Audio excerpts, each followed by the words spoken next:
Hear my words and bear witness to my vow. Night gathers, and now my watch begins. It shall not end until my death. I shall take no wife, hold no lands, father no children. I shall wear no crowns and win no glory. I shall live and die at my post. I am the sword in the darkness. I am the watcher on the walls. I am the shield that guards from the realm of men. I pledge my life and honor to the Night's Watch for this night and all the nights to come. Winter is coming.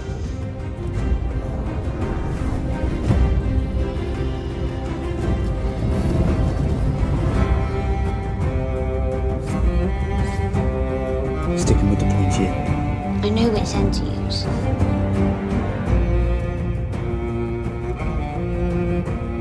And the mind needs books like a sword needs a whetstone.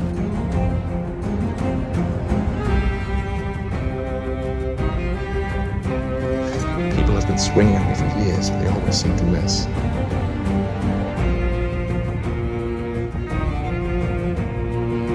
What did the Mad King say when you stabbed him in the back? He never asked.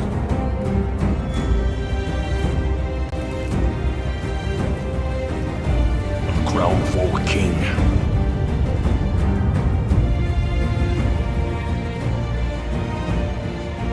He was no dragon. Fire cannot kill a dragon.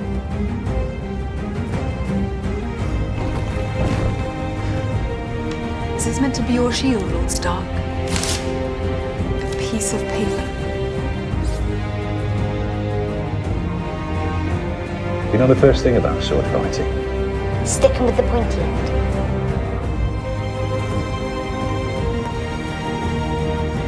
You think my life is some precious thing to me? That I would trade my honor for a few more years of war?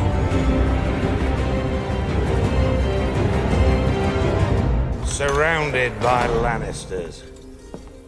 Every time I close my eyes, I see their blonde hair and their smug, satisfied faces.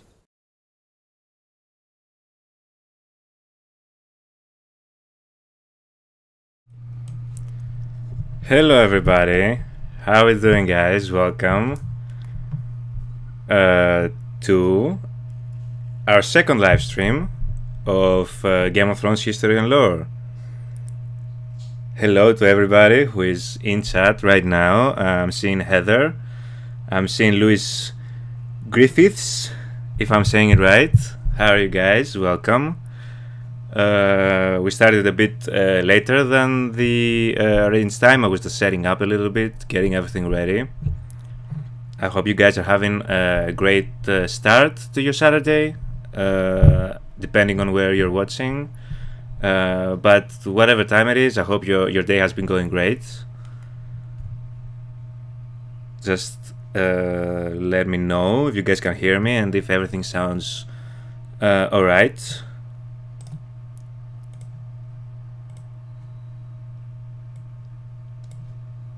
Just checking some things. Sounds great, Heather. I'm glad.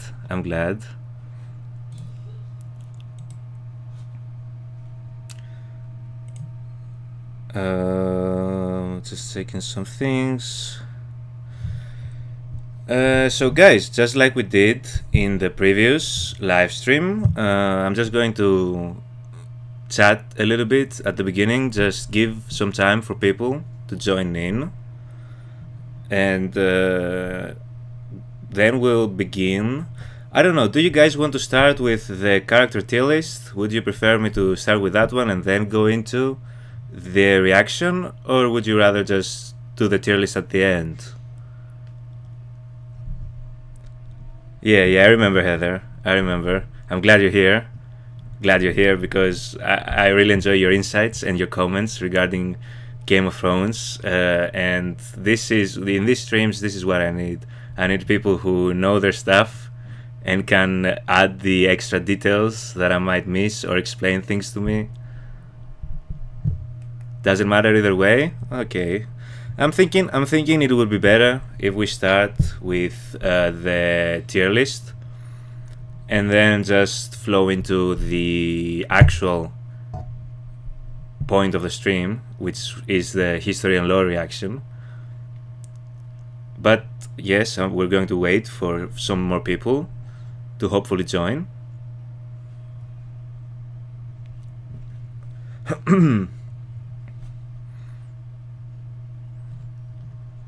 So how have you been, Heather? How has this Saturday treated you? I've been good. It's been a good day. I can't complain.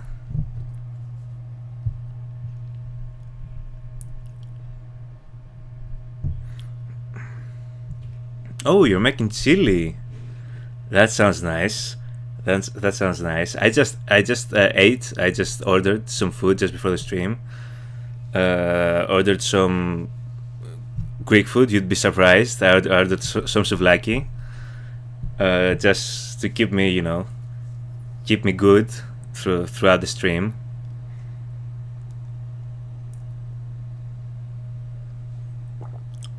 So do you have like the stream playing in the background, Heather, while you're making your chili, or have you just left it and come to join?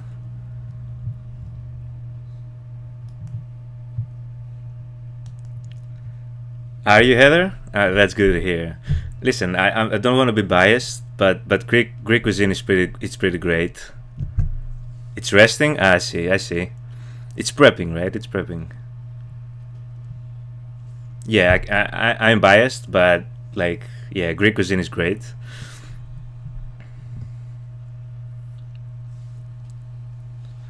Right.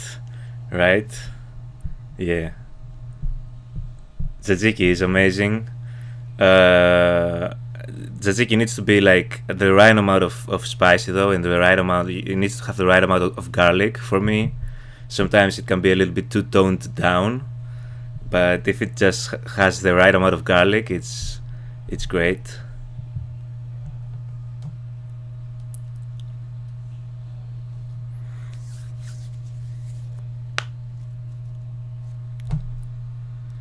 Let's check some more things. Yes, exactly, Heather. You know your tzatziki, Heather. Yes, it needs to be. It needs to be. I'm forgetting the English word, but it needs to be like stable. It can't be like watered down and like. Yeah. Exactly, thick. Exactly. That's the word.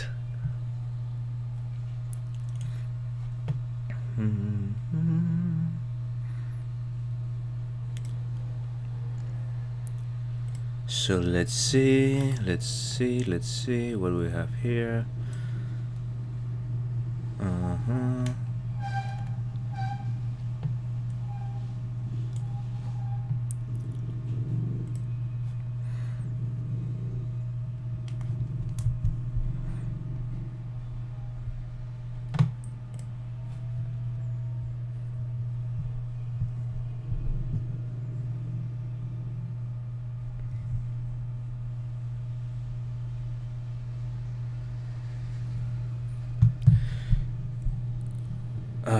So yeah, Heather, what was your favorite part of season 2 when you first watched it? Like, what was the part that really like shocked you, or your favorite, like your favorite character progression, your favorite like episode or part of season 2 specifically?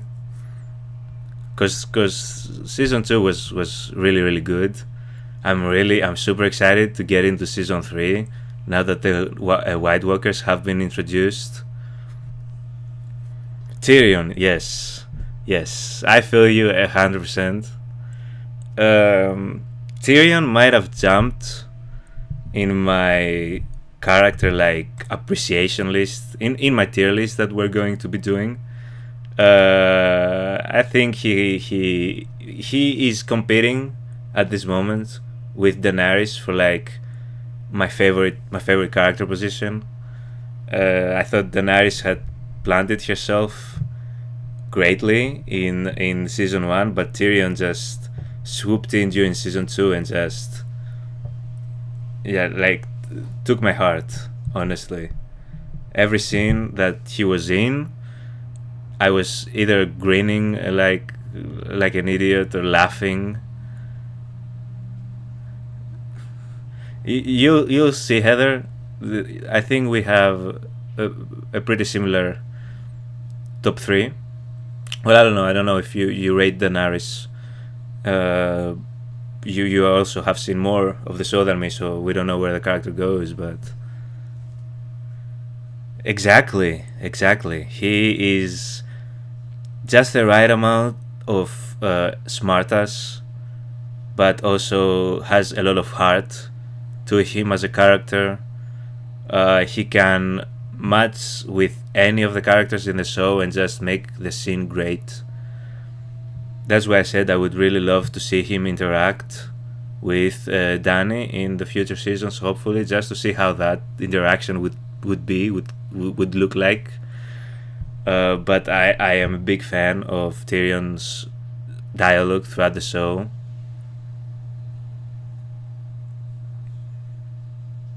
She was never on your list. That's interesting.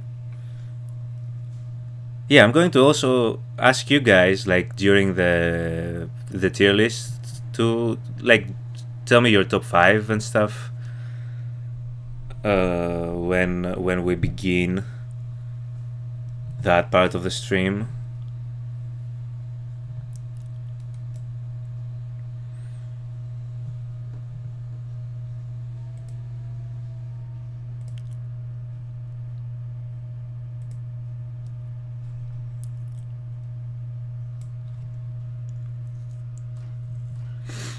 By the way, Heather, just an FYI, a new video has gone up. I've just posted that's a movie reaction. It's not a Game of Thrones reaction. So since it's October, guys, and hello, Majo, hello, welcome. You've made it. Yes, Tyrion, and Arya are like top 3. This might be a little bit of a spoiler from my tier list, but like these are like my top 3 favorite characters. Dany, Tyrion, and Arya. I can't lie. They're fantastic. How have you been, Marjo? How has your day been treating you? I assume it's like evening is in France right about now. But yes, as I was saying, guys, I've just uploaded a movie reaction of Insidious, the horror film, the 2010 horror film Insidious. I've decided, since I have some horror films that I really like to watch, and since it's October and October is Halloween month, to do some horror film reactions. So whenever you guys have time, and if you enjoy horror films at all, I don't know, and you'd like to see that, it's uploaded on the channel. No, don't speed, Marjo. Don't be careful. Just be careful on the road. if that's what you mean. I don't want anything bad to happen because of a stupid stream of mine. You haven't seen Insidious? Yeah, I hadn't seen it either. I just a couple of my friends couldn't stop raving about it, and since I'm a big horror film fan, I explained some of that, like why I'm such a big horror film fan, in the reaction video as well. But they told me to check it out, and I always had it in the back of my mind. I just never did for whatever reason. So I thought, hey, I want to do some horror film reactions for October. So that sounded like a good one to start with. Do you guys like horror films, Marjo, Heather, or is it like not your cup of tea? I'll watch your reaction though. I appreciate it. If you want to see the film, you don't feel obligated to watch the reaction first if it was a movie that you were interested in watching. Not a big horror film fan? You've been scared enough. I'm sorry to hear that, Heather. And I can understand that. I can understand that completely. Horror films, just for me, were like, in a way, my introduction to films and movies. Some of the first movie nights that me and my friends had were with horror films that we would just pick out from video stores when those were still a thing. You used to love them. Some of them are amazing. They are. A lot of them. Though, to be honest, it's been a while since I've last seen a top quality like horror film, to be honest. And I'm struggling to remember like the last horror film that I was like, wow, this was a good movie. Outside of just like a good cinema experience, which they usually always are when you go with friends. Even a bad horror film, in my opinion, could be a great cinema experience. Psychological thrillers, I see. What's your favorite psychological thriller, Heather? I'm interested. But yeah, they are. It's been a while since I last saw like a top quality one, outside of just it being a decent cinema experience or a fun cinema experience, to be honest. So I'm hoping like during this October run where I do a couple, at least a few horror films that I haven't seen, that I find some really good ones.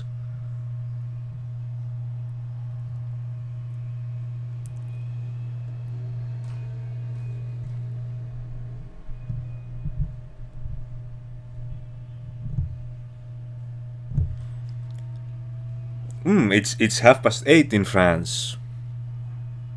Okay, yeah, so we have about about an hour difference. Here it's 9:30. You actually have a miniseries to recommend. Feel free, guys, if you have any recommendations for me. I already have some ideas in mind. The same shows that I talked about in the previous reaction. For you guys, if you guys have watched the previous live stream, I still want to do Walking Dead. I still want to do Last of Us. It's just like I also need to find time to fit more show reactions, especially on the channel, because with Game of Thrones and like the editing, it takes some time. So if I add some like couple more shows, it will be like constant reacting, editing. And I'm trying to see where those would fit in my time schedule. And Marjo, you are a huge horror movie fan. That's great to hear. Me as well. What's your favorite horror film, Marjo? Tell me your favorite horror film. And this is a very difficult question, regardless of the genre. Like, tell me your favorite movie, like, if that's an easy question to answer. But if you have, like, off the top of your head, Marjo, a favorite horror film, and maybe I'll check it out if I haven't seen it, I'll do a reaction to it. So, Butterfly Effect and Silence of the Lambs. I was about to say, is it Silence of the Lambs, Heather? Because it's one of my favorite movies. And a lot of people's favorite movie, if we're being honest.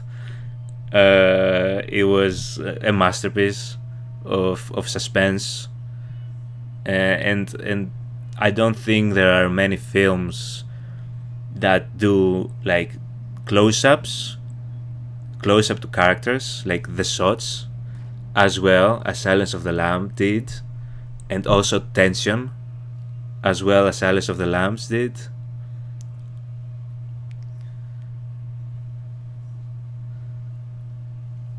The Butterfly Effect I have not seen, Heather.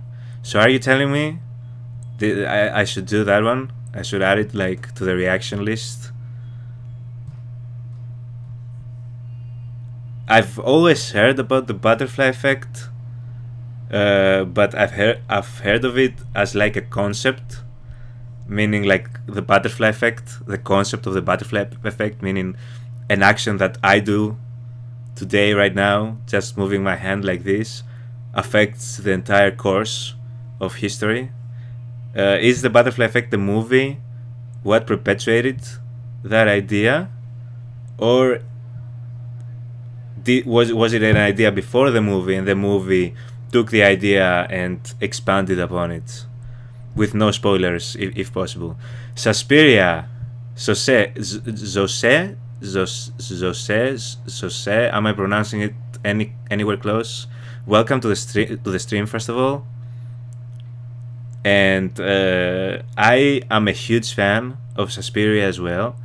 We're talking about horror films, by the way, guys, for anybody new that joined, because I've just uploaded a reaction to the movie Insidious, the 2010 film, on my channel, and I just started the discussion about horror films with the chat as we're waiting for more people to join in before we start what we're here to do, the history and lore reaction. But Suspiria is one of my personal favorite horror films. I just love everything about it. I love the soundtrack. I love the color that the movie has. The use of color in Suspiria is fantastic. It just has a very distinctive feel that I haven't experienced in another horror film. I don't know what it is. And I'm talking about the original one, the 70s Suspiria. I know they've remade it. I have not seen the remake. I don't know if the remake is any good, if any of you guys have seen that one. Some old films are masterpieces. Let you know later. Oh yes, Marjo, let me know, please. Let me know the films that you think I should check out, because I'm always looking for new recommendations, and especially new horror film recommendations. The idea came first. The butterfly effect idea, Heather. I see. Yeah, it makes sense. It makes sense now that I'm thinking about it. The Mothman Prophecy. I have not seen the Mothman Prophecy. I have not seen that. It's based on actual events. That sounds interesting. Is it about a Mothman? Are my detective skills good enough? It's about a Mothman, I'm guessing, or is that like an identity that they give into something unrelated to moths or men? I don't know. Walking Dead is a lost cause for you. You never enjoyed the show. That's interesting. I've had majority of the people that I've talked to regarding Walking Dead, they've told me that they really like the show. I have a friend who is like a fanatic of The Walking Dead, so I've been eager to watch it. What didn't you like about it, Marjo? If you can be like non-spoiler about, like, was it just the story didn't interest you? Were you not really a fan of zombie themed movies or shows in general? The Act on Hulu. It's 6 episodes based on real life recent events. Okay.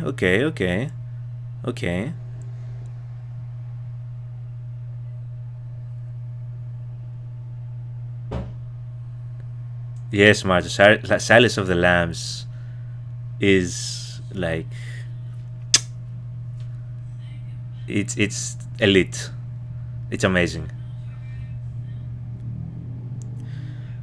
The Mothman Prophecy, Jose, kept you awake for a couple of weeks after you saw it.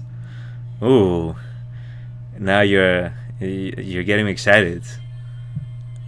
I can't recall if I've ever been like that scared or like impacted by a horror film to have like had trouble sleeping afterwards. In general, I talk about this a little bit in the Insidious reaction as well.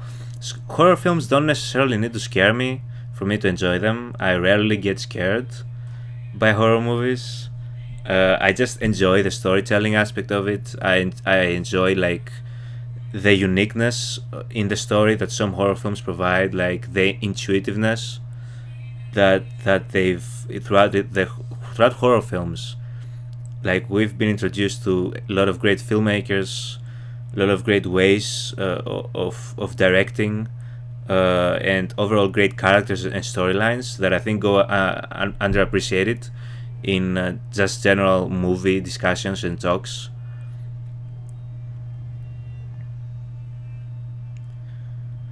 I like The Walking Dead. I didn't think it was as good as the hype made it out to be. I see. That is often the case about a lot of shows that you just constantly hear people talk about. They hype them up so much that by the time you watch them, you're like, okay, was that all the fuss? Like, is this what the fuss was about? It's alright. It's fine. Sometimes the hype and people just hyping something up for you relentlessly can ruin your enjoyment of it. So I can definitely see that, Heather.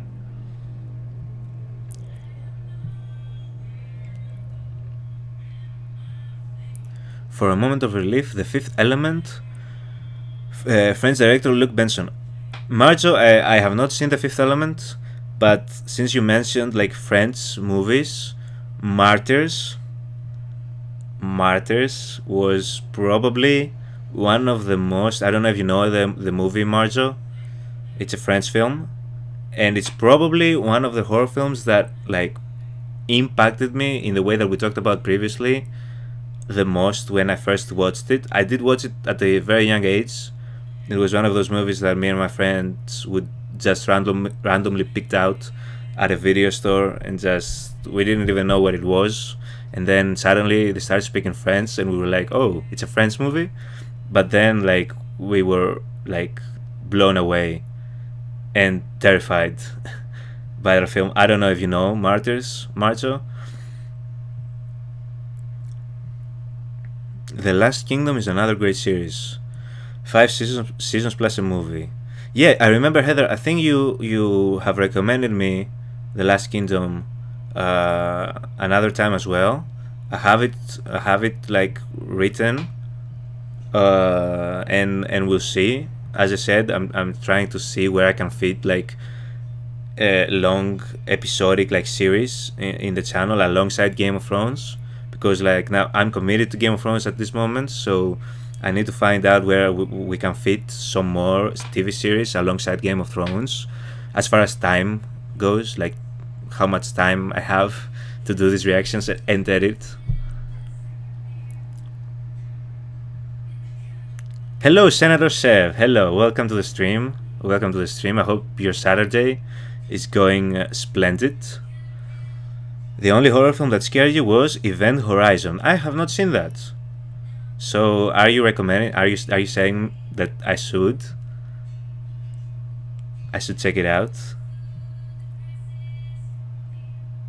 The Handmaid's Tales. I've heard of The Handmaid's Tales.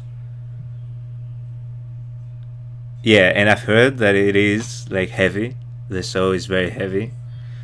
That's like it has to do like with a female-led society, or is it only like that's what the only thing I've heard about of the show is like the woman, I think, have. No, it's not that. Am I confusing it with something else? What was that? Oh, yes, I might have been mixing two different shows up, but I have heard of that one as well. What you said, forced procreation. Oh god. Okay, it stopped, thank god. That is heavy. That is heavy. But I heard that it's good, so again, hopefully I'll be able to get to all of these shows that I've heard so much about but just never got around to watching, because watching shows is a time commitment, guys. It is.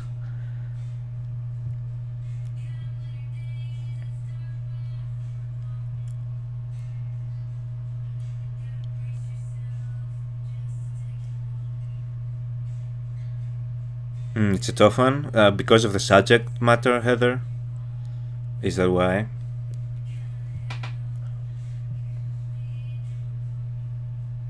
How many seasons is that show? I believe it has been like a couple of years that it has come out.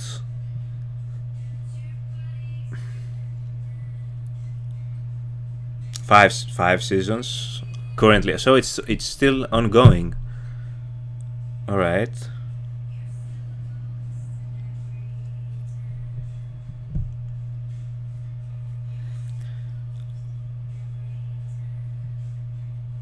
Oh, so they're ending it at season 6.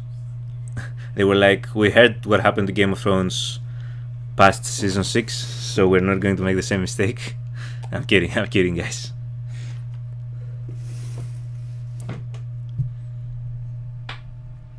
Of course, they're talking about spin-offs. Of course, any show that is in any way successful, they're going to make spin-offs. Those were mostly spin-offs. Mostly used to be a thing with comedies, right? With like, right, with characters from sitcoms. Or I'm not just completely making that up.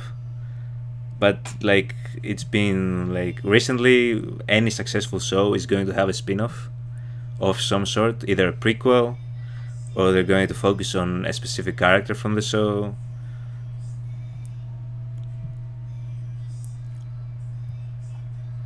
There's a second book. Oh, so The Handmaid's Tale is a book as well. Most good shows usually are, now that I'm thinking about it. Most good shows end up like, the best shows come from books, to be honest. That's at least what I've gathered. How about Midsommar? I have not heard of that one. Marriage of France. What is it? Is it a show? Is it a show? Is it a movie? You had to shut what off, Heather? Midsommar? I have not heard of it. So like, I have no idea what it is. I've seen from the 100. I've seen like the first 2 episodes, and I barely remember any of it. I remember I wasn't the biggest fan of the 100. The 2 episodes that I remember watching,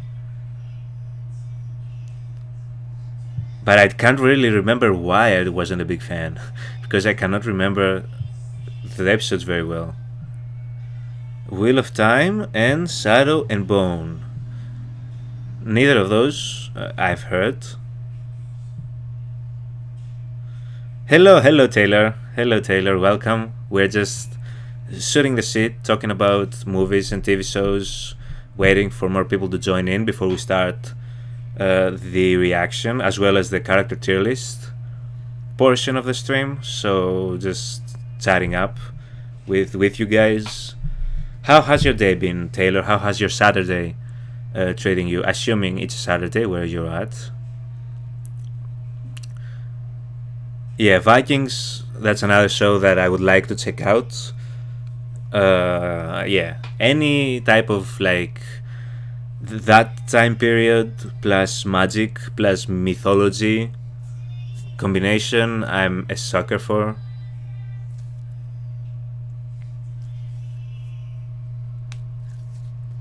You loved the 100, you didn't like the ending. Doesn't that suck? Like when you love a show and then the ending just kind of doesn't stick the landing. And how many seasons is the 100, Heather? Oh, you like the 100 too, Marriage of France. Okay, maybe I should give it another go. 7 seasons.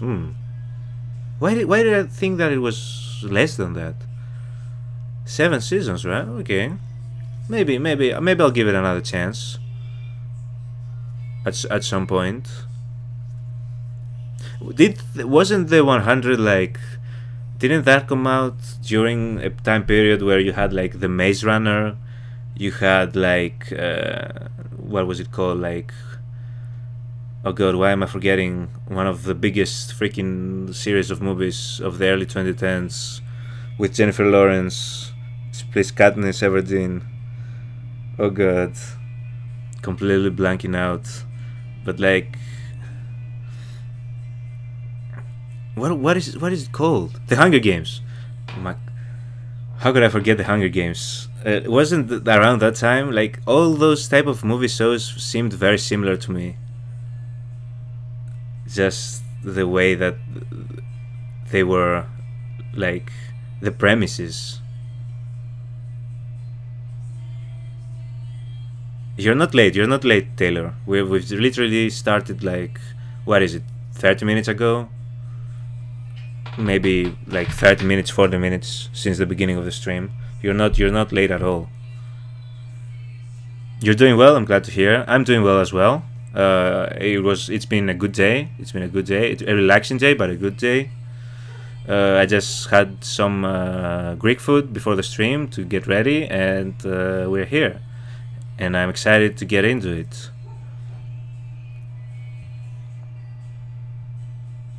What ended in 2020, Heather? Which show?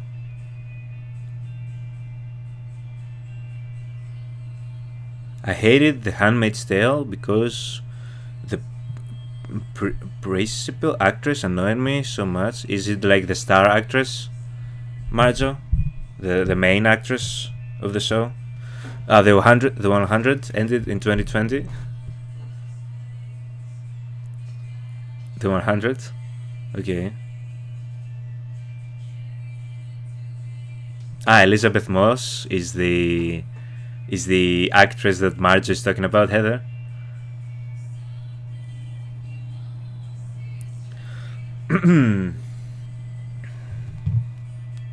She had some crazy close-ups. What do you mean? What do you mean she has some crazy close-ups? What?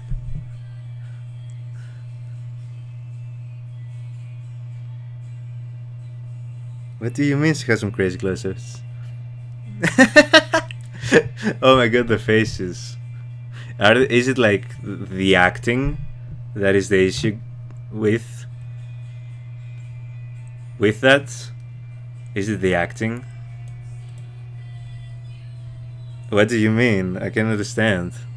I'm so like not included in the joke, but just the idea of like the close-ups being the reason why you can't stand the character is hilarious to me.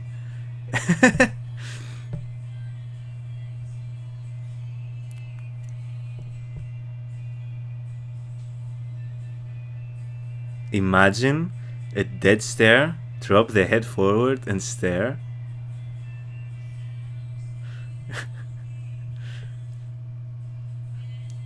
So like it's like the perform. Oh, she's very intense. Is she like intense in scenes that she even shouldn't have been as intense?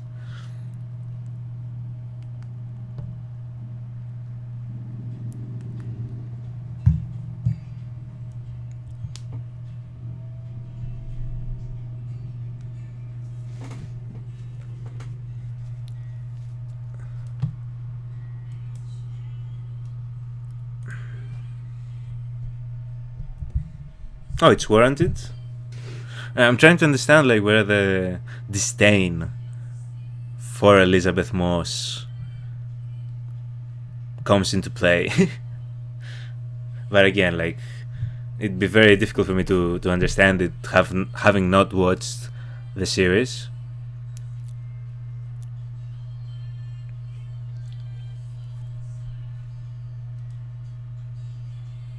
Oh, you don't get it, but you know what they're talking about. Okay.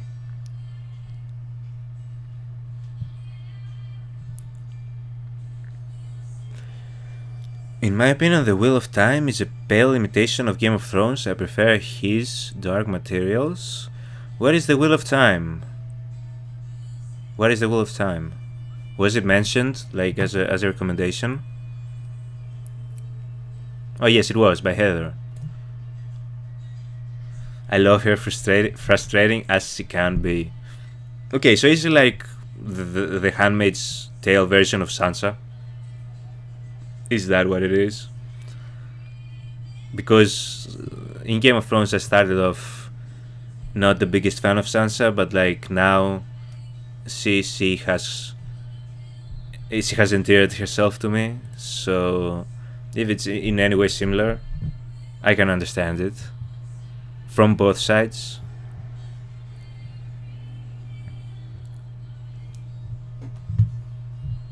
She's the protagonist.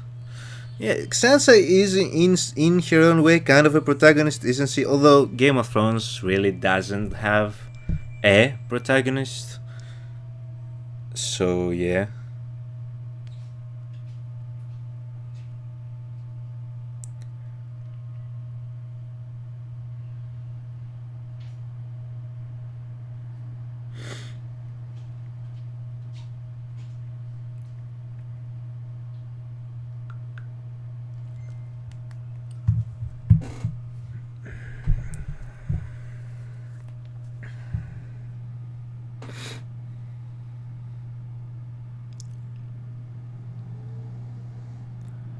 Hunger Games books too. So I watched the movies. As is usually the case, guys. I was never the biggest book person, personally. But usually, like, I understand there's so much more to most of these movies and shows and universes in the books. I understand that. I'm just like a movie guy personally, and there's a lot of internal dialogue. Okay.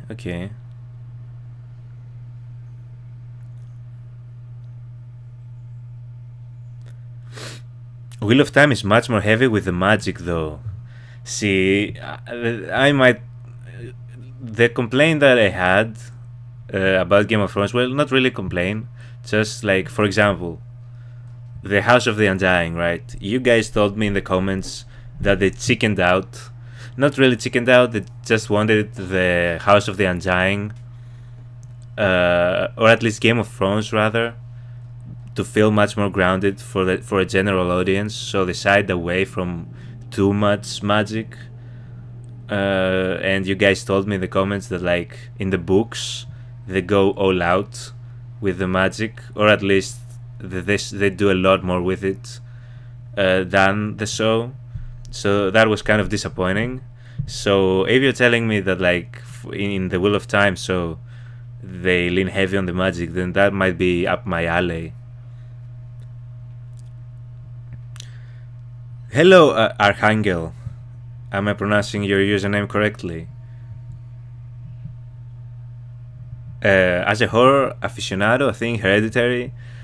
So this is a movie that I plan on doing a reaction to this month, Archangel, during my Halloween-themed reactions, where I'll be checking out some horror films that I've always wanted to watch or had great things about that I just haven't. I've done a reaction to the Insidious film, the 2010 film, that has just been uploaded just before the stream, and I plan on doing Hereditary as well.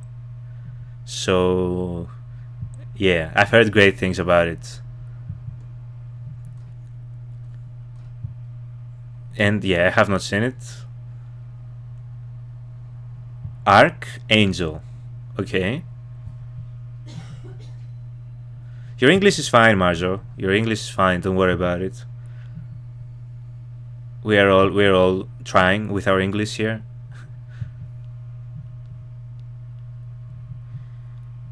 They did, but even for the books, Wheel of Time is heavier. Okay.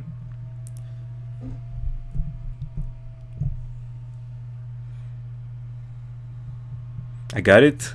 Yes. Guys, feel free to correct me about your username pronunciation. I'm just giving it my best shot whenever I try to pronounce a username, so feel free to tell me that was completely wrong. Do it again.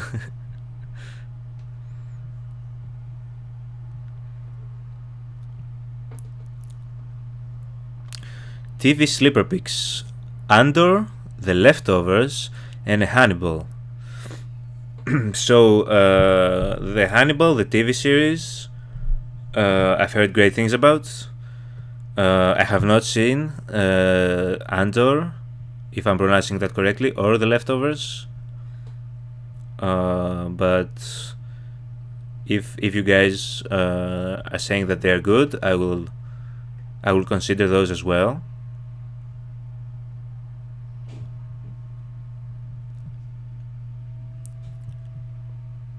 So is Siv, Senator Siv, is Hannibal the show in any way related to like any of the events in the movie, or is it just completely its own thing, just around the Hannibal character?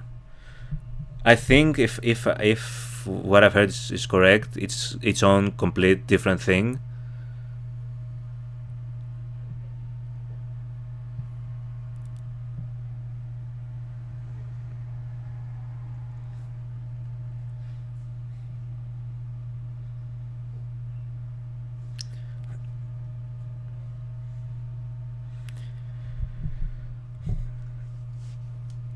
So guys, should we go into the tier list portion? I think that we have a decent amount of people in, and more probably will join, hopefully. So if you guys want to go into that, let's go into that. If you guys would like us to chat a little bit more about just random movies and things, I'm fine with that too. Has anyone watched C? I have not seen C. I haven't even heard of C. What is C? Marjo, I've heard of Lucifer being a good show as well. Yes. I have not seen The Last of Us, Archangel. I have... I'm a huge, massive fan of The Last of Us games. A massive fan. Possibly my favorite storyline in a video game, personally. At least the one that I've been most connected to, the characters and all that stuff. I'm a huge fan. So I was very worried when I heard that they were making a TV show about it. It's like, it so rarely works. And I was just, in general, like, not a big fan of the idea. Since I have heard that they delivered and they did a great job with the Last of Us series, and it is one, probably, like, alongside Game of Thrones, I will either start The Last of Us, or I'm thinking about either starting The Last of Us or The Walking Dead. I'm doing these two shows to do alongside Game of Thrones as my next show reactions. So I might even do a poll for you guys to let you guys decide which of the two you'd rather me start first. But yeah, I would love to check it out now that I've heard that it's good, because initially it was like a big no-no to me. Like, you're not going to ruin my favorite characters and my favorite story. It's like, how can you top what The Last of Us games did story-wise? Not even just like with the gameplay and all that stuff, but like the story aspect, the voice acting aspect. Like, I don't know, but I'm a massive fan of the games and those characters. I'm back with coffee. Guys, grab all the drinks you want, all the food you want, all the snacks you want. Just get nice and comfortable before we start this. Last of Us was amazing, Heather. Yeah, I have heard that a lot of people liked it. I have. Although I'm always trying to figure out which of these people have watched just the show, or they know of the games or have played the games as well. Yeah, I know, Heather. I know that they were. I know that they were. But I still need to see like the actual end result for my doubts to go away.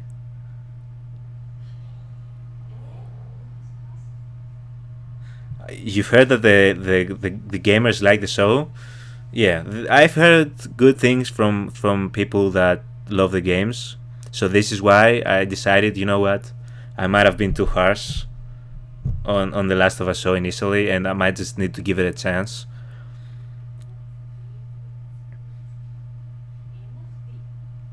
The Green Mile, yes, it's that's a great movie. That's a great movie.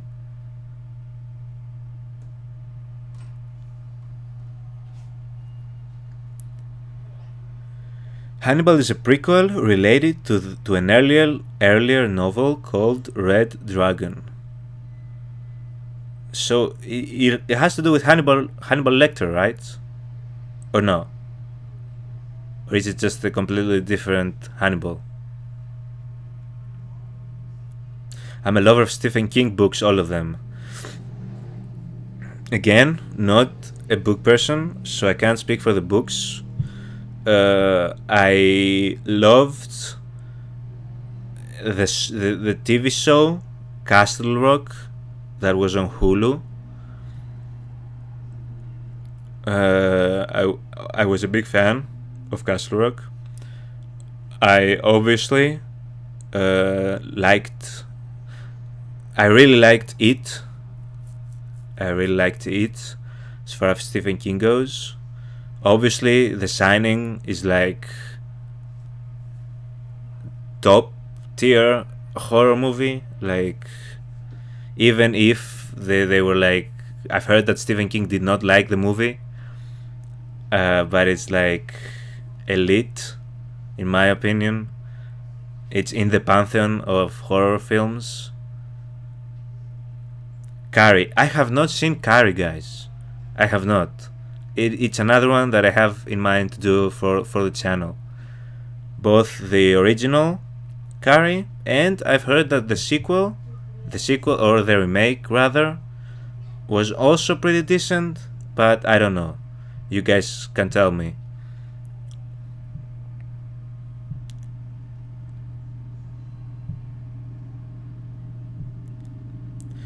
Archangel, they knew it.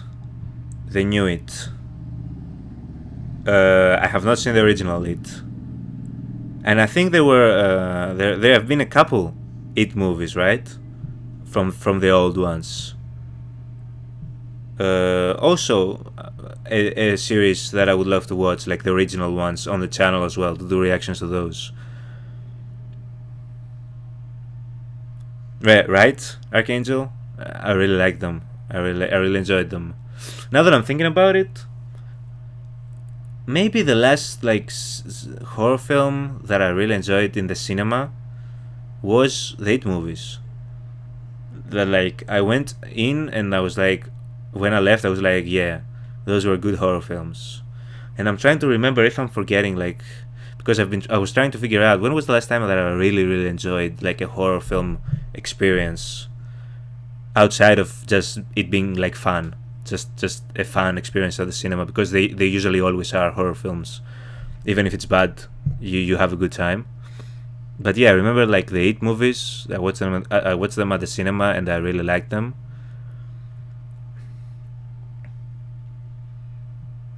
Tim Curry is amazing. Is Tim Curry the original It actor? The original clown?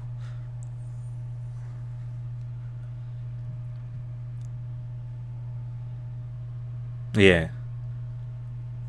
I've seen images. I'm certain I've seen parts of the film at somewhere. I don't know if I've seen it on TV or I feel like I've seen parts of the original It. I've just never seen it in its entirety. And just like the image I have of the original clown, he's incredibly creepy. So yeah, I might just do those as well at the channel. Guys, should we start? Should we, like, at some point we should probably get into the actual point of the stream, I think. Let's just take a look. Give me a second.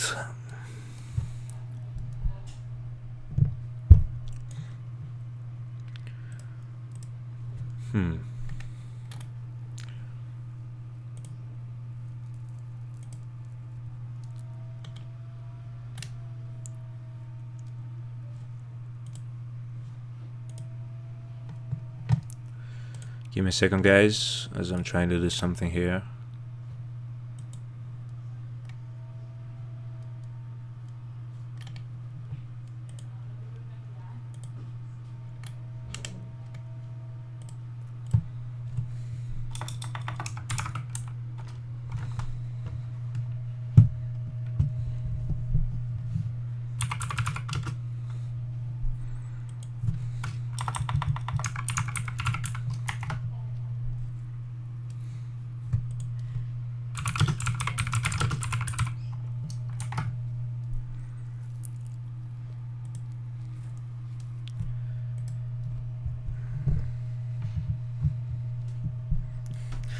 So yeah, Game of Thrones tier list time it is. Let's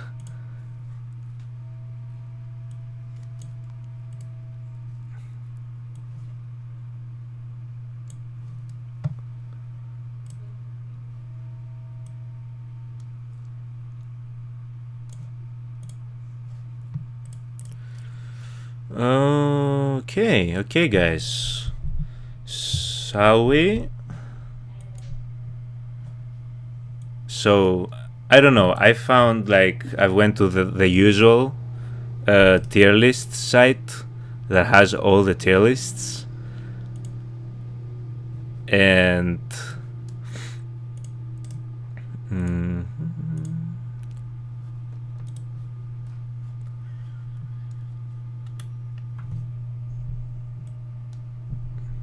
so yeah, here are the season 2 characters, guys, and here are my tiers.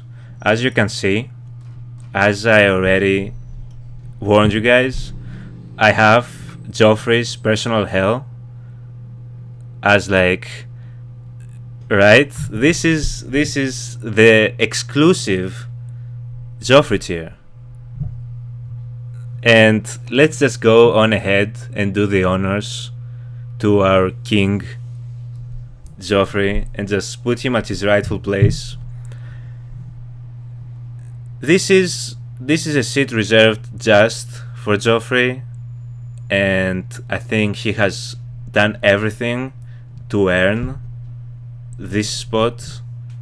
I don't think there is a single character that I dislike more than Joffrey, so it's only fair that he gets his own tier. Every single other of the characters at least has some redeeming qualities to them. So yeah, Joffrey's personal hell, and I think that he has earned it. So we start with Joffrey. Joffrey is placed. Do you guys want me to start from like go to bad, then okay, then great, then my favorites? How would you like me to do this? Or start with my favorites that you guys kind of, I'm assuming kind of know already, and then continue with go faves, great, okay, bad. How would you guys like me to do this? Bad to good sounds good. By the way, guys, can you guys see everything alright as far as the tier list goes?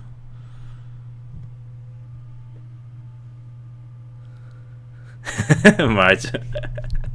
Yeah, right?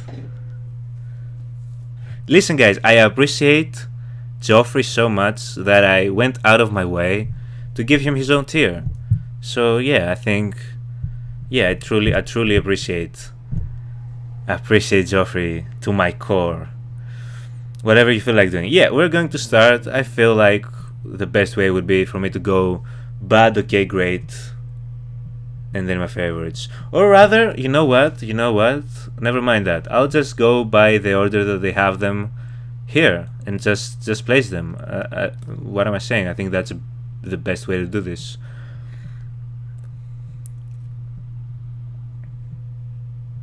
His cell is located in the sewers. Exactly. Even below that. Can we direct him straight to like the core of the earth?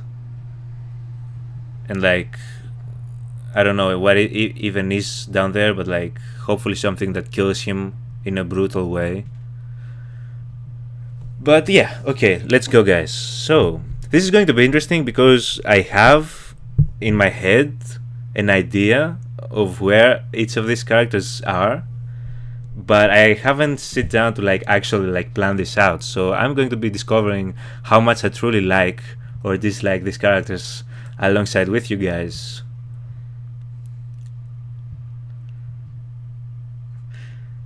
Archangel, I've thought about possibly putting Viserys if he's available I don't know if these are just season 2 characters and they won't include anybody that we left in season 1.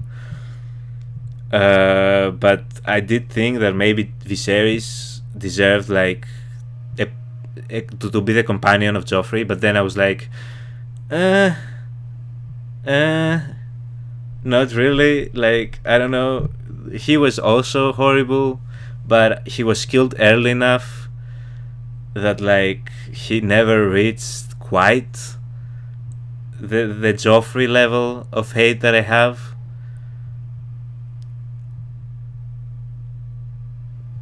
So yeah, I don't know if you're talking about future seasons, because I can definitely see that. Maybe a character in the future seasons like matches the hatred that I feel for Joffrey, but right now it's his tier and his tier alone. Yeah, he wasn't, right, Heather? He was pretty horrible though, but he wasn't Viserys. He wasn't Joffrey. He was still pretty horrible. At least the series version. I don't know about the books. If we get some more info on Viserys that kind of humanizes him. But yeah, let's begin, guys. So, the Hound. I'm seeing the Hound here as our first option. As you guys probably know, if you've seen the reactions, the Hound grew on me at the latter part of season 2, and when I'm talking about latter part, I'm literally meaning episode 9, which was the siege of King's Landing. Up until that point, I honestly didn't really care for the Hound as a character, as much as some of you guys like told me like you appreciate the Hound, like he's helping out Sansa and all that stuff. I get all that, and he did. But like, as I said in the video, every time the Hound was on screen, I just kind of felt like, oh boy, you know, kind of drained the joy out of me whenever he was on screen. Up until the moment where he like saw fire and just dipped. After that point, he instantly showed up as a character that like I can't necessarily say that is great, but he showed up in the okay tier for now. Maybe as we move along the show, he slowly goes maybe he goes in the great tier, and who knows, maybe he goes even up to my favorites of the show. But right now I think okay would be a pretty fair placement for the Hound, because he would be in the bad tier, but that episode 9 kind of like pushed him a little bit. I kind of like him a little bit now. I related to how he said exactly, F the king, F this. I just saw the sea lit on fire. This is straight out of my worst nightmares. I can't deal with this. I need to go to Sansa's room and have a moment with myself curled up in a fetal position. It was so funny.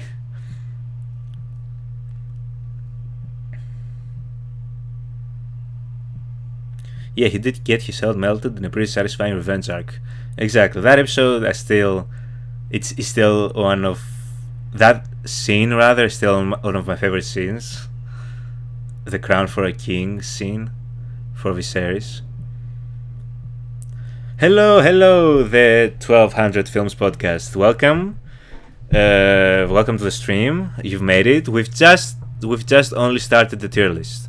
We've just begun the tier list. We were just chatting for about an hour, waiting for people to join in, like I usually do. And here you are. You've joined in. So welcome. I hope your Saturday, which I assume it's a Saturday for you as well, has been going great. Sandor is a top tier character for me. Okay. But that isn't saying much, because I probably put most of the characters in the top. Yeah, I've realized, Taylor. Yeah. You're a big fan of Game of Thrones in general, so I get it. So we're going to do Sir Davos, guys. We're going to do all of them. Don't worry, we're getting there. I have to ask this each season. What was the most shocking moment? I think I don't really need to tell you guys. If you've seen the videos, you know which one it was. Even though it didn't end up with Tyrion dying, I completely lost it when I saw like the blade slicing across Tyrion's face. And then Renly's death, I would say, was pretty shocking. And then in that case, we actually did lose Renly. So maybe if I hadn't overreacted the way I did about Tyrion, then Renly's death would have been it. But for whatever reason, they gave us a lot of subtle hints in that episode, with the episode 9 with Tyrion, that like they had planted the seeds for me to possibly think that they could have killed him off right there. They had some lines previously in the episode, you know, Sansa saying she'll pray for him. They had the whole like heartfelt scene between him and his squire Bronn, and like, well, not his squire but Bronn. And you know, he had the scene with his with Scylla, we say, which he called Scylla, but with Say, and all those things together, combined with like the badass way that he almost went out, they got me. That part got me. So yeah, that was definitely the moment. It's going great. Just got off work. Well, I hope you can relax a little bit with this stream now. Grab something to drink, maybe grab a snack, and let's just have some fun. Davos is too good for this world. So far, I've enjoyed Davos as a character. He wouldn't be like near any favorite tier, but he has been a good character. No one is safe in the show. So your worries were not unfounded. Yes, right?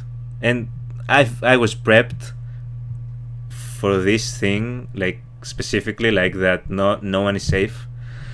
And I was on edge, guys. I was on edge, to be honest with you.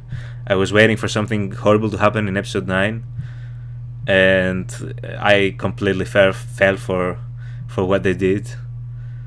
But yeah, let's go. Let's continue with the tier list. So, Sansa.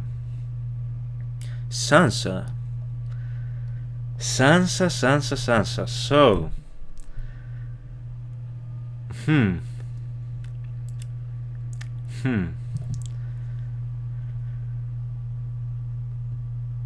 would you guys would I get hell if I put Sansa in the okay tier?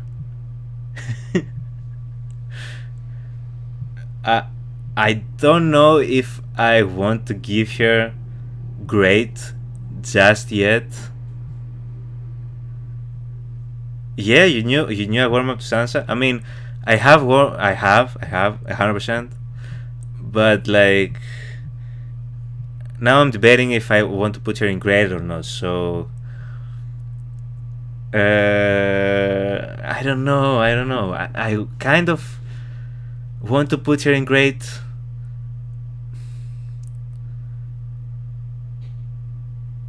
You need a tier called annoying for early season Sansa. I agree. But like, I can't say right now Sansa is not annoying though. She's not annoying. She went past the annoying phase. At least right now at this point. She might start becoming annoying again in the future. I don't know. But currently, she went past the annoying stage. But I can't put Sansa like in the same tier as the Hound. No, I can't do that.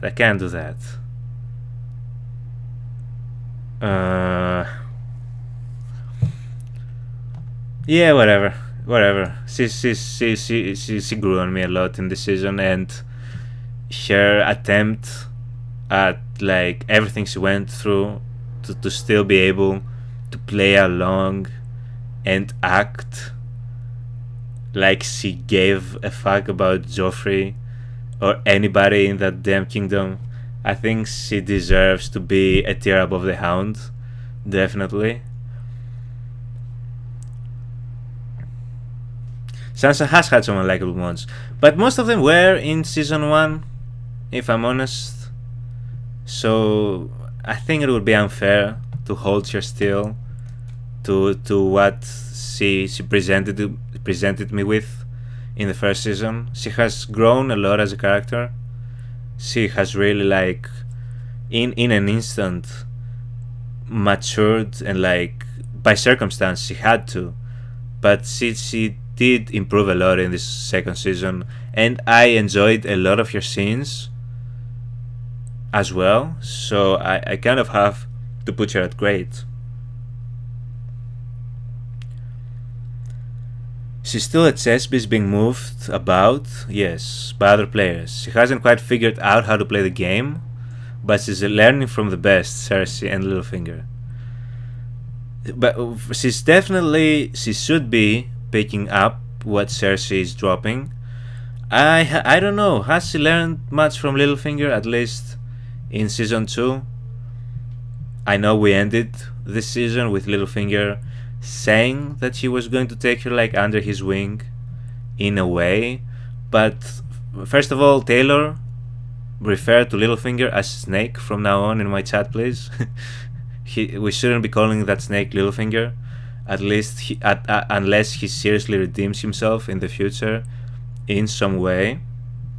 But to me, that guy is Snake. Although he does despise being called Littlefinger, so I guess you guys can call him Littlefinger as well. But yeah, I think Sansa is good here. I think you guys already know where this majestical dwarf king is heading. I think that I shouldn't even like have to explain myself why I'm putting Tyrion in the faves category. He's Tyrion, guys.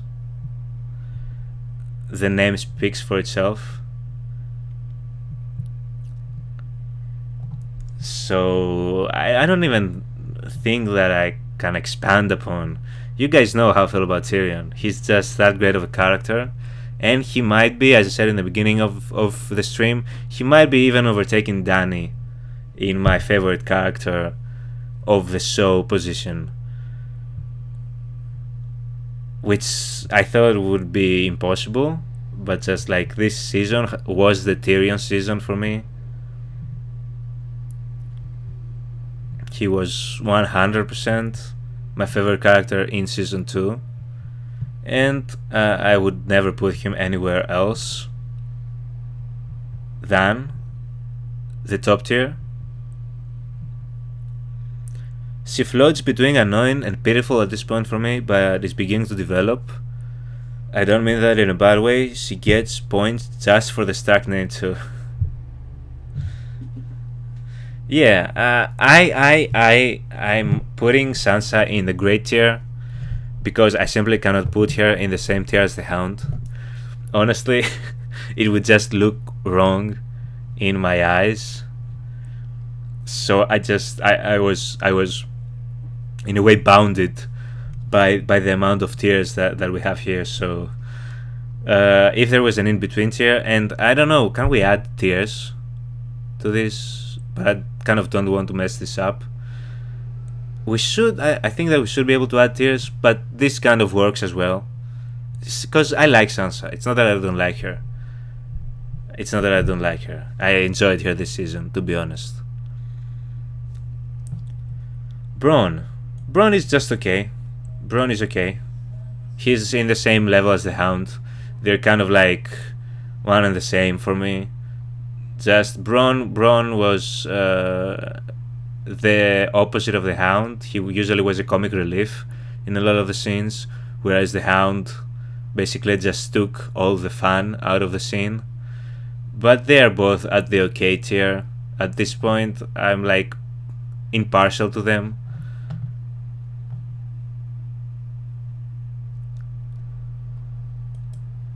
As a Sun Shipper, you're breaking my heart, separating Sandor and Sansa. But I can't, like, not yet. I don't know what we'll get in later seasons, Taylor. But right now this feels right to me, where I have Sansa at this point, where the Hound is.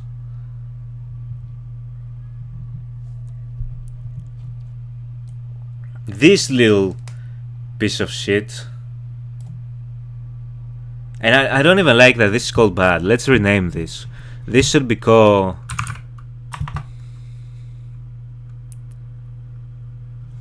What should we call this tier?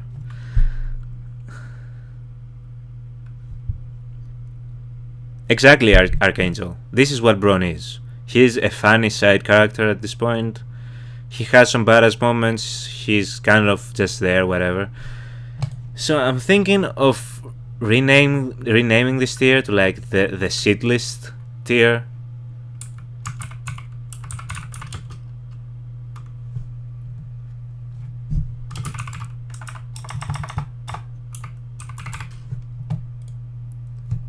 This is my shit list here. This is where the characters that I have, basically it's Arya's list, but my Arya list. The characters that really, yes, exactly, that emoji, that like, bad was too mild. Bad was too mild.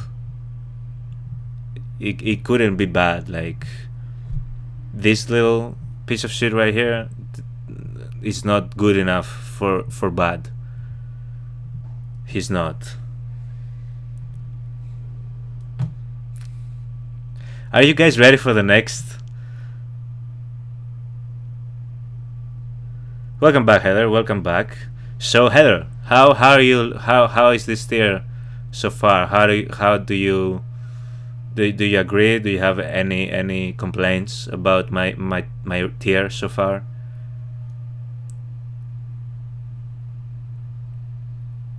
I don't know if you guys. I don't know if you guys are ready for Cersei. You can't see the top one. You can't see it. Can you guys see it? Can you guys see it now?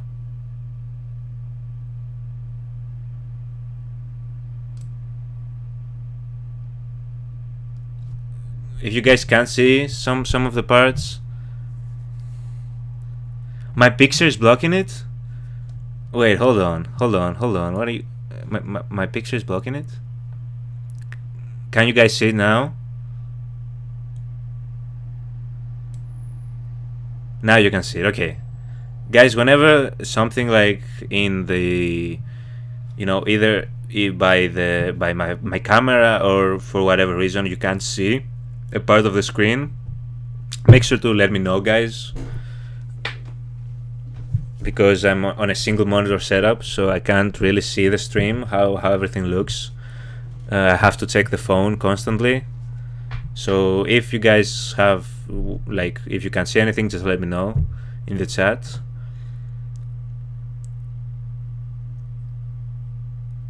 I'm taking some wine like a good French girl. Some wine would be cool right now. I have beer. Maybe I should, when we do a small break before I jump into the reaction, I should grab a beer to drink, because that would sound good right now. All good. Okay. So I think Archangel kind of got where I was hinting at with Cersei.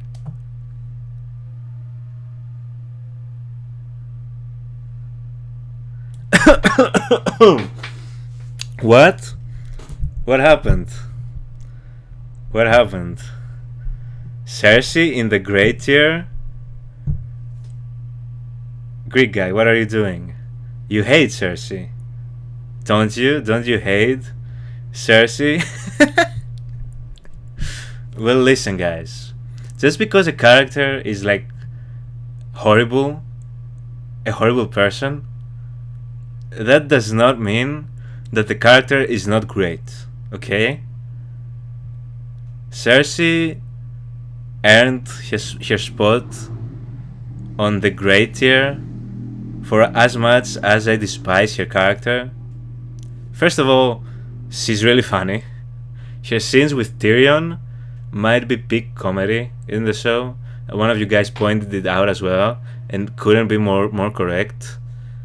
She's hilarious a lot of the time, but at the same time she is super menacing, right? She's like, your show is only as good as your villains, and Cersei kind of like makes everything in King's Landing more interesting. Let's just say that, okay? The Lannisters in general, outside of you know who, yeah, I think she deserves the great tier. I think that she does,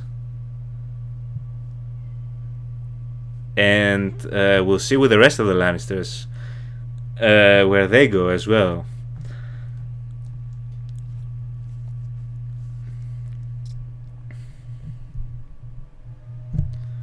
She was awesome during the Battle of the Blackwater. She has been great for both seasons in general.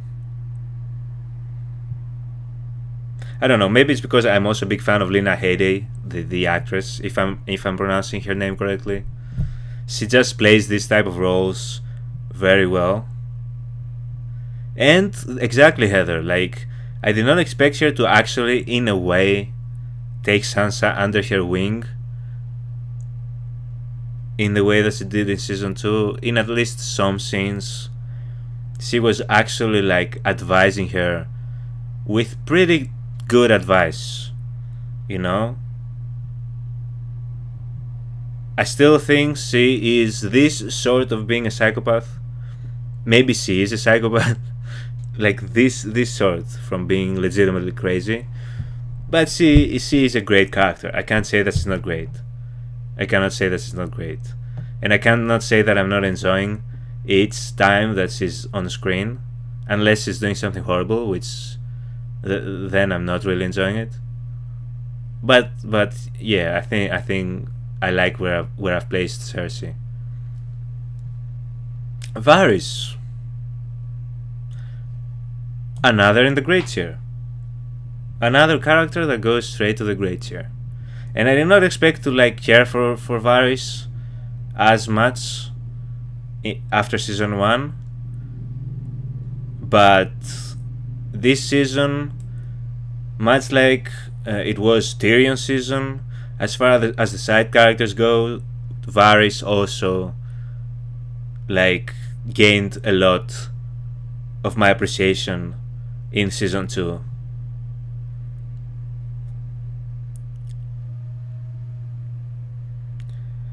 The effect that she's having on Sansa's epic. Fun fact: Cersei and Bronze actors were involved in the past, and Lena refused to do any scenes with him. Wait, Heather, wait.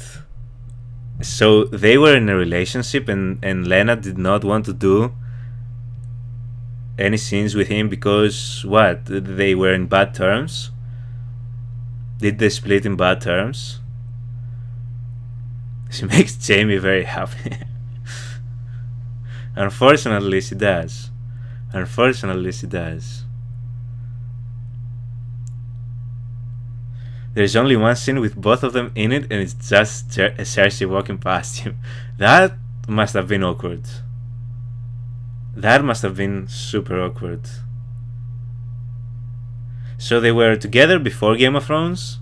Imagine like their reaction when they found out who is playing who in the show when they got their parts.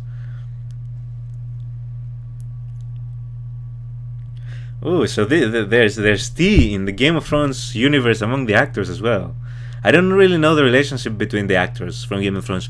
I know that Emilia Clarke and Jason Momoa are very close friends.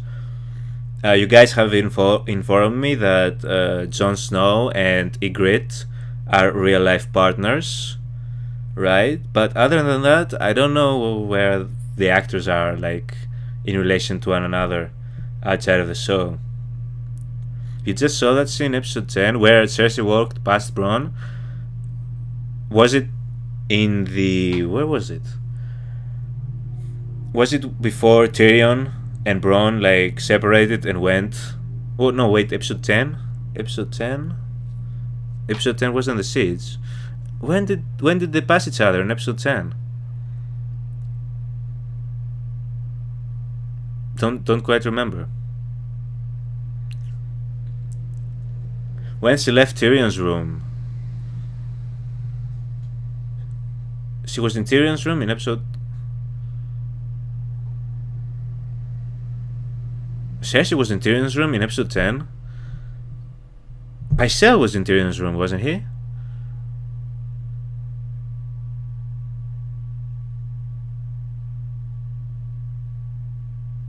When Cersei goes to check on Tyrion's face and Bronn nearly gets in fight with her man. For whatever reason, I'm completely blanking out and I can't remember Cersei checking Tyrion's face in episode 10. For whatever reason, but I believe you guys. For whatever reason, I can't remember that scene. Like, I can remember Pycelle being in Tyrion's room, and that's about it. And then Varys, and then Say.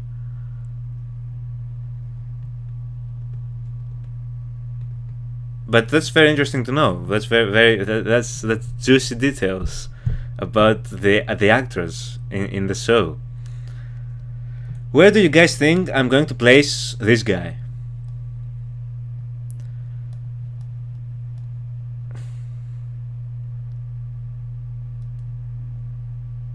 It was a forgettable scene when you watch the show for the 43rd time, like some of us, then you remember.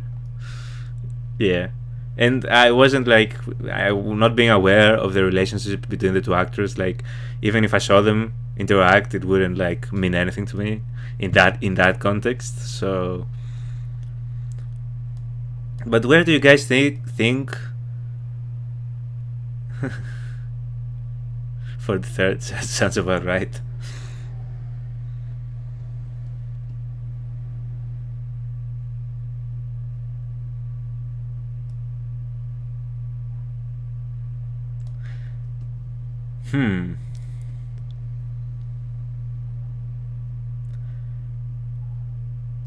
Littlefinger is going in the okay tier.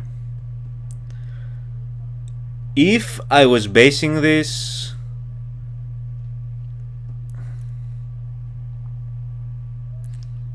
were you correct, Heather, in your estimation? Were you correct? You guys got it. 1200 film, Archangel. You guys were spot on. Listen, I'm putting Snake in the okay tier. For what did you think, Heather? Did you think that I was going to go lower or higher? Sit list or great?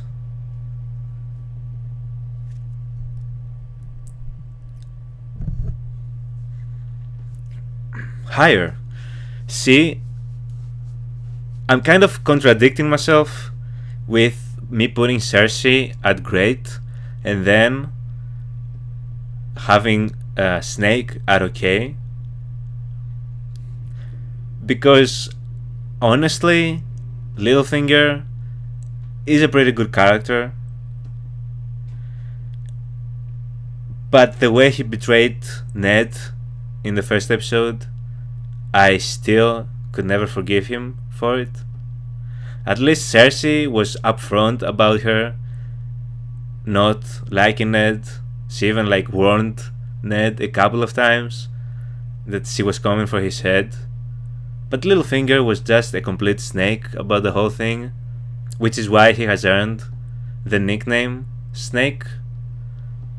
And as much as I can admit that the actor's performance is fantastic, the character himself, there's a certain aura around him whenever he's on screen.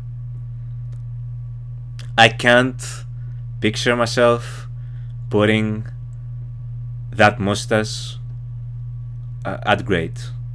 He's okay for now. Maybe he goes higher and maybe he goes lower, depending on where he's at in the upcoming seasons. I can't lie, the character and the actor are doing a fantastic job, but he's just right in the middle right now for me. Higher because he's kind of the straw that stirs the drink, so to speak. Hate him, but he's so important. I can agree on that, Archangel. I can agree on that. But right now, at least for right now, he's just okay. He's just okay for now. I can't put him at great, guys. I can't. After all the sitting that I've done during my reactions for Snake, I can't put him higher than great. It wouldn't feel right. You're going straight to the C tier list. I'm not even going to waste too much energy talking about this dude, cause fuck this dude. He's not even that important for me to waste time talking about him.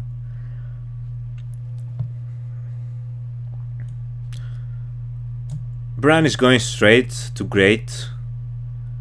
Bran also has the possibility of moving up to one of my favorites in the upcoming seasons. I really am enjoying Bran at this early stage of his character, and I see big things ahead for this little guy in the upcoming season.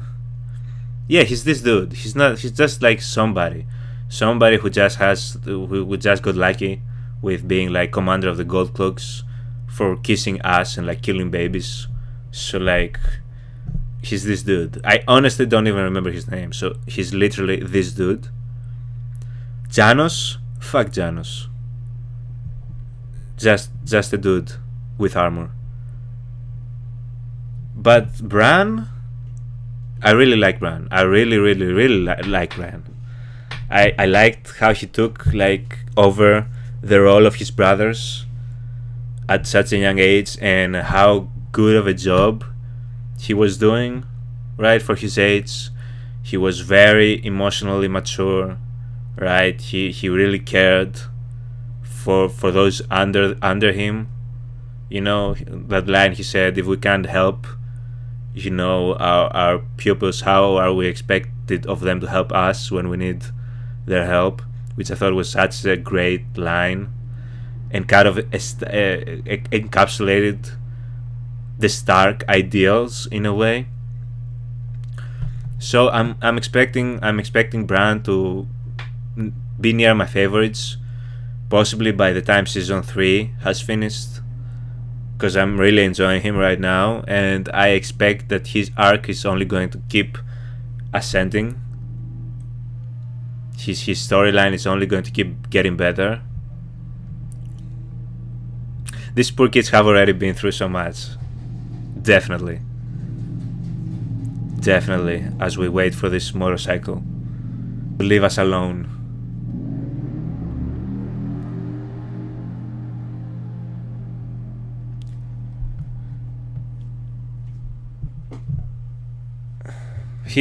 Bran is a good reason. He is. At this point, Bran's story feels separate but more important in a way. Why do you say that it feels separate, Archangel?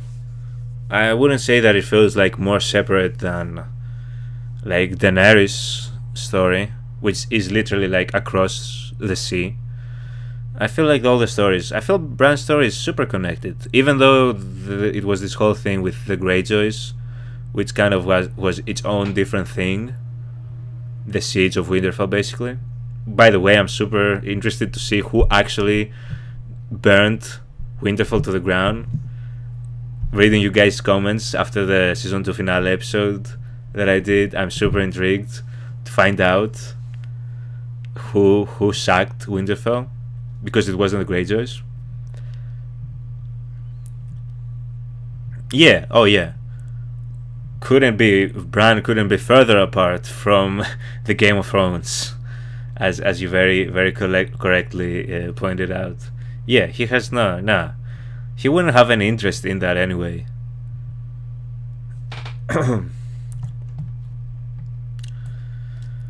Okay, where are we putting you? He was okay.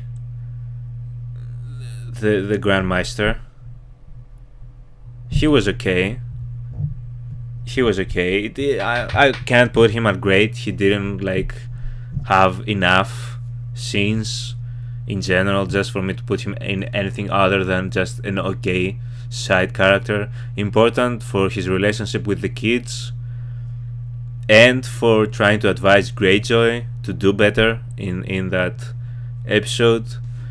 But he was an okay side character.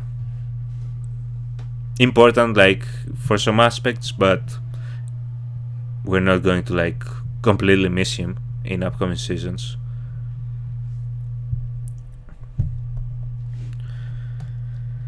Hodor.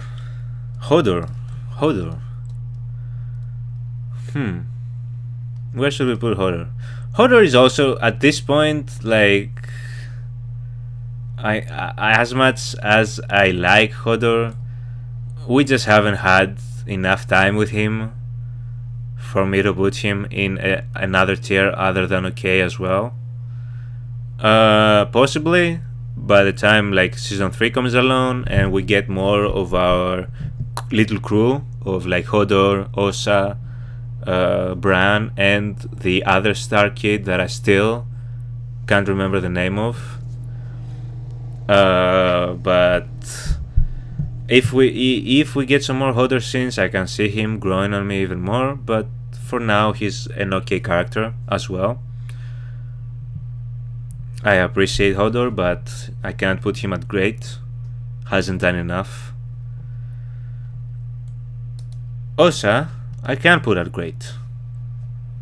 Because she went from being a complete, like, random wildling character to someone who, like, if it wasn't for her, Bran and his brother would have been in major trouble.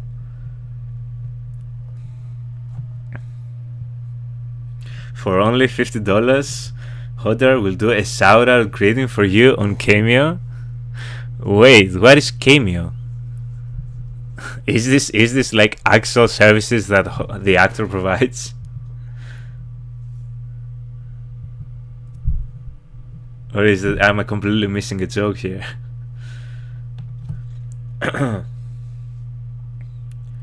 But yeah, Osa, I was already a fan of the actress just because I was a fan of her playing in Fedora in the Harry Potter movies, but I'd never really thought that she was going to be like anything important in the show.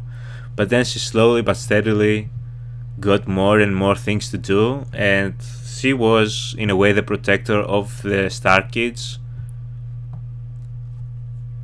So like, and I enjoyed her scenes as well. One of you guys, I can't quite remember if it was any of you guys here in the chat, told me about Osa. Was it you, Heather? Told me that like the writer of Game of Thrones kind of like wanted, after seeing Osa's performance, wanted to to expand on her character a little bit based on the performance that the actors gave. Cameo is a website where you can pay celebrities to do a birthday greeting or whatever you want. Shut up. That type of thing exists? No, it wasn't from you, Heather? Oh, okay. Yeah, that's what I thought too. Like, somebody informed me of that, and I was like, you know what? I can totally understand it, because in such sort, in a way, screen time, because it doesn't get too much screen time in the show, she still manages like to make me a fan of her character. So I completely understand where the writer was coming from. 1,200 films. I had no idea cameo like was a thing. That's crazy. $50? That sounds like a good price to get Hodor to like do a shout out. You can use that in so many different ways, especially if you're a content creator. That's neat. I didn't know about cameo. And I love tongues. About Daenerys, I think you guys already know where she's going as well. Much like with Tyrion, I think that my love for Daenerys is documented. And he just says Hodor though. Archangel, that's all I need him to say. Can he say Hodor with like 3 different times in 3 different ways? I'll take it. That's all I need him to say. I need him to say Hodor. Why would you pay money for Hodor if you don't want him to say Hodor? He's Hodor. But yeah, Daenerys she's unmovable. Something major needs to happen for her to stop being one of my favorite characters. I'm just like a big fan of Dany, and since I was a big fan of Emilia, I was instantly going to take a liking to Dany. But also the character of Daenerys Targaryen is a badass character, and I've loved her progression from completely just like a pawn, just like you guys said with Sansa in the beginning of the show in season 1. Daenerys just like was being moved around by her brother, basically doing whatever he asked her to, and basically whatever everybody asked her to do. And now we're seeing her progression throughout this just 2 seasons. How much power she has gained, and how much she has changed as a character. Again, in just 2 seasons, right? She went from completely timid to a complete badass mother of dragons, and we love her for it. So yeah, she is staying in the favorite tier, and I assume that these 2 are not going to be moving anytime soon from this tier. Are these the dragons? Am I seeing this correctly? These are the dragons? Are these Daenerys' babies? You know what? Fuck it. Why wouldn't I put the dragons at my favorite tier? They are dragons. Do I need to say more? I don't think I do. They are dragons, so they go right alongside Daenerys. They do get names, by the way. Would you guys tell me the names? Would that be a spoiler? Do you guys think that would be a spoiler?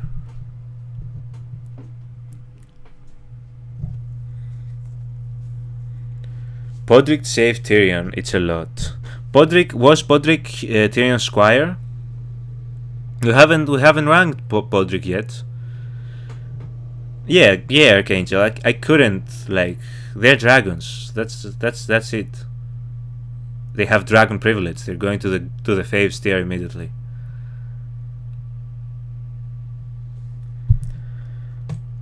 You are shit listed, and I liked you in season 1. But you betrayed Daenerys, so you are shit listed.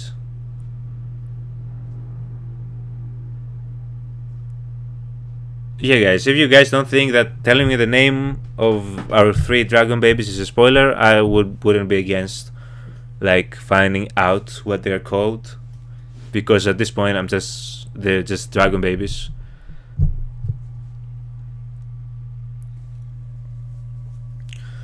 Ooh, Jorah Mormont. Where is...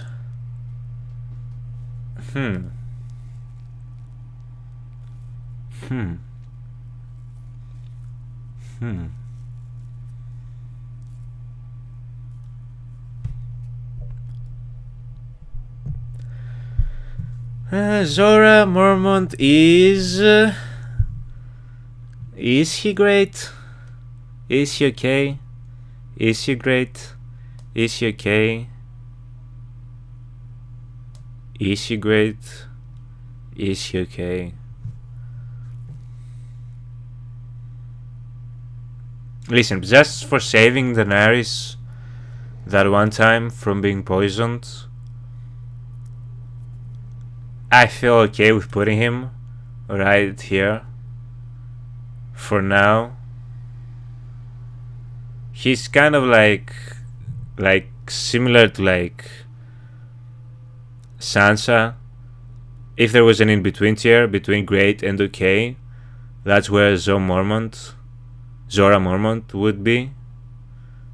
But right now, the way this looks, he's not this tier.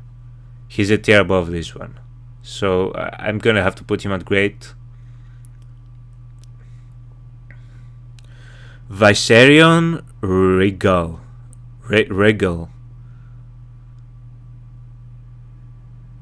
Drogon is the big one.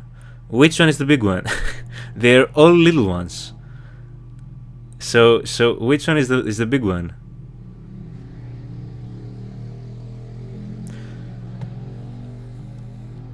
Drogon is red. So this one is Drogon, the one who we saw burning its food, cooking its food. Is this Drogon?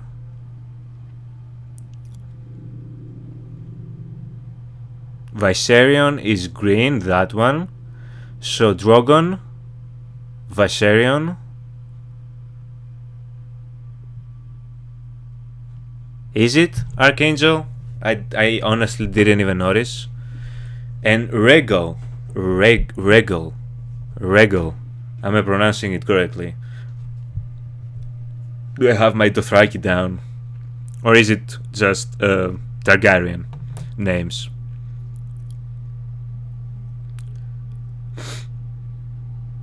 So he's Drogon, right? Drogon, Regal, Viserion.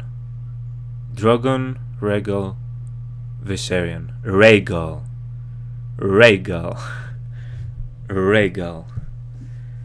If they mention their names in the show, they're eventually going to stick, definitely. Named after husband and brothers. Ah, the Targaryens, right? Yeah.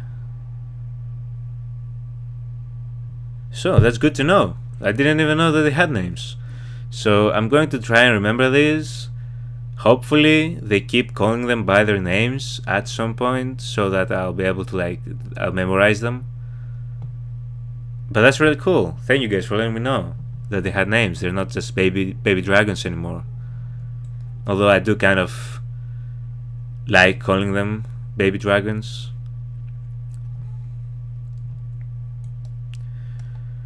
Yeah, did I explain everything I needed to explain about Zora Mormont? Yeah, I think I did. Jon Snow. You know what? I really like Jon Snow. I really like Jon Snow. Really like him. He's just like, he embodies the most characteristics of Ned. Ironically, even though he's his bastard son. For me, Jon Snow is the reincarnation in a way of Ned Stark.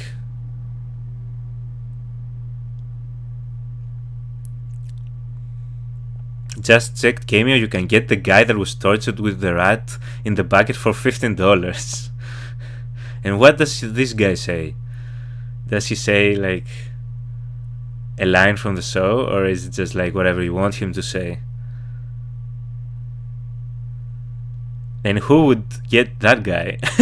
No offense to the actor, but if you can get someone from Game of Thrones, you'd get the guy that was tortured and killed by a rat. As gruesome as that death was, you can tell him whatever you want him to say. Okay. Right, Archangel? No disrespect, but that feels like a waste of $15 to me. It's So many characters, so many other actors that you could go get. Unless that actor has played in some other things that I don't know about, that is kind of a big deal.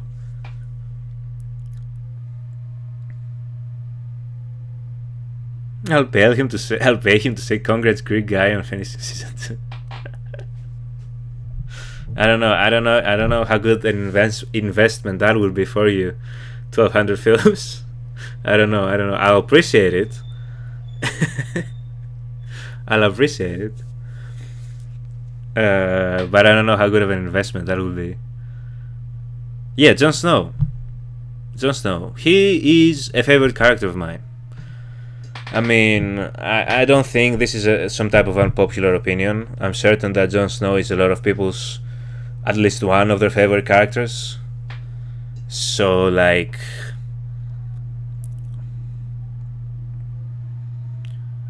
probably Rat in a Bucket guy hasn't won any Academy Awards. I'm willing to place a bet on that one, Archangel.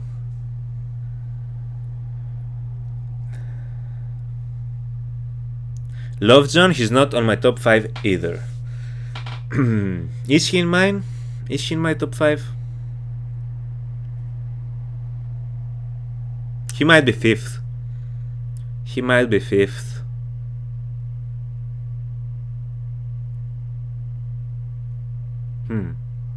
Might be even 4th, honestly, for me, at least so far. I really like John. I really like him. He's just so too innocent for his own good at times. And just like, Ygritte said, he's super brave but stupid. And we saw a lot of examples of that in season 2. But I really I enjoy his scenes. I enjoy his story arc. I like his motivations as a character. And as I said, he reminds me the most of Ned, as just like his ideals, where his heart lies.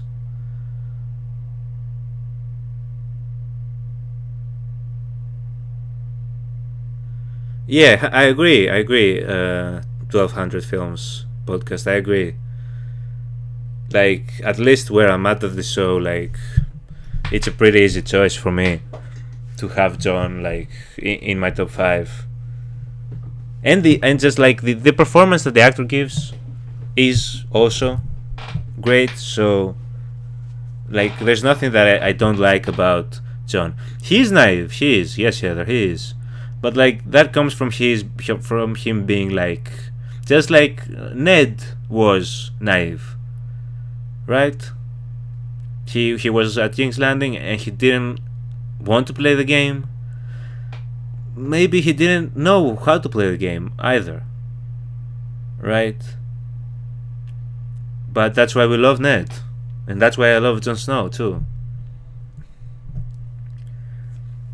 Yes, Jon is top tier. Yes, Heather, I agree. I agree, although I will say Jon has had a bit of a different life story than Sansa, growing up being the bastard child. His mother did not like him. He could tell that his mother did not like him, his stepmother. Right? He never met his own mother. He was always looked at as the bastard in the family. Even Greyjoy was making bastard jokes about Jon, and you could clearly see how much that bothered him. So like, I can't really compare him exactly to Sansa. Sansa grew up very much like loved by her family, very much so, to the point where she had become sheltered and spoiled. Right? I wouldn't say that Jon Snow was spoiled. Maybe in some aspects, right? Like when he was saying to his uncle that he's the best swordsman there and he should get some things because he's the best swordsman, and his uncle told him that in the Wall everybody gets what they earn. Maybe that was a moment of entitlement by Jon Snow, But in general, he had a different upbringing to Sansa, I'd say. And yeah, 100% for me he is a favorite character. Yes, absolutely, Heather. No question about that. He was a lord's son. He was a lord himself. Exactly. You know, very similar to Tyrion, right? That's why Tyrion and him could relate in a way. Tyrion grew up filthy rich, right? He grew up though being despised by his own family, outside of Jaime, at least from what we've gathered. But his sister hated him. Well, he hated his sister as well, so that was kind of mutual. He was the reason his mother died, and his father wanted to basically kill him for a big part of this show, until he had a change of heart. So like, yeah, there's levels, and that's what I love about Game of Thrones. Like, all these characters are multifaceted, right? You can't just like pick one attribute about them. Not only was blamed, but felt responsible also. Yes, exactly. Imagine living with that. And the way Cersei used it against him in that scene as well, that was so foul. Cersei. And I have you at great character in the great tier, but that was horrible. Okay, so we have the commander. The commander. Where are we putting the commander? The commander was okay. That's the commander, right?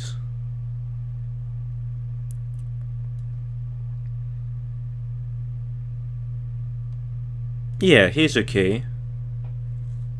I wouldn't put him at great. Wouldn't dare put him at shit list tier. He's an okay character. He has his importance. He had his importance in season 2 and taking Jon Snow under his wing. But he's just a good character, I guess. A decent character. Sam. We're going to put Sam at great. We're going to put him at great.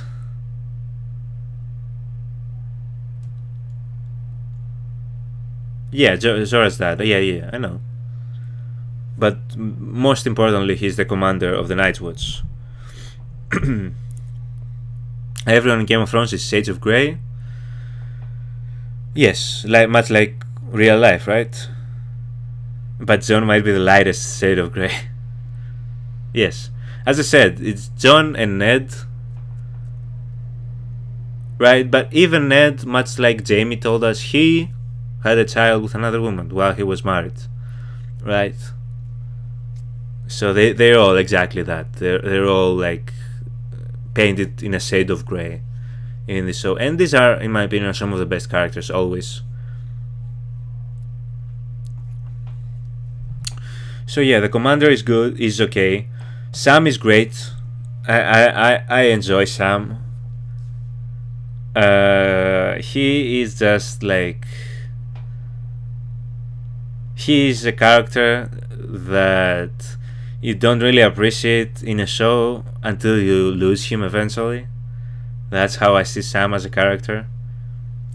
He's a very good-hearted man who just is trying to find himself, right? Try to find an identity. He too was apparently sheltered in a way, but also despised by his own family. Again, could relate to Jon, and Jon could relate to him. That's why they became buddies. Yes, Archangel, also a very light shade of grey. I agree. He's also a pure soul, Sam. And he's great. Yes, I really like Sam. Whenever he's on screen, he'll never fail to like put a smile to my face. 50 Shades of Personalities. This is what Game of Thrones is, essentially. Then you have someone like Cersei who is like who has personality disorder, so she by herself is like 10 different personalities. So like, and Jaime as well. Yeah, Sam is great. I don't think you guys would disagree with that. Is there anybody here who hates Sam? Who's like, no, Sam should be shit listed for whatever reason? I don't think so.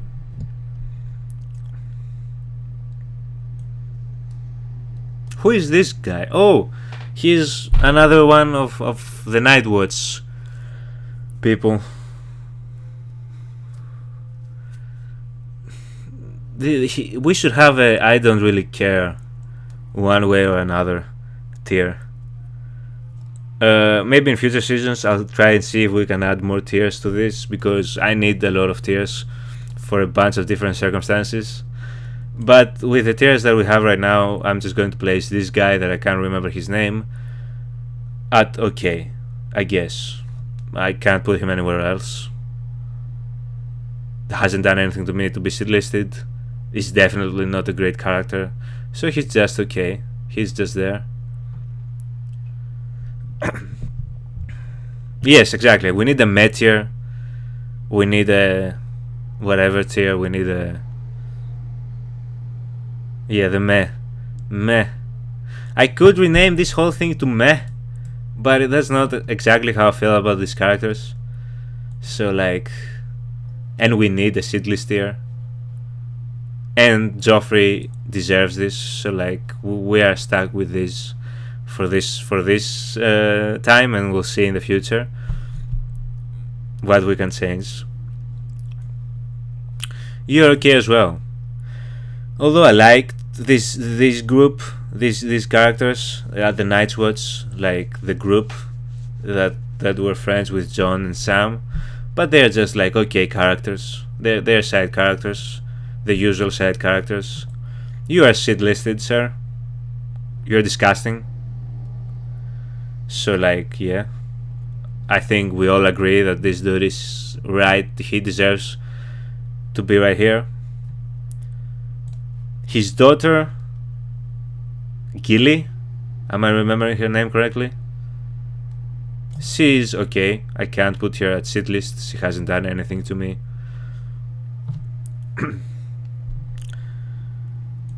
Melisandre is also okay. There was a point where I might have put her at like shit list tier, but right now she's just okay, I guess, until I see like what her actual real motives are. Does she have any actual like love in her heart for anybody, or is everyone disposable just to spread her cult religion? I don't know. We don't really know too much still about Melisandre as a character and her ultimate motives and goals, so for now, just for her being somewhat an interesting character, will be at the okay tier.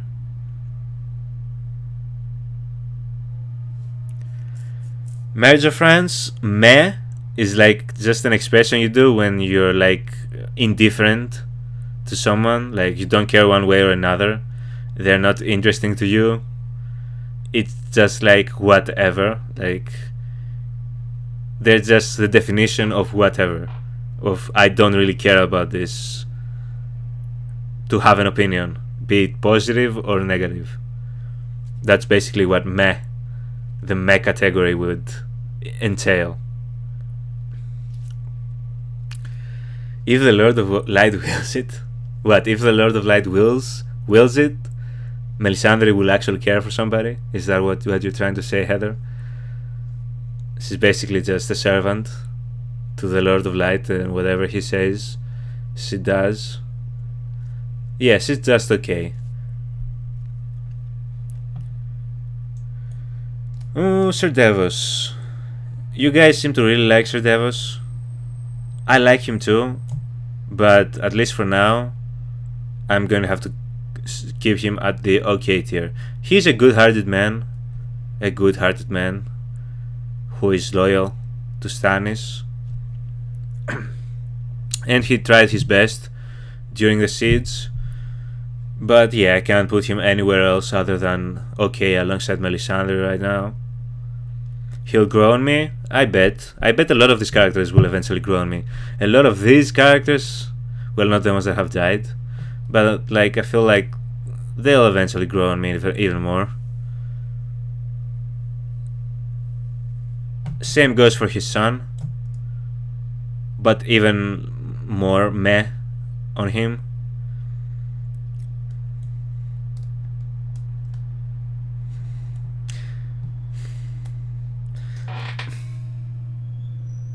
This is Stannis, correct?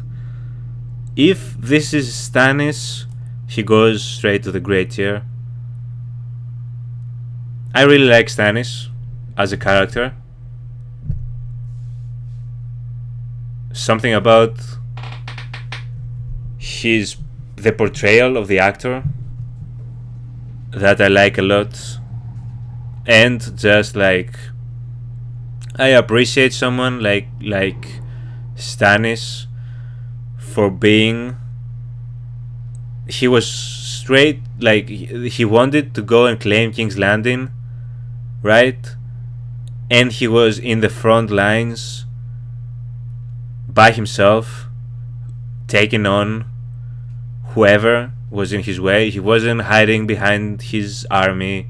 He wasn't waiting in the ships while his army was being slaughtered by the seashore, right? He was in the front lines, wanting to claim what was rightfully his, which the throne was rightfully Stannis's, right? As he explained, he was by the book, he did everything by the book, he never questioned the line of succession, he never questioned his superiors, and now that it was his time, right, by law, they took it from him. So, like, can you really be upset at Stannis for feeling the way he's feeling? Maybe he shouldn't be trusting the cult that he has joined, but like the character himself, I enjoyed whenever we saw him this season. He added a certain like presence to season 2, and hopefully that continues in a future season.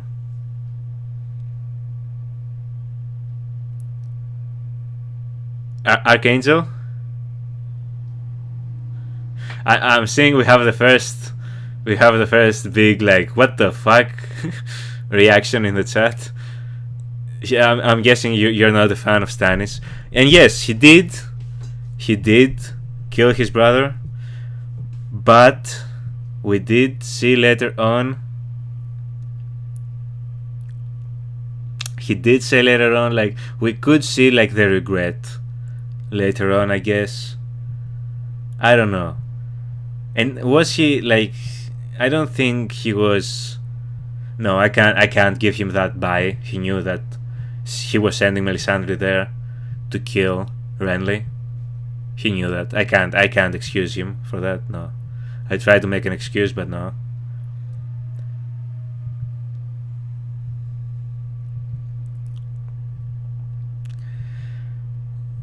Yeah, I don't like. There's no like. What is the saying? I can't remember the saying that I wanted to like say right now. There's nothing fair in love and war, something like that. I'm probably butchering the saying, but like, yeah, it wasn't by the book, and he did kill his brother, but it was all in an attempt to get what was rightfully his, I guess. That's my defense for Stannis. Listen, I am too very upset that Renly was killed. Don't get me wrong. But like, deep down, like, Stannis' claim might be the fairest claim out of everyone vouching for the throne right now. So I kind of see his point of view, especially once he explained like how he was like accepting everything they were telling him prior to this point, because he accepted the line of succession, but they did not respect his time when it was his time, right? I don't know, I kind of felt for him there, and I overall just like the actor specifically in his performance, so I'm going to have to put him at great. I'm sorry, Archangel. You're going to have to accept Stannis near Sam in the great tier. And maybe by season 2 he sways me one way or the other again. We don't know.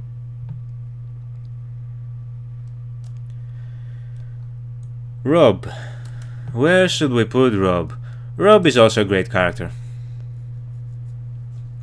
I don't know if there's a Stark character that falls below the great tier, to be honest. Starks are like, they're as good as it gets in Westeros. Now that I'm thinking about it, we'll see. But Robb is definitely a great character. He really, like, he was one of those characters that in season 2 really grew a lot. The performance is great. His motivation is great. Like, we want Robb to succeed and take revenge on the Lannisters, but we also see him kind of grow as a leader and as a king, right? Throughout his journey of revenge, and he's just turning into becoming the man, right, to take over after Ned. And he too exhibits some of Ned's qualities, although not quite similar as Jon in some aspects. But I do enjoy Robb a lot as a character. So yeah, he's going straight to the great tier as well.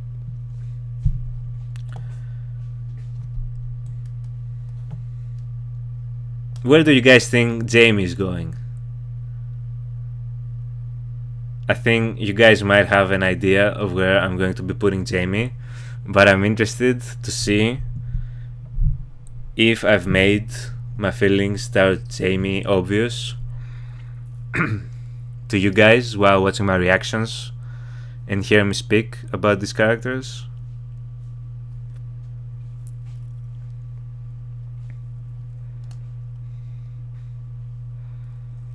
Robb is very young. Yes. How old is Robb exactly? Do we know? Top tier for you, Taylor?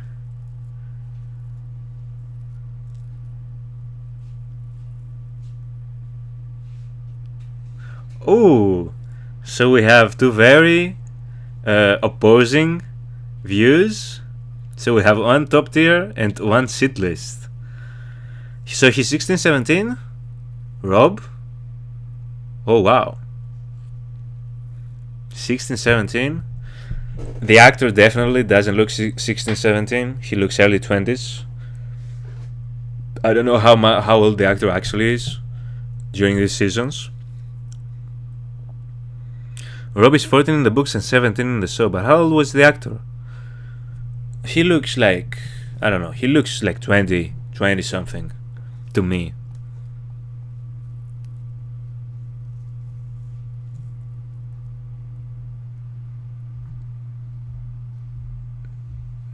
Jaime is going alongside his sister / lover, unfortunately.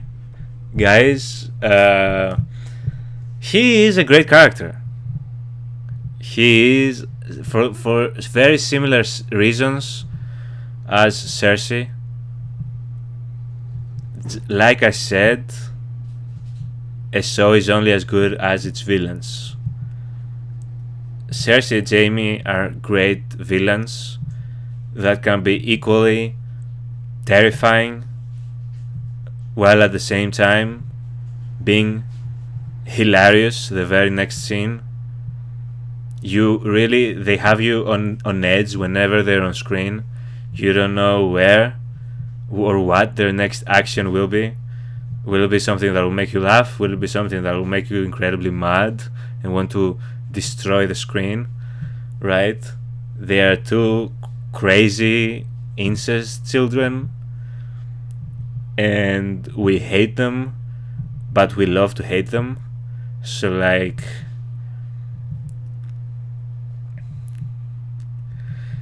he's a great character, but Cersei's better at it. She plays him like a fiddle.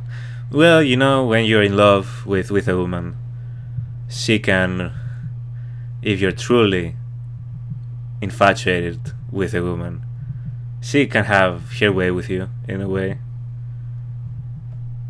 Jaime is also quite complex. I understand that, and I don't know, maybe I'm also partial to Jaime because of the relation that he apparently has with Tyrion. Like, if Tyrion likes you, there must be at least something to you to be liked, you know? He is still a complete crazy person as well, just like Cersei. The type of person that for his own gain would kill his cousin in a horrific way, like we saw, right? But I can't say that I'm not really enjoying whenever he is on screen. The actor is killing it. Something about the Lannisters, man. The actors portraying the Lannisters, all of them. Yes, even that fucking Joffrey piece of shit. The actor is doing a good job. They are just overall like fantastic in their roles, all of them. Father, children, like nephews, all of them.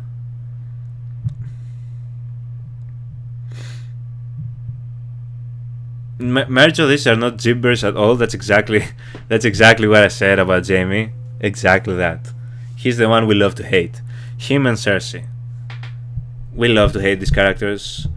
Joffrey we just hate. That's the difference. Like, I don't enjoy hating Joffrey. It just comes out of me whenever he's on screen. It's like I don't enjoy Joffrey one bit. But Cersei and Jaime, they're different.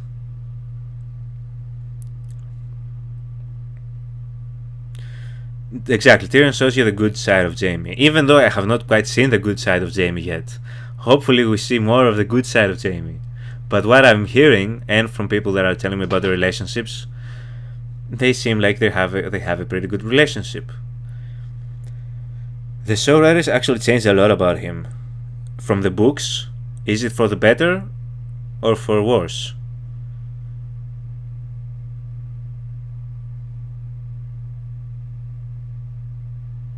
Archangel is in your top. Should I place Archangel from chat and place him in the top tier? That's what you is that what you're saying, Merja? For the wars? Oh, interesting. But I still like his character a lot in the show. So maybe he has even more humanity to him in the books, because you kind of like get more of his like backstory, his relationship with his siblings, maybe. Oh, the one that the whore that he bought for Tyrion, that story.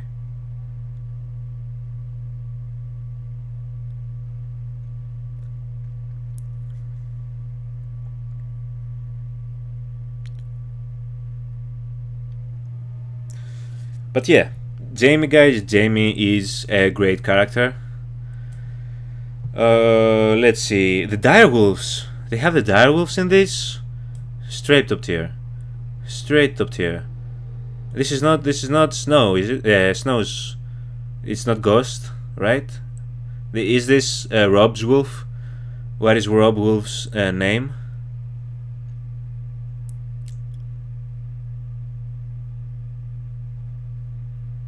If you guys let me know what Rob's wolf is named, because I have a hard time remember the name right now. But obviously all the direwolves, all the dragons, these are top tier characters, guys.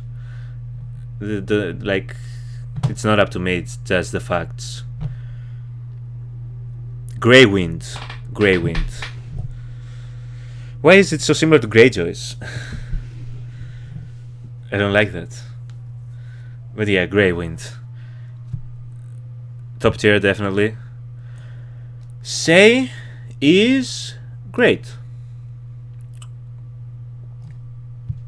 She just is. She's great. I like her. I like her and how she treats Tyrion. I love her accent. And I have no reason to put her any place lower than great. She's a very intriguing character. We still have not we don't know much about her and her backstory, but she is another character that I always enjoy her scenes whenever she's on screen. So yeah, I'm going to put her straight at great.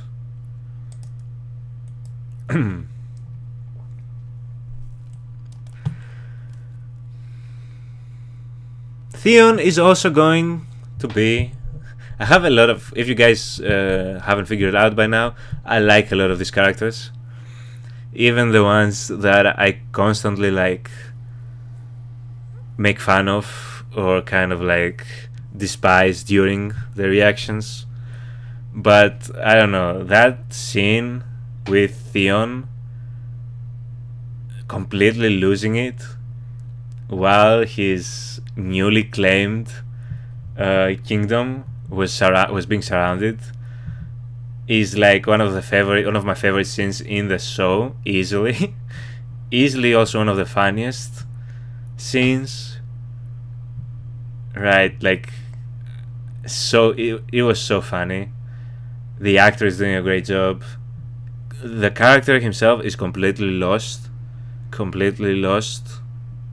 but like, I can't say that I'm not enjoying the time that we get with Theon.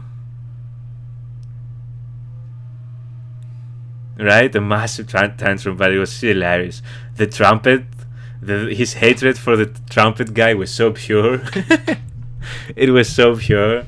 I couldn't help but like, and it couldn't help but make the character more endearing. If I remember well, my God, I'm going to butcher this pronunciation. Sibril? Kekili? What kind of name? Sibril Kekili? Kikili? She's a porn star. Very interesting. I had no idea. You've seen her videos, Taylor? So she's like well known or what? The trumpet hate was brilliant. Yes, it was. I didn't know that. So was this like her fair Cybele? Is that her real accent, Marzo? The accent that she has in the show? Does she actually have an accent in real life? And was this role her first actual like role? Her first actual role outside of like the porn industry? If you guys know any of these details, I'd be interested to know. Yeah, Greyjoy is great. Oh, Catelyn.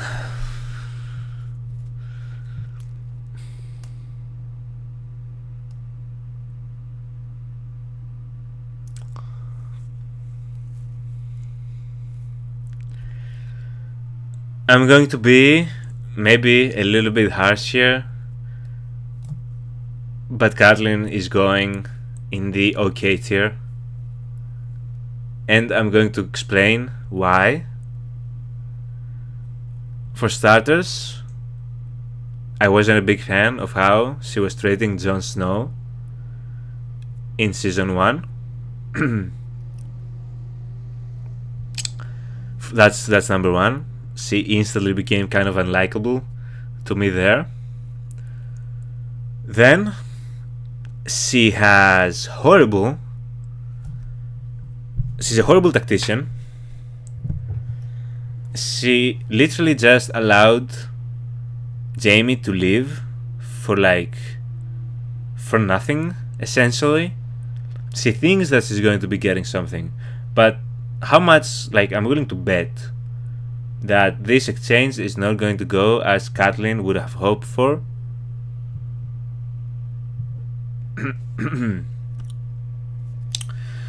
And she is going to be responsible for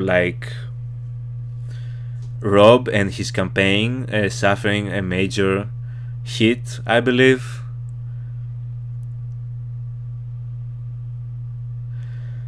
Fair, the actress makes me like her more than I probably should. You see, I don't feel that way. I don't know. Yeah, the actress is not doing anything bad, with her portrayal.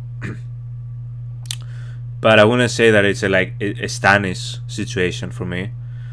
Where, maybe if Stannis was played by a different actor, maybe he wouldn't have made the great tier. But I never felt like Catelyn's actress, her portrayal, elevated the character in any way. It's just what the character is for me. I can't put her at great. She makes a lot of dumb decisions. And she feels oftentimes a bit too righteous.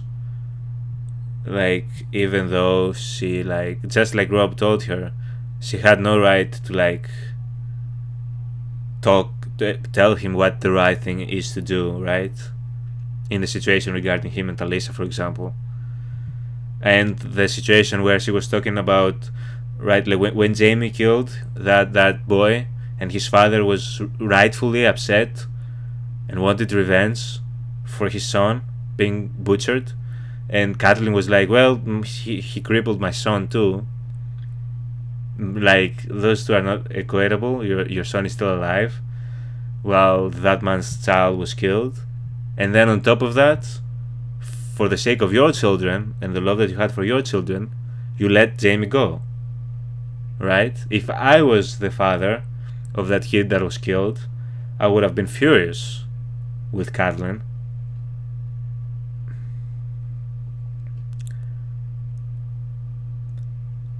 No, she deserves to be where she is, yes. Kat's chapters are depressing to me. She's always fearing for the worst. She spends most of her life sitting and waiting for her loved ones to return to her. Very helpless feeling. Yeah, I can see that. Yeah, I can see that.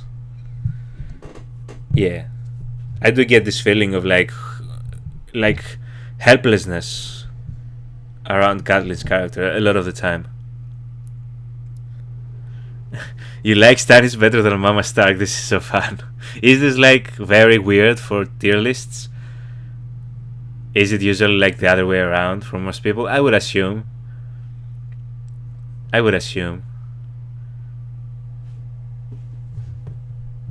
Yeah, the actress of Say is doing a great job. She's doing a great job.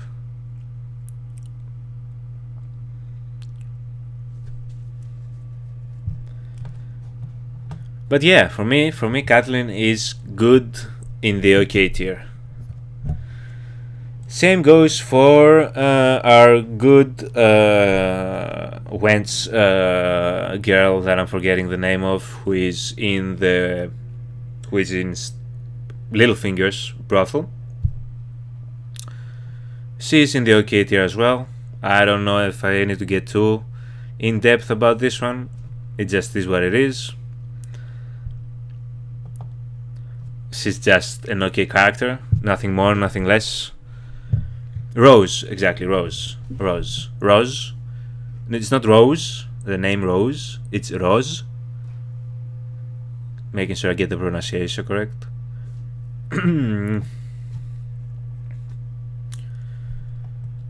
Okay.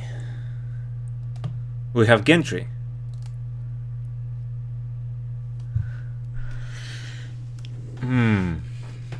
I know that a lot of people really like Gendry, and I like Gendry too.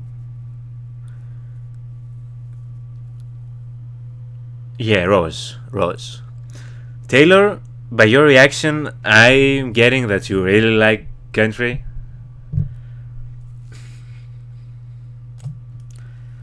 For now, he's been placed in the OK tier, but only for now. He is like this close to making the jump to the great tier just by association, for being like friends with Arya. But he himself is like, he seems like a good, decent person with a good morality, and I do feel like his character is going to get much more screen time in the upcoming seasons.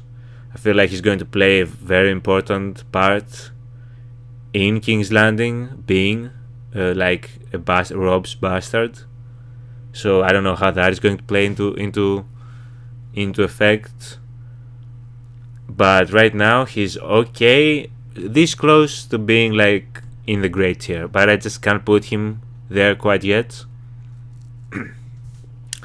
Yeah, I figured that Gendry is really doing very well with the ladies, as far as like appreciation goes. Yeah, I can understand it. I can understand it. Right, I can see it. Him, Rob, John, I'm sure. Tyrion as well, I'm sure, are all doing very well with the ladies. Should I throw Jaime in there as well?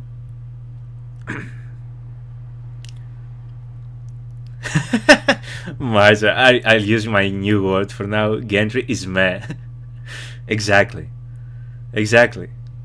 Not for long though? Okay. So yeah, I'm expecting him to have like a glow up in the upcoming seasons. Maybe similar, like kind of how Rob went from being kinda there in season 1 to then season 2 being elevated to like great. He would never have been in a great tier if I had done a season 1 tier list. Never. So I can see Gendry, because I already like him more than I liked Rob in season 1. So I can see Gendry climbing up the ranks very quickly. You guys already know where our girl Arya is heading, straight to the top, right next to her half brother and her other brother Wolf. I think that like this list is mostly self-explanatory. You guys know how I feel about Tyrion, Dany, and Arya. They are my top 3 favorite characters so far in the show, and I don't think that will change anytime soon. So yeah, there's nothing not to like about Arya. The actress is doing an amazing job. The character is written very well. It's a very interesting character. The situations that she has been in have been some of the most interesting ones out of all the characters. Her relationship with Tywin, as well as why am I forgetting the man's name? The man, Valar Hulis. How did he say? What was it? But you know who I'm talking about. She's just her and her dancing teacher, our Greek brother. Like she has so many good characters with her most of the time, and her interaction with them are always great. Right, Archangel, there are a lot of characters. I'm already like, wow, we have a lot more to go, and we still need to get into the history and lore reactions. So, yeah, there's too many characters, because they add every single one as well.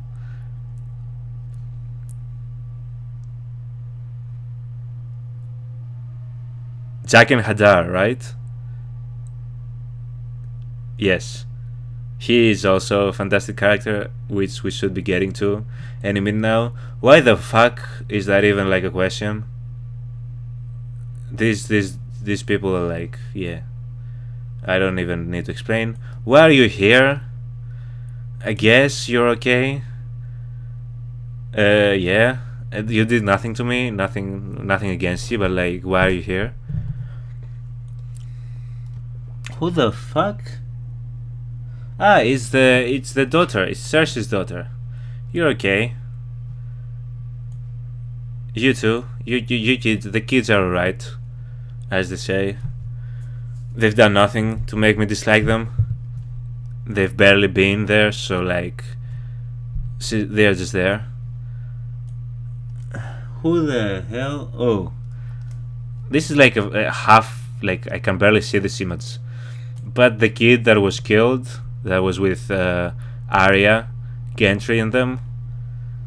He didn't deserve the death that he got, but like other than that, he's just whatever.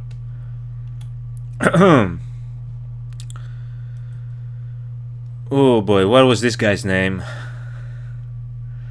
He was a good character. He helped Arya out, and for that he gets brownie points.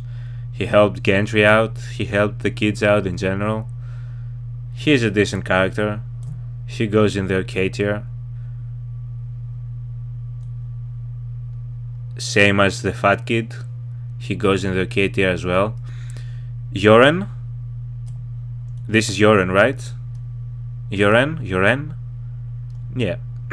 He was a good character, decent person. Rest in peace. He did his job, he helped Arya, and we thank him for it. Right, he went instead of Gendry. He protected Gendry and Arya, and yeah. Good character. But like, he's okay. Sorry guys. Here is our friend. Here is Jaqen Hadar. He's going straight to the great tier. And if he keeps this up, he can even make it all the way to the faves tier. But I just don't know how much more we're going to see of him. I don't know if she's going to get enough screen time to climb into the faves. But I can't deny that he was one of my favorite additions to the cast in season 2.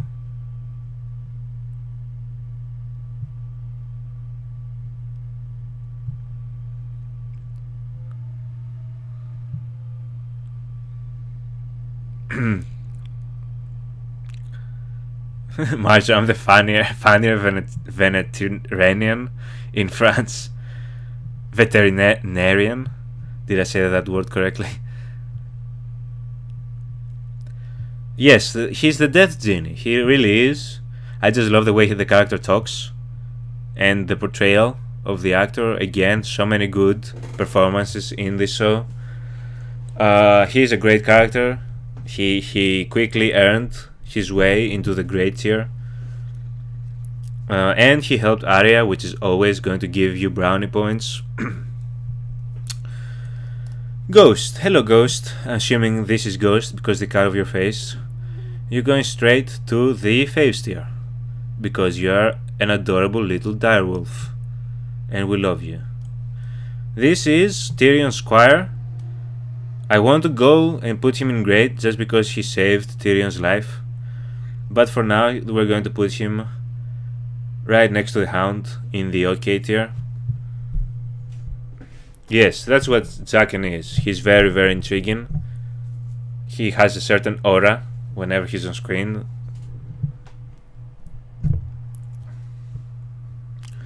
The way he speaks is a characteristic of Lorath. I'm guessing we're going to find out more about Lorath. This is where, like, this is where Arya's teacher was, right? Correct? Forgetting the name. I suggest Archangel to make our Greek guy famous. Push the friends to subscribe. Thank you guys. I appreciate your support.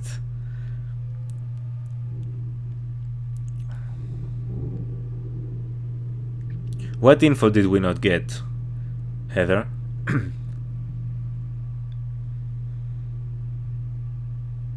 That he's from the same place that Arya's instructor was. I thought Arya like said it. That's where her. I'm forgetting my Greek guy's name. The swords master. Why am I forgetting his name?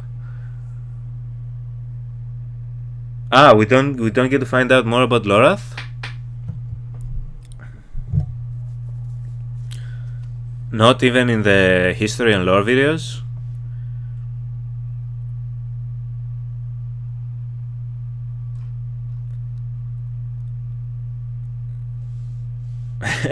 Archangel, did you just like figure out that you're not subscribed to the channel?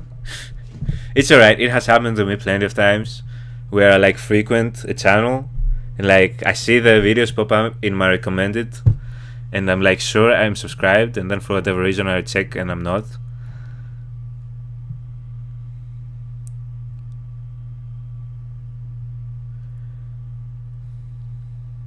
He said he was from Lorath when he first met her. No, I got that from another info video. Ah, okay. I'm surprised that there's an area like that we don't really get to expand on. It's crazy how this tier list is going to be completely jumbled within a few seconds. Why? Who is coming? Why are you saying that? Oh, are you thinking like it's a bunch of like meh characters coming?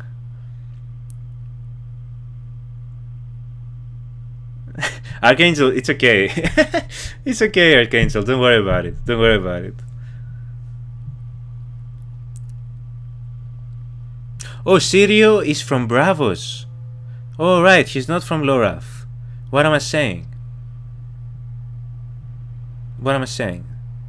He even said it many times that he's like the greatest, the first sword of Bravos or something. FYI, my real name is Marjorie. Like Marjorie? Shut up. That's a great name. By the way, you have a beautiful name. I really liked Marjorie, like the name. And that is your name? That's amazing.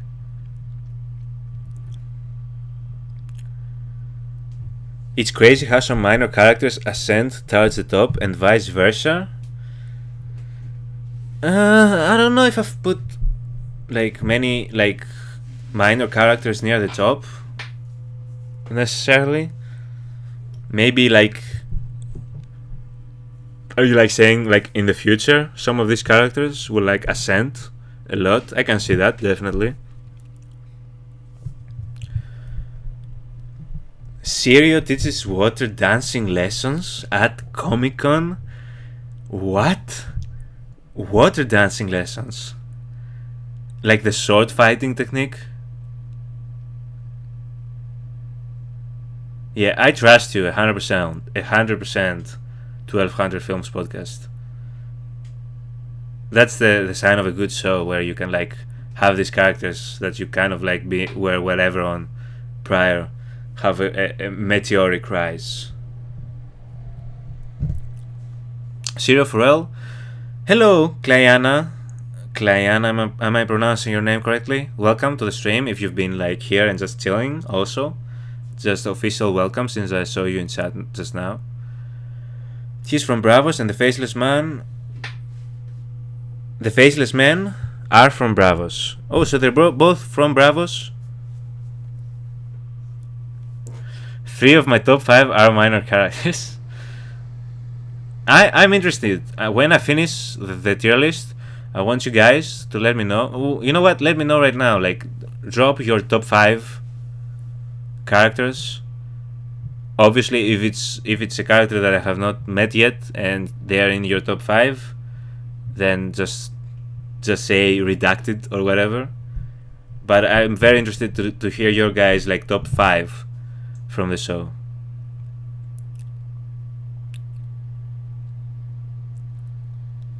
Sorry, just to clear my name, I am subscribed already. See, Archangel, I was ready to like go all Joffrey on you if you weren't subscribed. I don't know, maybe we'd cut off your tongue, you know, or we'd cut off your arms, whichever you preferred. But since you're subscribed, you're free to go. You're free to go. We will spare you. Yes, water dancing is the fighting style. Have you guys seen Avatar: The Last Airbender? This is what like that term and just like the technique and him training with Arya kind of reminded me of, like Avatar: The Last Airbender and their like technique. I don't know why I made that connection right now, but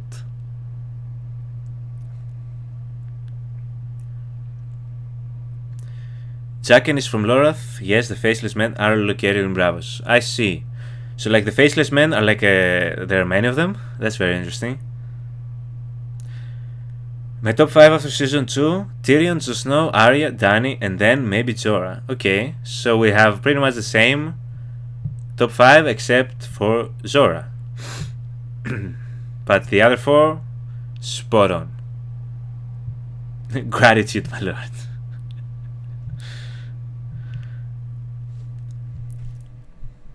Watched the show many times, didn't remember Jaqen saying he was from Lorath. What episode? I don't know if he said it, Cleanna, during his conversation with Arya before he changed face and disappeared in the last episode. Yours is overall Arya, Tyrion, later named. Ooh, that intrigues me. Maester. Is this is not the Winterfell, right? No. Who is Einman? Which master is that? And the Hound is 5th. That's very interesting. That's very interesting.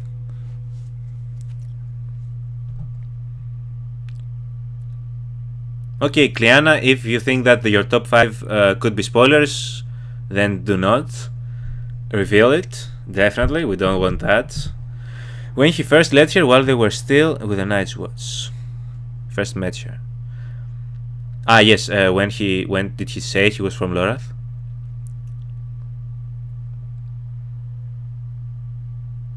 Who is Aemnon? Am I pronouncing the name correctly? Which Maester is that? Is he the Winterfell Master?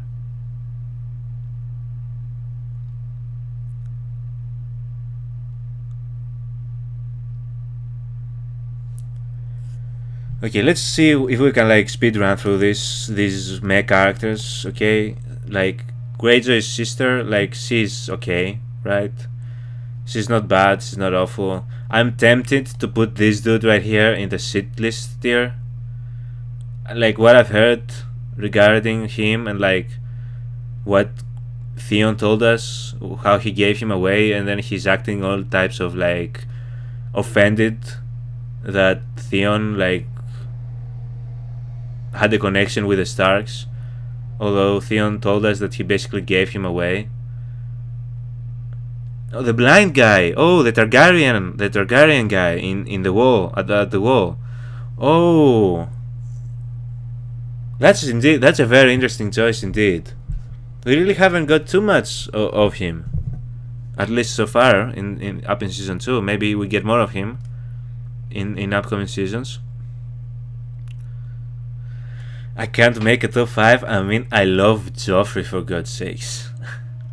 Taylor, be careful with your public appreciation of this demon child. You know, you can do that in private. I'm kidding. But imagine loving Joffrey. Taylor, come on. Like, I get if you like the performance. It's your overall, okay, from all the seasons. So I'm guessing we're going to find out more about Maester Aemnon. So I'm going to put this the father of the Greyjoys, whatever his name is. I'm shitlisting him. I don't care. He ruined Theon. He broke Theon. He broke him. And because he broke Theon, he's going straight to the shitlist here. He's just a boy. Taylor, he's the devil spawn. He's like Satan reincarnated. He's I don't know what else to say. I don't know what else you want me to say. Like he got past being just a boy at least like 11 episodes ago, when he was telling Sansa to look at her father's head on the spikes of King's Landing for basically just his amusement. I think he stopped being a boy then. He instantly turned into Satan himself. So yeah, he's not a boy. He's just not. He's a monster. That's why he gets his tear. What was your name, pirate? Straight to the OK tier you go. And we did not see this man in the siege at all.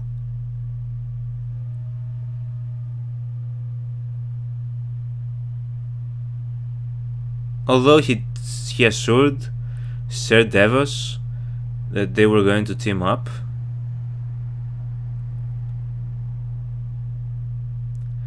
And now that I'm really thinking about it, could this dude have any relation to what happened to Winterfell at the end of season 2? Because he just like disappeared, although they had made like a pact with supposedly Sir Davos and his crew. Salador San is his name. Yeah, he's just okay. He had one scene, he was interesting, but like that's about it. But now I'm like suspicious. Like, why didn't he like appear? He just disappeared. Like they had a deal, and he was like, nah. He just never went there. So like, did he go to Winterfell? Did he team up with someone else? That's going to be interesting, I guess. Top 5, just joking. Arya, Jaime, Brienne, Tyrion, Drogon. Drogon? Who is Drogon? Is it one of the dragons?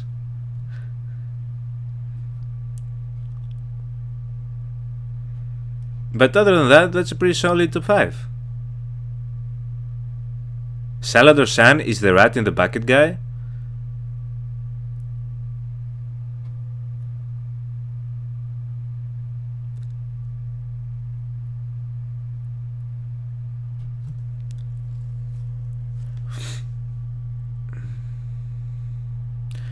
I'm confused. Black and red dragon? Ah, is it like the okay, I see. So it is one of the dragons. Drogon, okay. Thank you, Heather, for keeping me. I'm going to get it down eventually. Ship exploded, can't remember. He wasn't like, we didn't even see him, Archangel. He wasn't like, wouldn't they at least show him?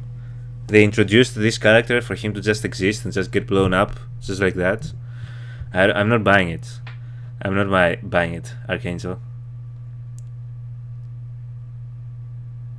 It's your better Saturday night since? You don't know, it's so sad. Wait, no, it's not sad, Mars of France. What are you saying? First of all, you have like one of the most amazing jobs. You save animals for a living. Like, that in itself is amazing.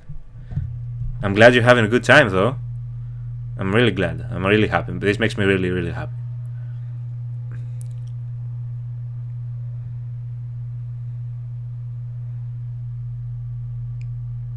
Yeah, the greater than symbol. What are we talking about? I'm lost.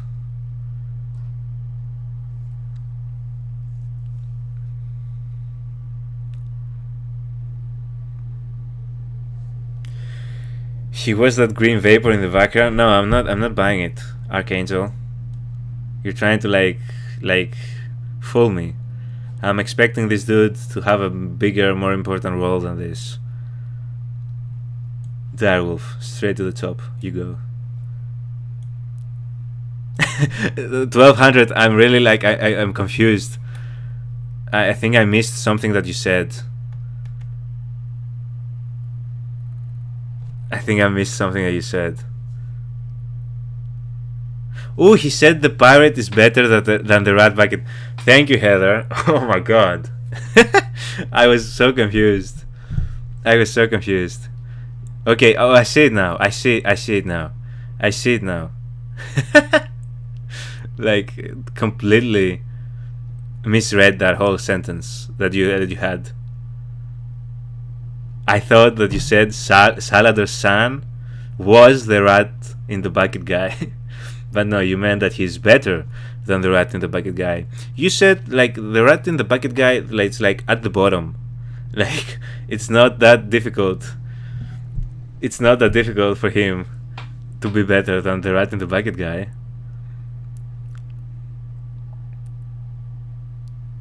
Thank you, Taylor. I appreciate. I'm glad that you're enjoying the stream. I'm super glad. Stop doing math. yeah. Quick math, it never works out for me. It never. But that wasn't even math, Archangel. This is just me, like, not being able to read sentences. This is what this is. Okay, Renly is going straight to the great tier. Rest in peace to our gracious Lord Renly. He would have been, I believe, a great king, a good king, a really good king, a really good king. He would have been.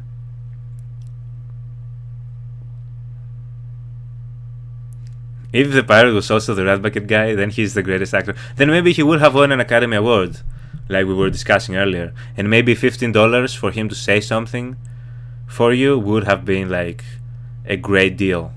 Yes, we agree. We agree. Renly was a great character that kind of snuck up on me, similar to how Robert Baratheon snuck up on me. I initially started off kind of disliking the character, but then he kind of like showed his good side. Wait, why did my Stream Elements bot delete your message? Oh, sorry, Kliana. I have like something like enabled to stop spam for like different things. So my bot kind of mistake your comment for a spam comment, which is why it removed it. Sailor Sun went poof.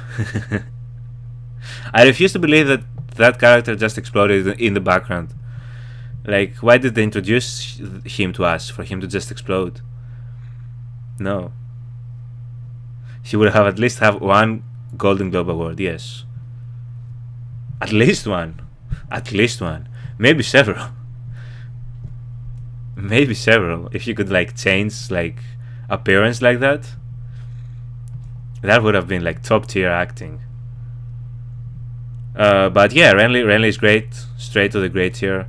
I grew to appreciate him just before we lost him, unfortunately. Wait, what am I doing? What am I doing? Wait, no. This is not what. No. Why am I messing it up? Okay. Well, we almost have Joffrey like climb up a tier. Even when we've banished him to his hell, to his personal hell, he still tries to escape, to find ways to annoy me. Fucking Joffrey. Peter Dinklage actually won a Golden Globe for Game of Thrones. I mean, he better have. I don't know. Did any other actor win any type of awards for Game of Thrones other than Peter Dinklage? But I mean, like, he is probably like the best actor in the show. In a show filled with really good actors.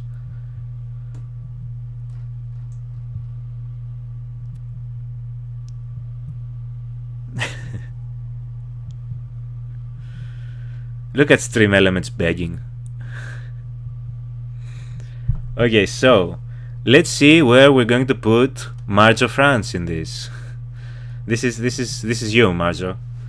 We're going to put her in okay for now, although I feel like I might really get to like her character, the character of Marjorie, in future seasons. But for now, she's going to be placed right at the top of the okay tier, where she's just below great, just because she hasn't had enough screen time for me to put her anywhere else. But she was a pleasant addition to the cast. Same thing goes for Brienne, who I assume this is. despite them cutting off her face in this picture.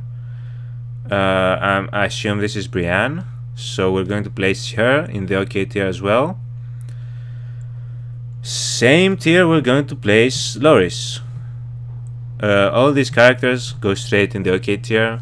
They're all interesting characters that I believe can grow on me, or I can grow to hate them in future seasons. But for now on, they belong right in this OK tier. Who in the hell? Oh my god, you're shit listed. The fuck? Why are you even like an option? Guys, I get it. Brienne just hasn't like done enough for me to put her in great just yet. I feel like she'll be there by the end of season 3. I feel safe in saying that. But right now, I just have to put her in OK.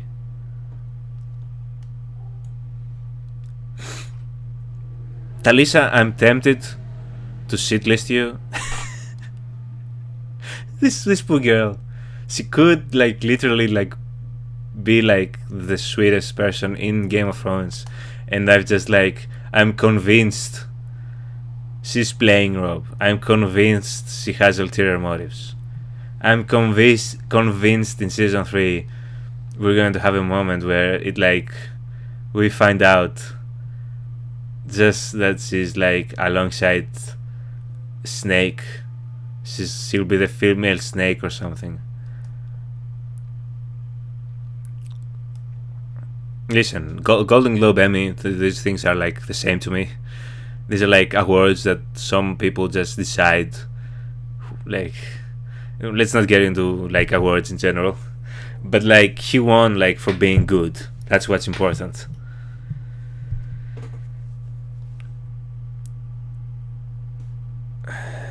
Yes, I know that she's, I think somebody told me in the comments of the videos as well that she's the granddaughter of Charlie Chaplin, and just that fun fact in it of itself might save her from being shitlisted. So I'll place her right there in the middle. I'll place her right in the middle of the OK tier.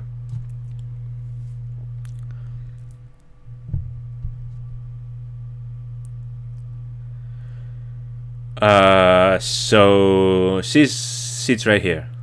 I have like my own things, like I just don't trust her. So like she could be like the sweetest person in the world, but for me right now she's completely like an unknown entity in all this. Whom the fuck is you?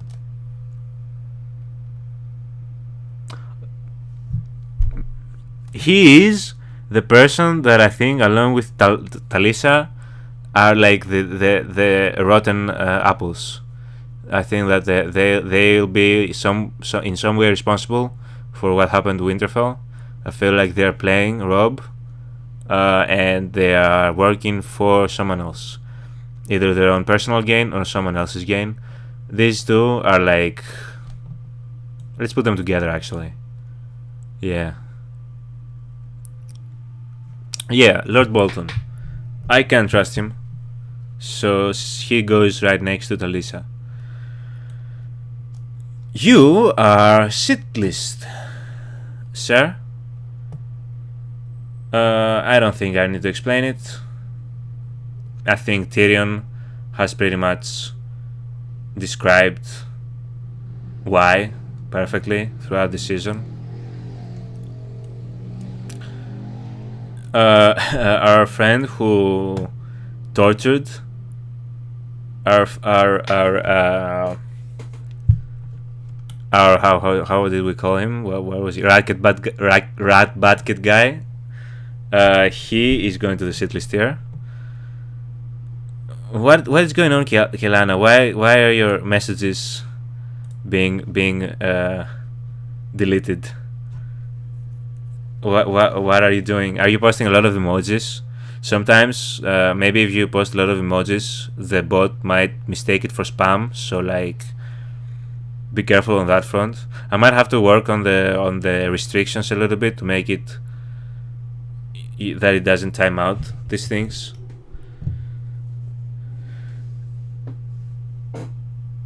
She's not very visible. I deserve more visibility. What are you talking about, Marge? Are you talking about Margery? Are you talking about Margery? I put her at the top.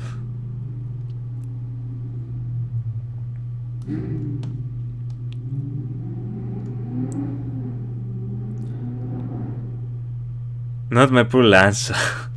Are you talking about the Lannister kid, Taylor? What's your fascination with the Lannisters? I mean, I get it at some level.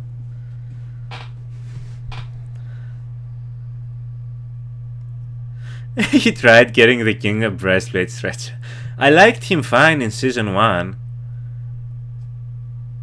He was decent until he killed Robert.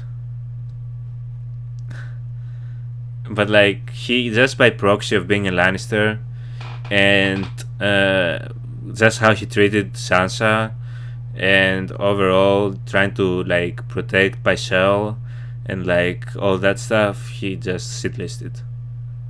I don't care. He hasn't done anything for me to not sit list him. Maybe in season 3.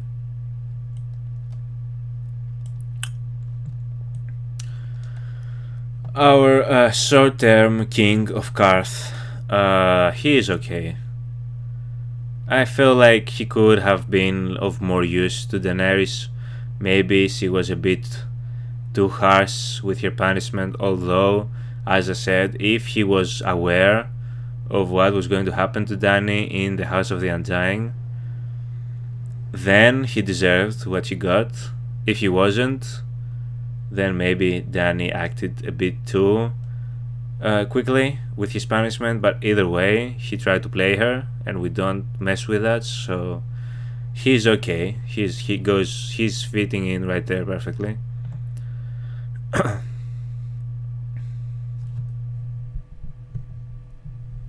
Make sure you learn all the songs of each of the houses. Should I? Are they going to be important in future seasons, or is it just like a fun thing that I can do? I'm all for it. Are they good songs? What is it, Heather? What is it? Ah, I see, Cleana. I see. Thank you for doing it. Thank you for doing that. I really appreciate it. I really appreciate it that you thought ahead, and I did not see it, so you did a good job.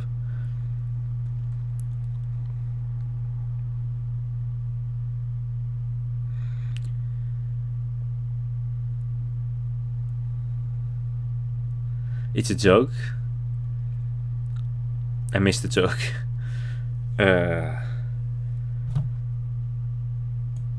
This dude is okay. When I first met him, I thought he was going to be Sid listed. I really did not like his character in the beginning, but he ended up just being like whatever. He was kind of whatever. He had his reasoning behind not helping Dany, which was somewhat sensible, and then he got killed off. So like whatever. He's just an okay character.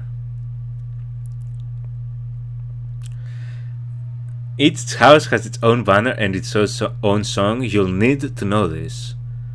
Yes, the Spice King. He's okay. He was a fun character while he lasted. He was kind of rude and condescending to Dany, which made him very unlikable to me. And then he was like killed. Yeah, I know of the banners and the sigils and the words.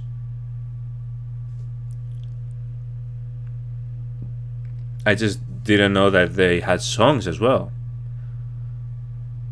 Are they like on YouTube, or are they actually like, can we hear them during the show at some point and I just missed it?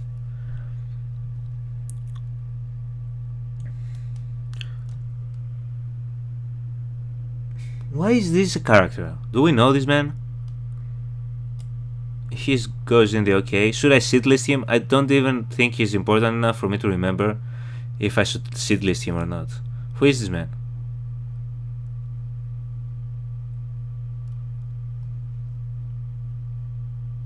Tywin is great. I think you guys you guys would have guessed by the placings of Cersei and Jaime that Lannister would be along the same lines. He is a very interesting character. He demands your attention whenever he's speaking and whenever he's on screen. The actor is doing a fantastic job in his portrayal.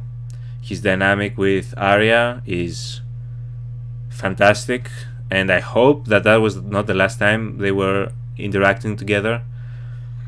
Although, by the next time they meet, the circumstances will probably be completely different for both of them. They're all on YouTube. He was briefly the Mountain. He was recasted a few times, I think. Well, fuck him then. I like, okay, to the shit list you go. Love Tywin. I really like Tywin. I don't love him because, like, for obvious reasons. But he is a very, very good character. In the same vein that Cersei and Jaime are really, really good characters. Yeah, there's not much else to say on Tywin. He's really, really a really, really good character. A really, really good villain.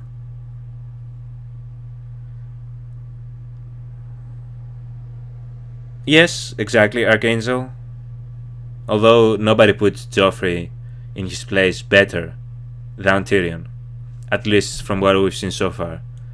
Because them slaps, the Tyrion slaps to Joffrey, like, I should just add them to like a soundtrack and just have the slaps in the background. Because they're like, they were some of the best moments in the show. The Tyrion slaps to Joffrey's face. Yes, loved the slaps. They meant so much, they carried so much weight. Especially the second time that he did it. In the first scene you were like, maybe, oh, why is he slapping the little kid like that? And then you found out why.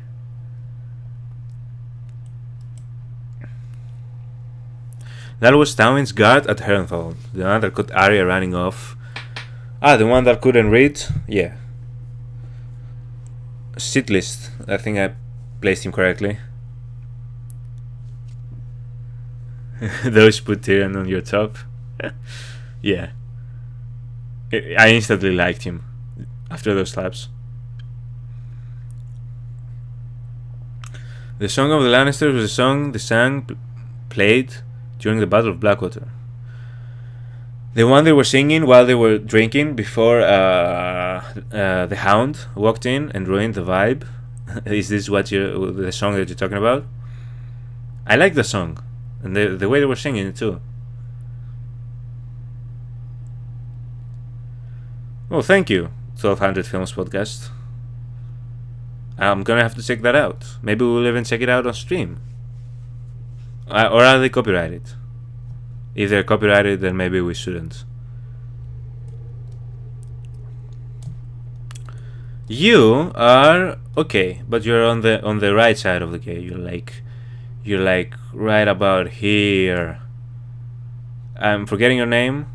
You were a pretty cool character though, and the way you sacrificed yourself for like for your people and for the Night's Watch to succeed in their mission was very honorable. So like shouts out to you, my guy. You are shitlist. I knew I didn't like you the moment you first appeared on screen in this exact frame. I think this was one of the first times we saw you, and I got bad vibes from you immediately. Just like terrifying.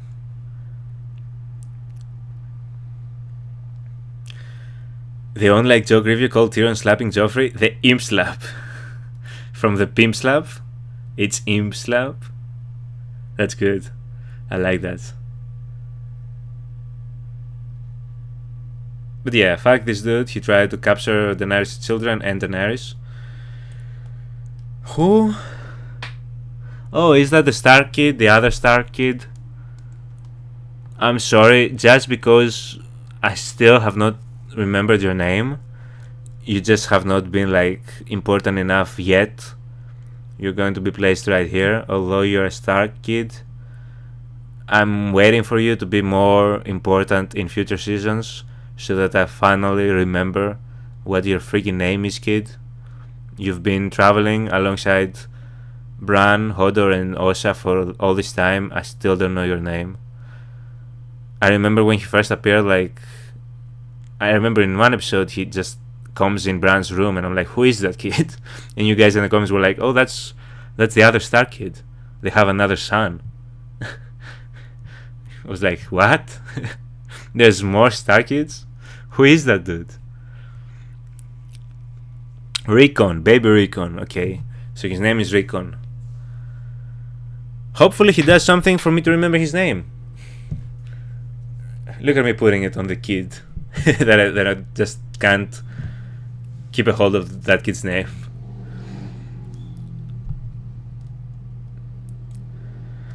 The sideburns, amazing look guy that I had been harping on since episode 1.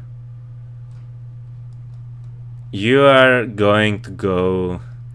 I can't put you on great, although your sideburns were iconic. You were okay. But yeah, the sideburn look, I hated it, and then I enjoyed hating it, and then I ended up appreciating it because it had character, you know. He was doing something different.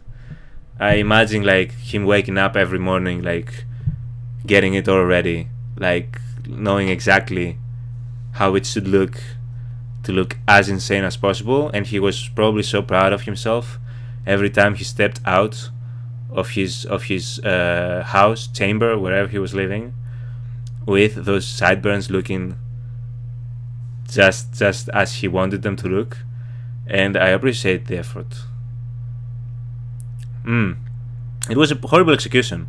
That was Theon like messing up like he usually does, messing up every aspect of the execution. That was not like his fault though, that was all Theon.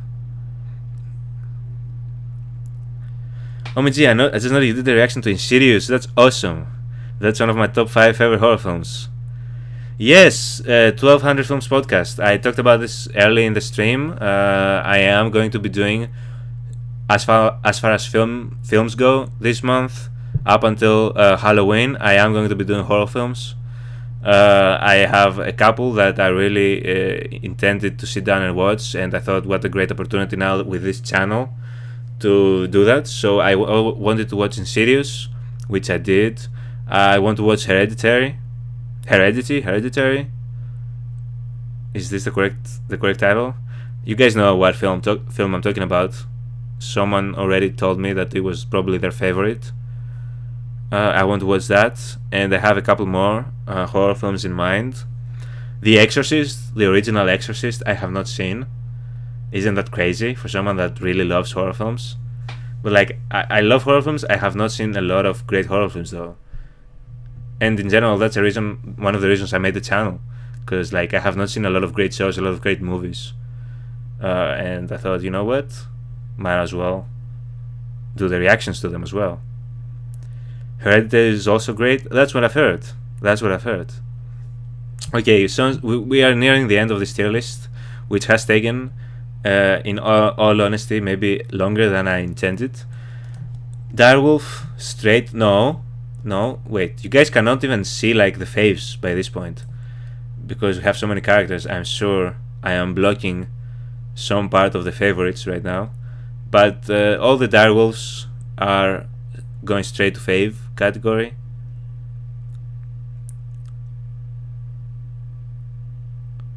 The Exorcist will blow your mind, and it has a future Game of Thrones character. That's going to be very interesting. If I figure out which character that is, depending on when I do The Exorcist and when that character appears on Game of Thrones. But yeah, I'm very excited to watch The Exorcist. You think 3 hours later?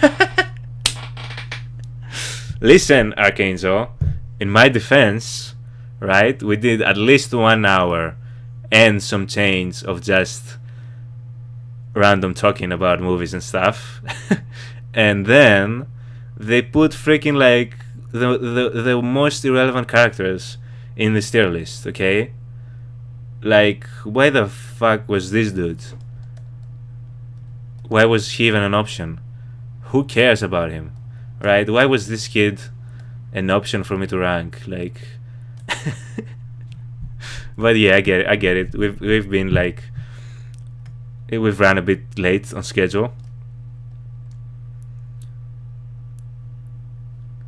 Some scenes I can't rewatch. And Theon head cutting was so gruesome, brutal, ugly. Yeah, he butchered that poor man. He did not behead him. He butchered him.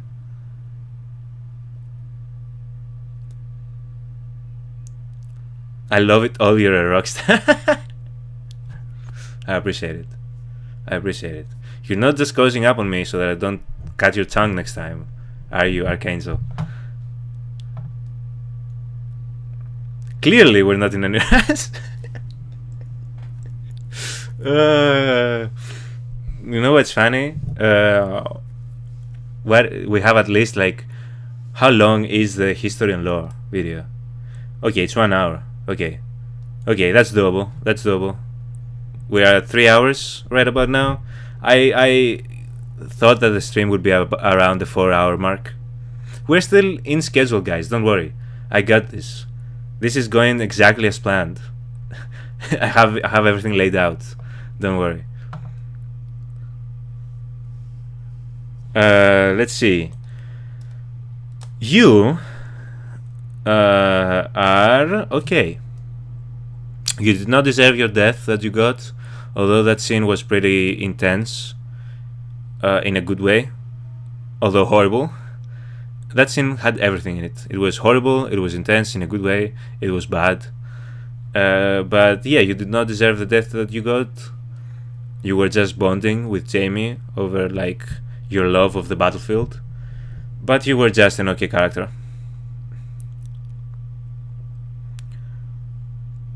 During this stream, I've done 2 loads of laundry, cooked and ate an entire meal, and paid some bills. Listen, I don't know if that says more about my incompetence regarding keeping a tight time schedule, or you just being a master of multitasking. I think you should give yourself more credit, because you are nailing life at this point. I have the stream on my TV and chat open on my tablet. Heather, you're doing... How is the chili, by the way, Heather? How is the chili preparation going?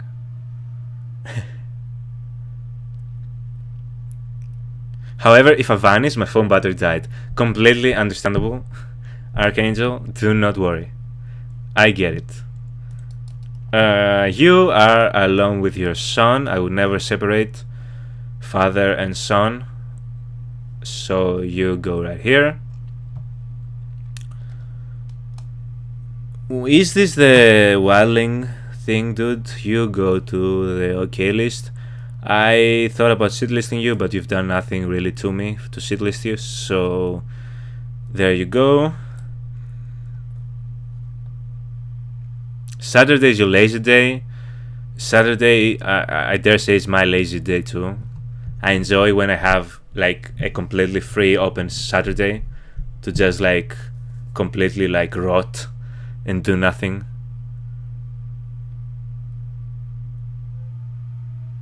It will finish when I feel like it. That's how you do it, I think.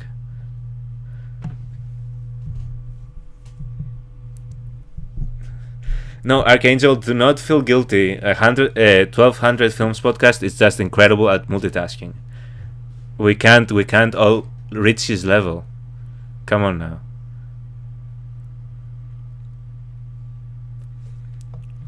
So Ygritte is going in the great list. She won me over. She did not take much time to win me over. She was very funny. Very funny. Her interactions with Jon Snow were hilarious. The actress was doing a fantastic job in her portrayal. I loved the accent. I'm a sucker for Scottish accents in general, and just like I like many English accents, but like something about that accent I really like. I find very endearing. and she was overall a really good character, so she goes straight to the great tier. And I have a feeling I'm going to like her even more in future seasons, hopefully.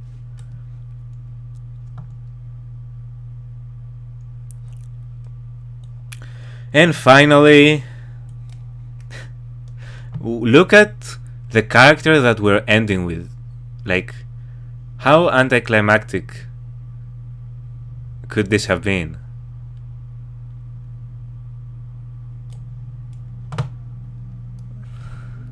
I guess. So this is it, guys. This is my tier list. It took a lot of blood, sweat and tears, but we finished it. Let's give you guys a quick rundown. You see here the faves. I think, like, if you guys have seen my reactions, this comes as no surprise. This is also when I just find out that I have a top 4 and not a top 5. So, like, these are my de facto 4 favorite human characters in the show, and like everyone else is up for grabs. Spot number 5 is honestly up for... No, wait. Ned Stark. See, I knew something was missing because I did the tier of just the second season. They did not have the characters that we lost in season 1. Ned Stark is 5th. Yeah, that's my top 5. My top 5 from the first 2 seasons: Tyrion, Dany, Jon, Arya, Ned. Yeah.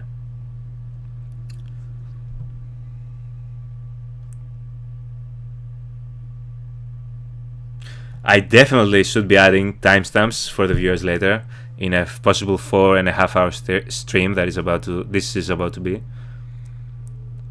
Let's do the writers and directors. Do we have producers? Yes, producers, editors, second unit directors, casting directors, right? Wardrobe department, boom operators, they're very important. Sound design, everything.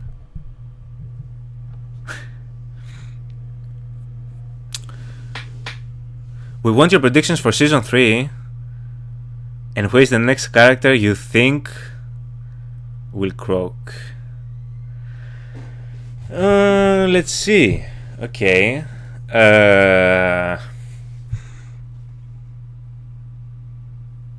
Horses? Yeah, wait, they did not give us any of the horses characters. They also did not give us the Dothraki characters, right? We only got the helper of Daenerys that we don't like.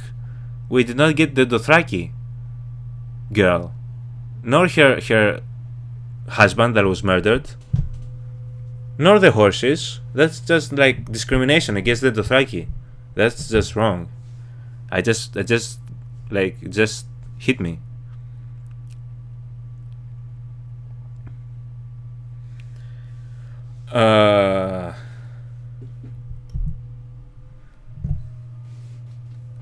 I'm by my spot for the live after season 3. I need to be in. And it'll be some time from now. I'm guessing we go through the seasons at a pretty decent pace. So, like, at around like this time next month probably is when we will be doing the live after season 3. I loved the mountain's horse when it had a head. That was like, what a brutal horse death that was. One of the many that we've seen in this show. So guys, I was about to answer 1200 Films podcast question. See, that dude can multitask and I can't even stay focused on a simple question to answer for him. What I'm expecting from season 3? That's a very broad question. I'm expecting a lot of the same. I'm expecting plenty of heartbreak. I'm expecting some major deaths.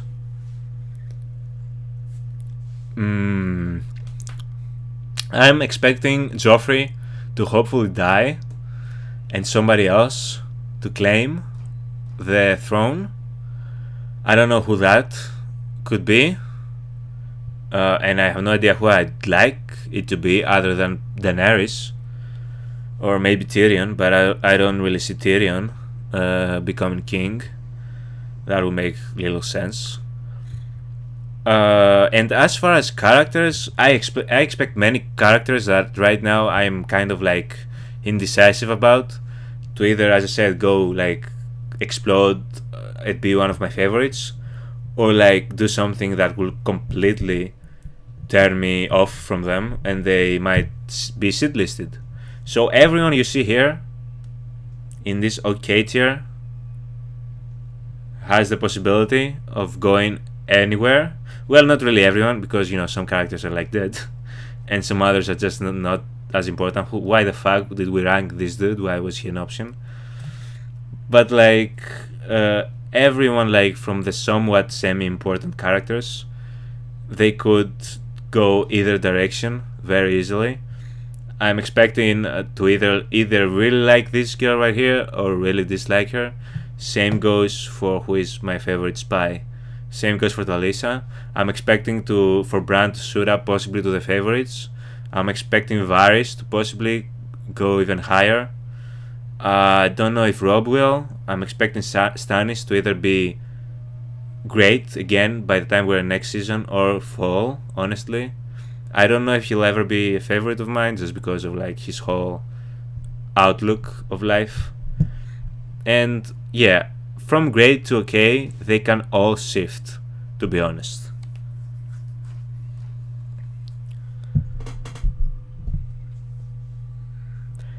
There's only one horse that is actually a character, I think, the Hound's horse, called Stranger. He's very close with his horse, actually. We haven't really gotten that, like at least in the show. I don't know about the books, but I had no idea that was like an actual like good relationship that he had with a horse. I don't know the budget for the show. It's upped a lot for season 3. I like that. That means we can get like even crazier with like locations and just like effects and like CGI and practical design and all that good stuff.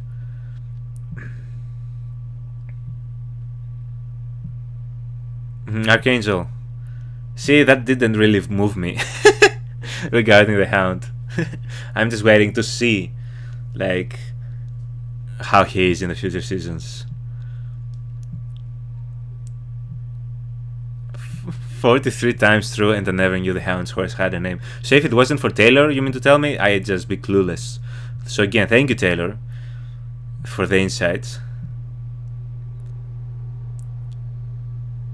I'm a horse doctor and trainer. Yes, we know, and that's amazing. As I said, you have an amazing job. It's a Frisian. Is this like the like breed of the horse? Is it called Frisian? Frisian? Frisian? Am I completely butchering it? I think I am.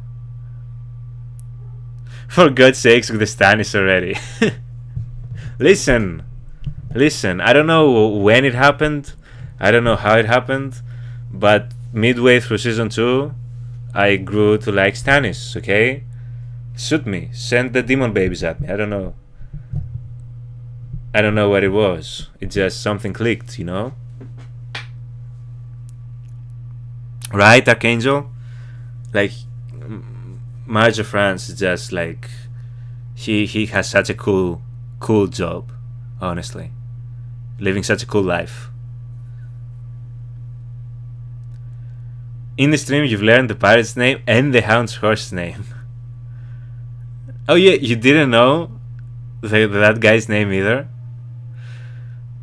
So maybe he really isn't that important. Did they just like have him in that one scene and then he got killed off during the siege and to never be heard from or seen again? That would be like a waste of a character, to be honest with you.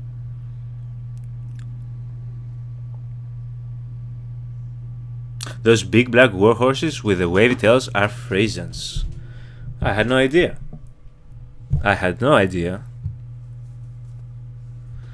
Okay, guys, so since we have our tier list complete, next question: have you watched any other reactors react to Game of Thrones? I have watched Who have I watched? Watched Game of Thrones, actually. Oh boy, is this when I figure out that I don't know the names of the reactors that I'm following and watching? Oh boy, who have I watched? Wait, let's check the history books.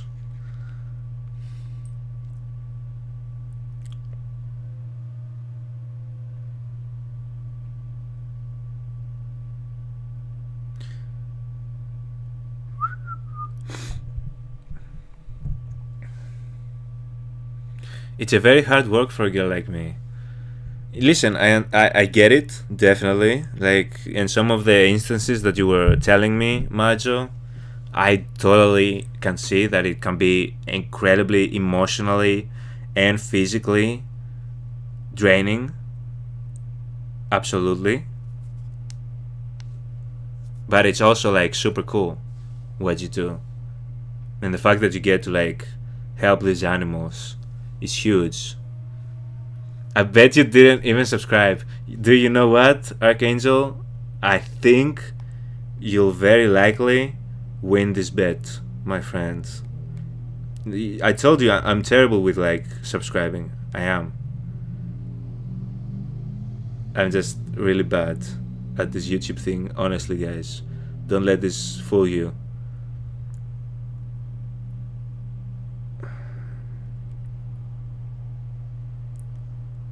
This is great content, by the way. I think this is like top tier content. Wouldn't you guys agree?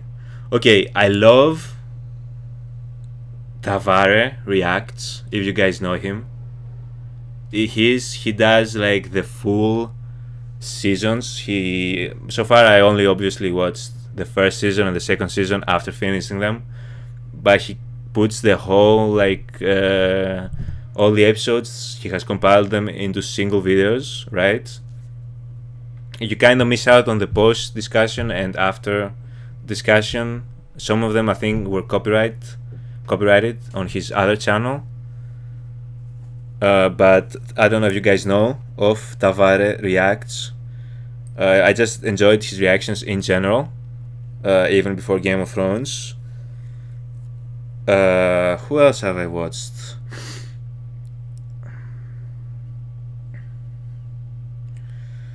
Who else have I watched, guys?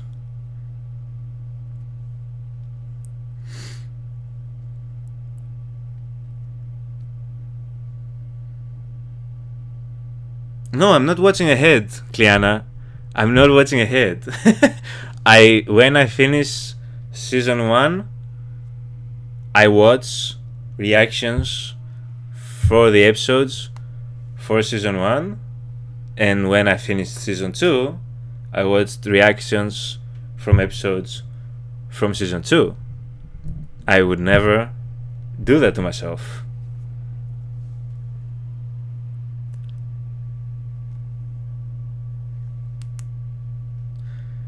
Bridgeco is a good one. I don't know of Bridgeco. Neither Brad Evans. Or maybe, perhaps I could know them. I just don't remember the channel names. Love Tavare, he's a pretty good guy, like in general. I really enjoy his reactions. But also very frail. Major issue in her, they can drop dead. Oh yeah, the horse, the breed of those horses.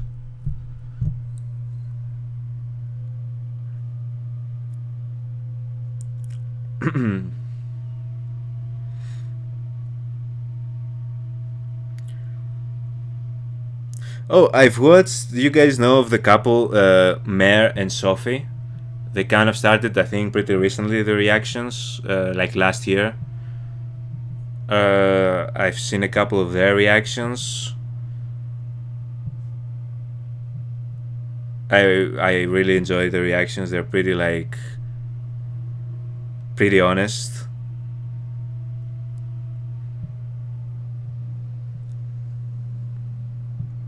I enjoyed RTTV. I don't know if you guys know that. It's just a group of friends that really like remind. I like them because they remind like my group of friends when we watch films. It's like there's one dude who just like completely often high out of his mind, or like or like just being somewhat there and somewhat not, and then there's the group that is actually like fully invested in the reactions. They're a very fun group, at least in the reactions that I've watched. I don't know, I've seen some different ones. Major reacts, of course, I've seen his reactions. And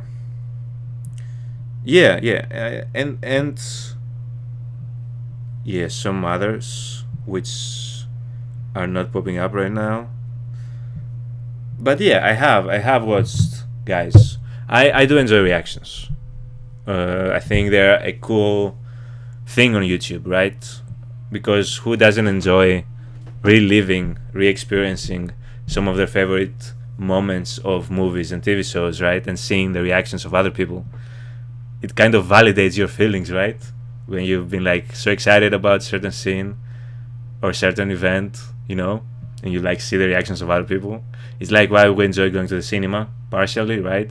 To have this community reaction to stuff, and why we enjoy watching movies with friends, right?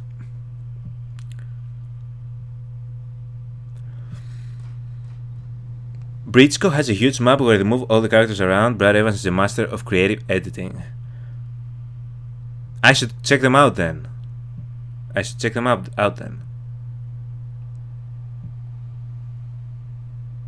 Spartan and Pudgy?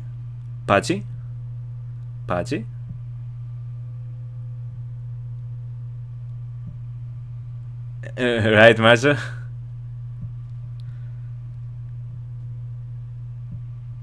Yeah, and as you like we've discussed, he also hit his chair quite a bit, right?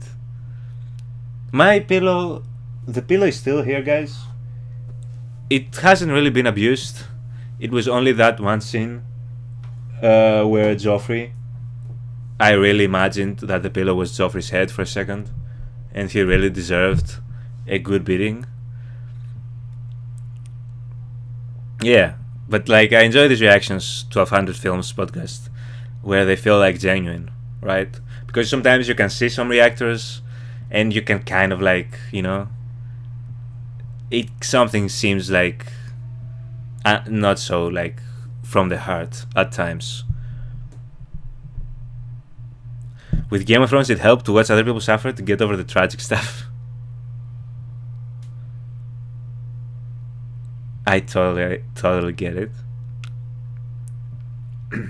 So guys, before we before this becomes a 6-hour stream, I'm going to take a quick break to go to the toilet, and we're going to return, and I'm going to jump into the reaction for what you guys are actually here for. Okay, the tier list was also pretty fun, I enjoyed it, but let's jump into the history and lore of Game of Thrones, guys. We have at least 1 hour, which I'm certain is going to go past that, because we're going to be commenting on it. So if you guys want to grab anything to drink, to eat in the meanwhile, get up, stretch, whatever you want to do, and we'll be right back. I have prepared a BRB scene, so yeah, I'll see you guys in just a bit.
Hello guys, we're back.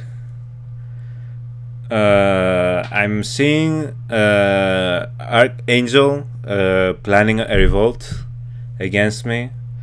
I'm letting you guys know, just like Daenerys, I'm going to be vicious. Don't take me for a pushover. What is Kliana? You keep getting timed out by my bot. And it's the emoji. It's the emojis that get you. I should fix that. I should make my bot a bit more tolerant to the emoji expression. How are you guys? What were you guys talking about? Outside of just overthrowing me. For who? I don't know.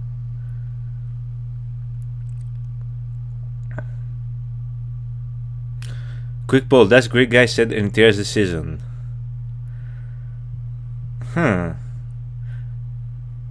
should start doing some polls like this in my community posts, maybe. Just to let you guys know, indeed, as I saw someone say, I don't cry a lot. Like, I can't remember the last time that I actually legitimately cried. No, I can actually. Just stuff. I can see the chat, guys. The last time that I cried watching a movie, have you guys seen $1 Million Baby? I cried watching that. Did you cry during Titanic? Get ready, 1200 Films podcast. I have not seen the Titanic.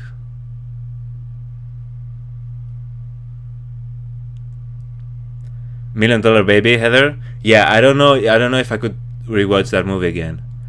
That, I was in tears.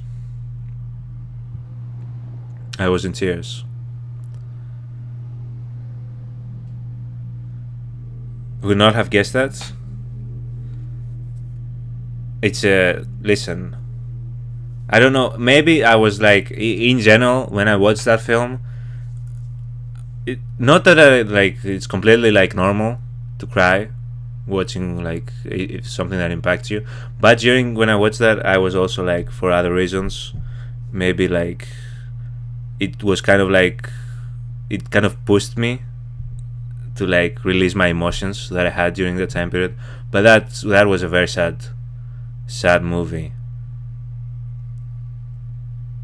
After Halloween is over, time to watch Titanic. I definitely want to do Titanic on the channel. $1 Million Baby is brutal. Yes.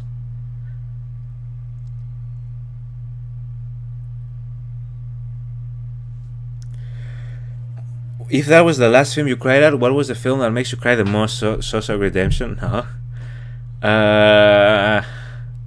Do I have a film that makes me cry?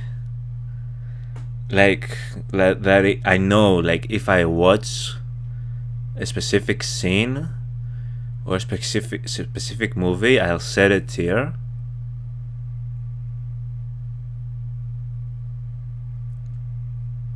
Do you know what scene gets me no matter how many times I've seen it?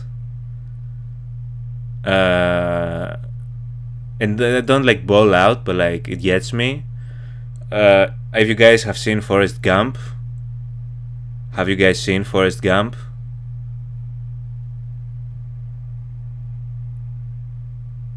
Jerry Maguire.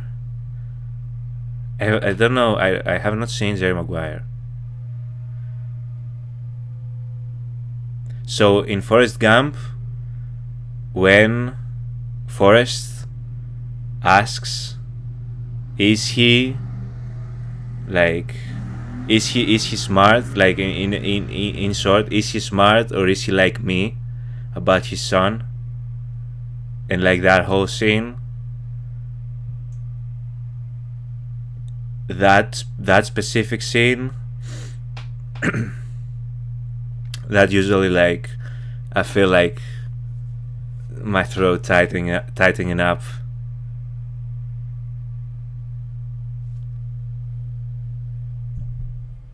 That scene, like the one that pops in my head, like because I've seen Forrest Gump like a decent amount of times, and when he asks Ginny like about his son and his intelligence.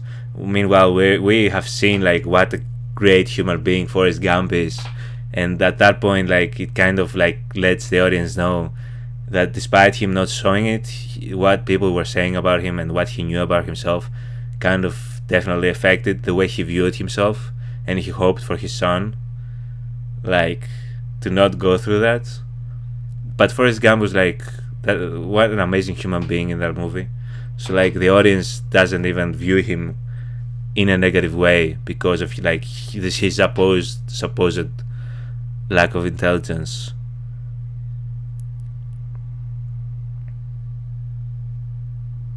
Yeah, Heather, so many, like, such an amazing movie.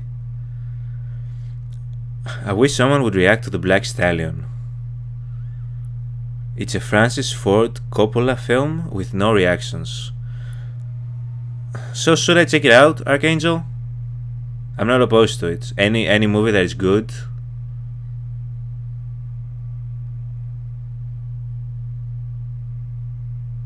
Is this what The Black Stallion is about, Archangel?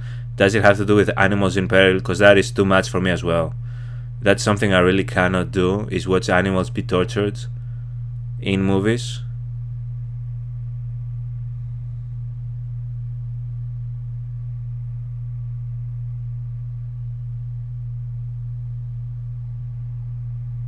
I have not watched Mask.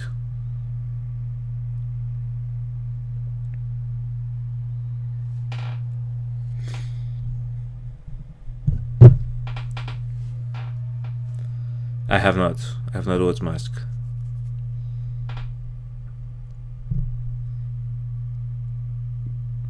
Will it?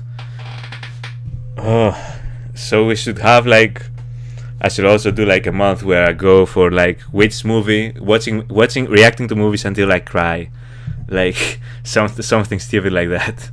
See what if I'm going to be able to keep it together. You guys will tell me some like of the most heartbreaking films. Well, that's dangerous. I might end the month being like depressed at the end. I don't really care about Archangel. That's okay. Like some reactions will do well with YouTube. Some others I'll do it just because I want to see some good films. That's not really like, I'm cool with that. Field of Dreams and AI break me down every single time. No, I don't know what that is either. I've heard of Good Will Hunting, have not watched it.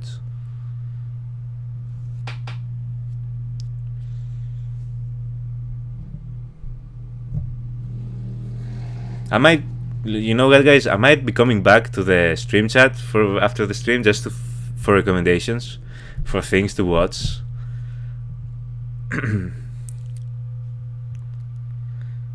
Oh, don't worry, 1200 Films podcast. There's a list. I have a friend. That man. So this is a friend of mine. We've written a couple of screenplays together, and like we are just like, since we were little kids, just constantly like talking about movies, writing stuff. But he has an old school, like, the type of books. What type of books did like Ned Stark was reading in season 1, trying to figure out like the Baratheon family tree? He has one of those where he has written like every single movie you can imagine, and every single TV show you can imagine. Like, he has bigger library than IMDb itself, that guy. And he has like a goal of like watching all of them, and he like checks off each show and movie that he watches. He has had that since we were like in middle school. And whenever I see him, I always tell him like, do you still have the book? Do you still have the notebook? And yet he's like, and every time there's more movies ticked off. Like I'm like, I want to be like you one day.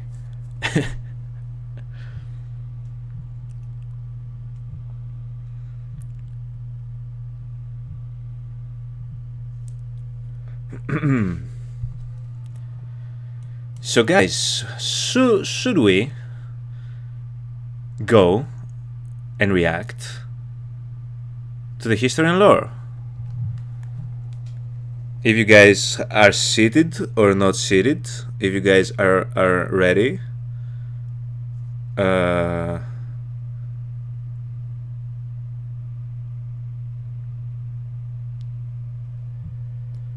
you did not miss anything. River Mist Fae. River Mist Fae, let me tell you something. What if I told you right now, you have not missed a single second of the history and lore reaction? Not a single one. How long has the stream been? How long has it been? You have not missed a single thing. We're just now starting. All these hours that you see already, we were just talking about random things and doing the tier list. That's what we were doing. So we are just now about to jump into the history and lore part of the stream. Right, Heather? River Mist Fae had perfect timing. We were literally just about to begin. Exactly. 1200 Films podcast. See, I don't have a problem with my streams being like this. Like, I enjoy chatting with you guys about Game of Thrones, about movies in general, about whatever. So like, I have no problem with it. It's just like, I don't want to keep you guys like for too long. But as always, the stream will also be here for later viewing as well. So yeah, since River Mist Fae has joined, River Mist Fae, we were just waiting for you. Truth is, nobody will tell you that, but we were just waiting for you to join. I'll be honest with you. We were like, we will not begin this without River Mist Fae. Yeah.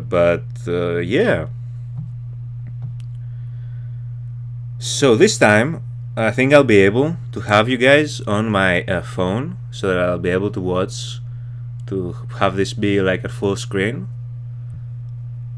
which will be neat. Last time, for whatever reason, this thing did not want to cooperate with me, but now I figured it out. Yes, so guys, I'm ready. I know you guys have been ready. Let's go. I might look like I'm stalling, because I am. I just have to get the chat ready on the phone so that I'll be able to be looking at you guys and what you're saying as I'm getting this to full screen. When Aegon and his dragons and we begin, guys. And all his sons at Harrenhal.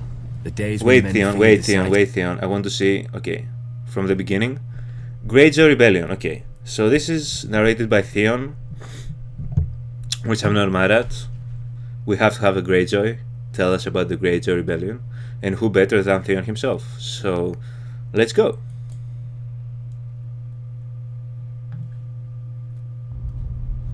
Unfortunately, there's no subtitles. Burned Harren the Black and all his sons at Harrenhal. The days when men feared the sight of our longships were over. Aegon would not permit marauders and raiders in his 7 kingdoms. With Harren died our empire, and the old way that forged it. But what is dead may never die. Okay, Theon, we get it. 6 years after Robert Baratheon won his crown, my father, Balon Greyjoy, sought to restore our ancient rights. He declared the Iron Islands independent and himself its king, and sent the Iron Fleet in a daring raid on Lannisport where they burned the Lannister ships at anchor, making us unchallenged in the Sunset Sea. This was the seed of our undoing. My eldest brother Roderick led a frontal assault on Seaguard, a town built to protect the mainland from us. After ferocious fighting beneath the city walls, he was slain by Lord Jason Mallister and his men defeated. By this time, Stannis Baratheon had brought Robert's fleet around Westeros and somehow managed to trap the Iron Fleet at Fair Isle, smashing it. Robert's victory was now all but assured, yet we made him bleed for each island. Stannis Baratheon captured Great Wick, the largest of the Iron Islands, and Ser Barristan Selmy himself subdued Old Wick. So like Robert everybody Eddard was Stark there. led the main assault against the island of Pike. They razed the town of Lordsport to the ground before Robert turned his full fury on our family's stronghold. When they breached the walls, the first through was Thoros of Myr with his ridiculous flaming sword, followed by every minor lord of Westeros hungry for glory. My other brother Maron was killed when the siege engines brought down a tower on his head. I was now my father's only living son, and heir to the Iron Islands. When my father saw his cause was lost, he wisely conceded defeat to Robert, who otherwise would have pulled down our castle stone by stone with us in it.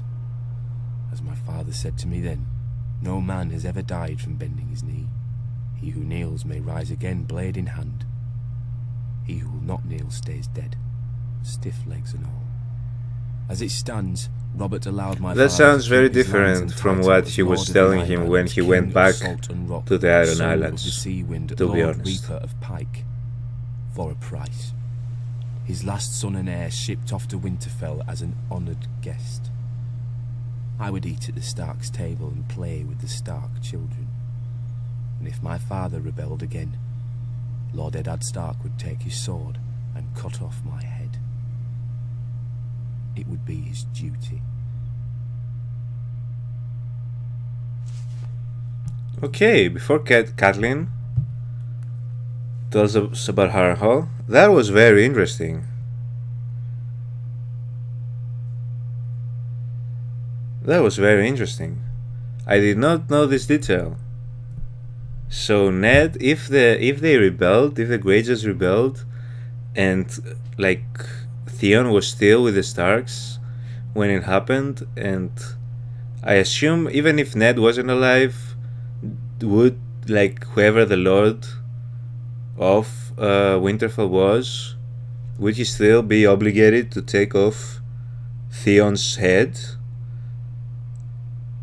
I did not know that.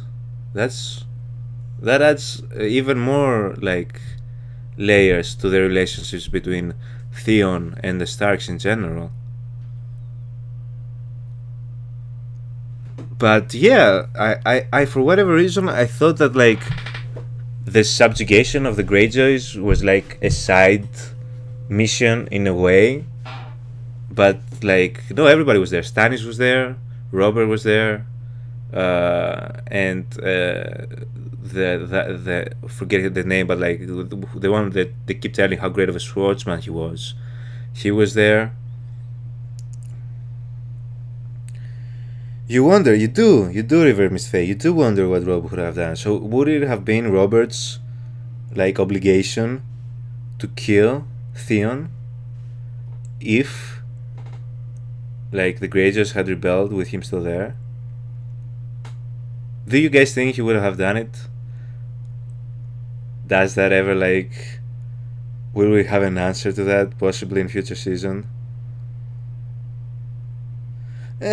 Archangel, 100%, and 100%. Bro, imagine living your whole life like terrified of like, what if my family, like in that across the sea, like rebels? And it looked like they already were like they were ready to do so without knowing that Theon was on his way to get back at them. So really, they really couldn't care less for him if they knew that and they were going to rebel anyways.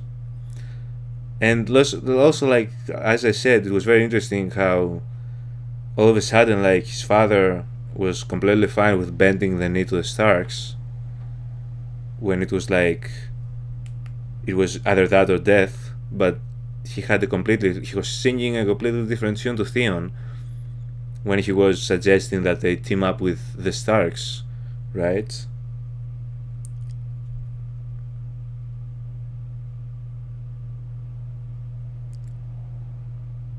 That was very interesting. Are we going to get like that same invasion, but like from a different perspective, from like maybe Stannis, right? Or Ned or Robert? It's a very lonely job. I have dogs, cats, but it's my pride. Oh, are you talking about your? Yeah.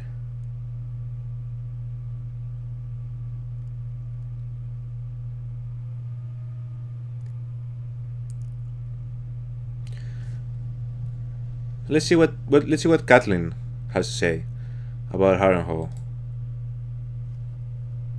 On the shores of the God's Eye, due north of the Isle of Faces, rises a monument to arrogance and cruelty. Harrenhal. For a people who prided themselves on their ships, the Iron Men of old seized any chance to leave them, and carved out a vast kingdom from the peaceful river lords. The Empire reached its zenith under King Harrenhal, called the Black by those he terrorized, and by his own men, though they meant it proudly. King Harren enslaved the Riverlands to raise the mightiest fortress Westeros had ever seen. A castle that could garrison 1 million men, with walls so vast that winters would come and go, and besieging armies grow old and grey before the castle fell. 5 towers he ordered, reaching into the heavens like grasping fingers. A monstrosity which he forced our people to build for their own subjugation. But the very day the slaves laid the last stone, Aegon Targaryen and his sisters arrived in Dragons the south. happened. When they arrived with their small army, Harren laughed and shut the gates. Harrenhal would have its first test, and an easy one at that. It failed. Harrenhal could have withstood an assault from all the armies in Westeros combined. But Harren learned that the tallest and thickest walls meant little to dragons. Imagine. The dragons fly. Imagine. With Harren and his sons dead, Harrenhal quickly surrendered to Aegon. Building all this. House Tully then raised the feeling River Lords so rebellion confident against the Iron Islands. In yourself. And with Aegon, we flushed the Iron Men to the sea. We should have torn down the castle stone and then, by stone like, then. just but some Harrenhal dragons seemed such a magnificent prize appear that and Aegon just gave burn to you one of alive his in it. commanders, whose line then withered to extinction. As would every family to hold it thereafter. When many speak of Harrenhal, their voices drop to whispers about Mad Lady Lothson, who was said to send a giant bat to collect children for her crockpots, and to bathe in blood and serve feasts of human flesh. About the ghosts of Black Harren and his sons who still walk the castle at night, so yeah, all aflame. They said it's haunted, of right? The servants who went to bed in full health and were found in the morning, burnt to ash. Mere stories to frighten wayward children and excite young girls, you may say. You would not be entirely wrong. Harrenhal is a prize. A nigh impregnable castle with enough land and enough income to make a man, at a stroke, one of the greatest lords in Westeros. But you would not be entirely right either. Say by a king's grace, Harrenhal became yours. Now you must garrison it. You must repair it and maintain it. Even stretched to the ends of your means, you cannot fill and manage the whole castle. So you retreat your household to 4 of the 5 towers, then 3, then 2, then only the bottom thirds of those. You close the whole of 100 hearths and take your meals in your rooms. Even then you can't shake the feeling of desolation, that Harrenhal and its vastness is devouring you. In later years, as you bury a grandson or a great-grandson, the last of your line, you will know it has.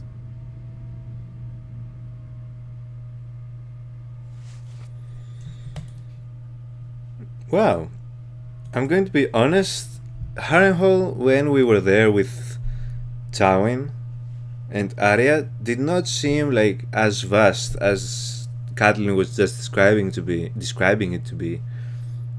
They probably like didn't give it like its full, didn't show it in its full like glory, right? From every inch to every inch.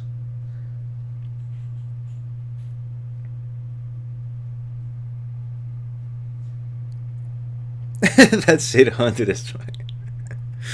Is it River Mistfay? You believe in ghost stories? Come on. That's what someone like Cersei would say.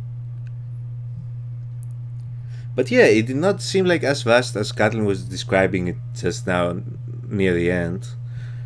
Maybe like again they did not show it in its full like glory. That's why.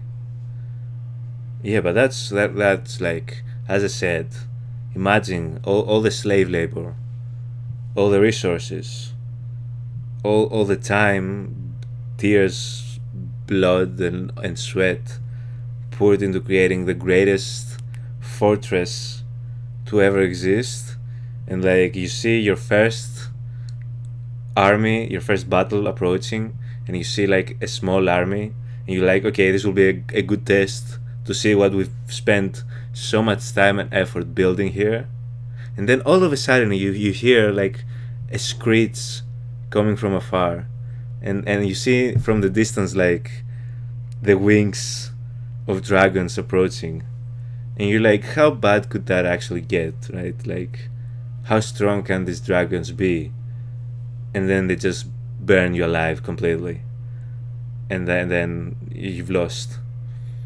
Like, how OP, how overpowered are dragons, man? Exactly, yes, dragons turned it into an oven. What a horrible death as well. What a horrible death as well. Just get like burned alive inside your own walls. No wonder they created, like, they talk about the ghost stories and all that stuff, as you said. Because that's like a brutal way to go. Your spirit would like want revenge at that point. It would like, it's like I couldn't have lost this way. We couldn't have died this way. There has to be more to this. A really expensive tandoori oven. Yes, exactly, River Mrs. Faye. Listen, we're not mad at it. These are Daenerys' forefathers we're talking about here. Of course, they would have been pretty badass themselves, right?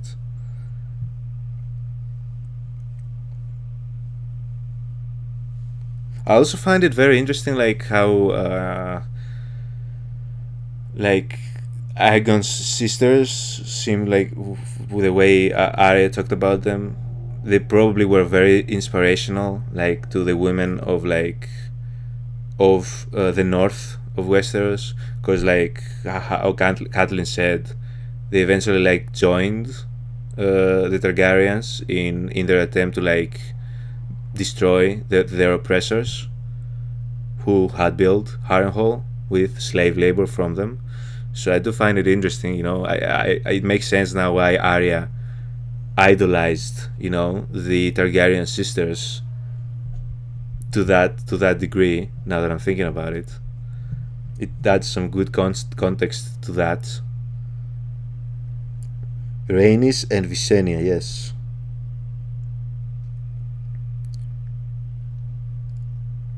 Visenya is such a cool name as well.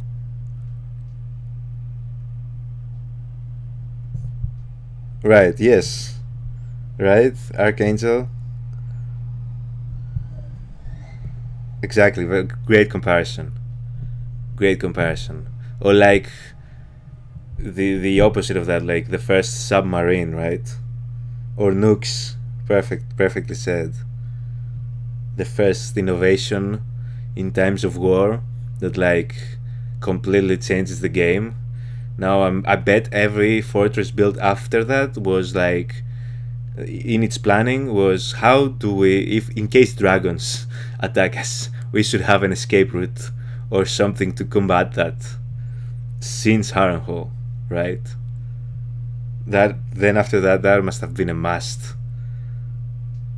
Every architect, that was like the first note: must be protected from dragons, with big bold letters. Can't burn inside it. Like, yeah, exactly. Let's see. So we have a double narration with Theon and Yara Greyjoy about their house. Let's see what type of people their parents were.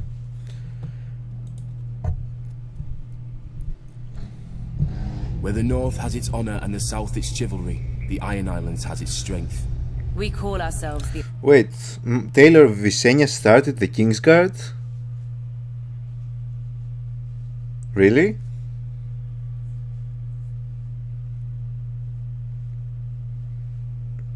That's very interesting to know. Ironborn, and we are warriors feared throughout the Seven Kingdoms. Or so we used to be. Unlike their mainland cousins, the first men of the Iron Islands never bowed to the old gods. Theirs was the drowned god, who made the Ironborn to reave and sack and write their names in salt, steel, and song, that his enemy, the Storm God, could not wash away. We raised our kings from our own ranks, and used beaten foes as thralls to work our mines and farm our land. Or as salt wives, if a woman was pretty enough. Theon, Such was stop the being old horny, way, bro. And while we followed it, we held sway wherever the waves were heard. When Aegon came demanding fealty, King Harren the Black ruled as far east as the Trident. Other kings like the Starks could kneel, but Harren was Ironborn, and the Ironborn must be beaten. In Harrenhal, he had the mightiest castle. But your father kneeled. And the army to defend it. But Aegon did not intend a siege. He mounted his dragon and roasted Harren and all his sons in their tower, and the Old Way with them. Because of Harren's defiance, Aegon pushed the Ironborn back to our islands and gave the Riverlands to the Tullys. But he did allow the Ironborn to choose who would lead them. House Greyjoy had always been one of the greatest houses of the Iron Islands. We trace our descent from the Age of Heroes and the legendary Grey King, who took a mermaid to wife and made war upon the Storm God for 1,000 years. Blessed by the Drowned God, the Grey King fought and slew Naga, the great sea dragon, and took her fire for his own. What? This history made our ancestor Vicon Greyjoy the natural choice to lead the Ironborn after Aegon's conquest. For 300 years, House Greyjoy ruled the Ironborn. We styled ourselves Lord of the Iron Islands, King of Salton Rock, Son of the Sea Wind, Lord Reaper of Pike. In truth, we were thralls. Our people still chanted, "What is dead may never die." But the Old Way had died. Until the Targaryens followed their dragons into the grave, and our Lord Father, Balon Greyjoy, rose against the new king, Robert Baratheon. He seized our ancient crown and sent our Iron Fleet against the Lannisters at Lannisport, burning all their ships before any could weigh anchor. Though Robert and Eddard Stark would later defeat him, they understood us no better than Aegon. The Greyjoy sigil is the Kraken. What it grasped once, it will never surrender. What is dead may never die. What about a but sigil? rises again, harder and stronger.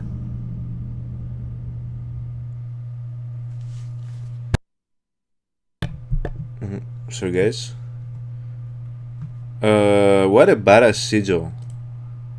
The Kraken? Is that so far, like, I don't think we've seen of a more badass sigil for like a kingdom or a house than the Kraken. Like, talk about the intimidation,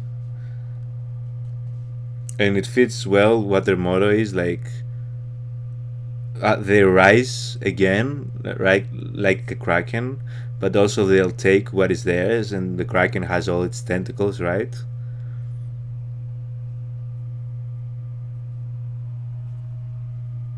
But I always enjoy like when they tell the stories of their houses. Like all of them have some type of, when the Starks were talking about their forefathers, now the Greyjoys and the Ironborn, how mythical it all is, like straight out of a mythology, like what like actual mythologies that existed, you know. It gives such a great, like, what's the word I'm looking for, like the lore of the show. It expands it so well, right, going all the way back to like the grandparents, or like, you know, talking about like mermaids and sea dragons, you know, during a time where those things would have existed, you know. In a way, makes me kind of sad knowing that we probably won't see those creatures in Game of Thrones, but just the idea that they could have possibly existed at some point and possibly still do in the Game of Thrones world. I always enjoy when they say those things in these backstories.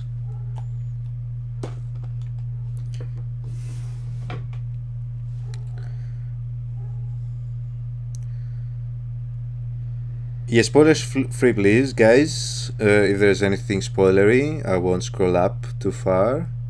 Horn is Theon's middle name. It definitely is, isn't it? It's just like before he went completely mad, when he became surrounded, right, and lost his shit. It felt like every other scene, he couldn't keep it in his pants. Still a sweet summer child. Me? I thought season 2 was the beginning of winter, isn't it? Well, granted, I haven't entered winter yet.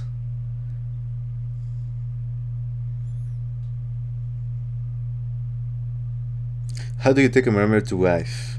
The mechanics seem impossible. Do they lay eggs like fish? How does it work? That's a very good question, Archangel. That's something that I did not like question when he first said it. Maybe they know something that we don't about mermaids. Maybe they know something that we don't. Love the Kraken sigil. It's a very like intimidating sigil to have. Although when it's like when, for example, the one that we're seeing here, that I have it posed here, if it's like in a small like pin, one could mistake it for an octopus, and then it kind of loses its like badassery, because like it becomes an octopus. But octopuses are pretty like badass creatures as well. So meh, I like wolves, dragons, and lions. Obviously dragons, yes, and lions too are pretty badass, and wolves. All of these animals and creatures you named are all badass for sure.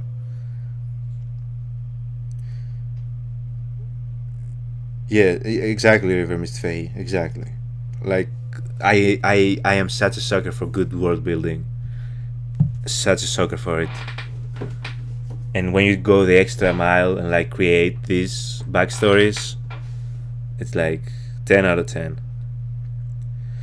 The Ironborn religion was copied off of the book by Lovecraft. Really?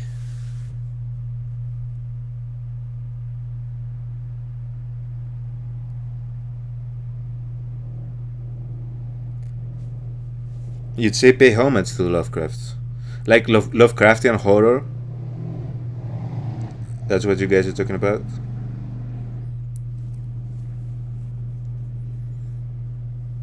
Didn't that dude, like, eventually, if people found out he might have been like a horrible person post-death?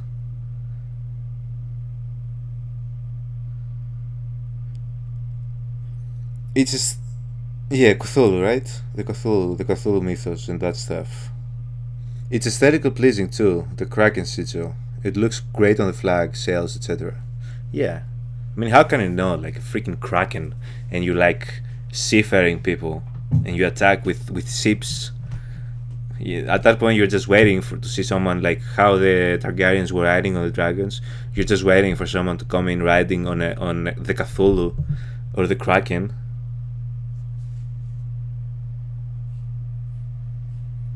Lovecraft is a hero. I don't know about that. I honestly don't know too much about him and his life, to be honest. Just what I've heard. Yeah, the squid head guts.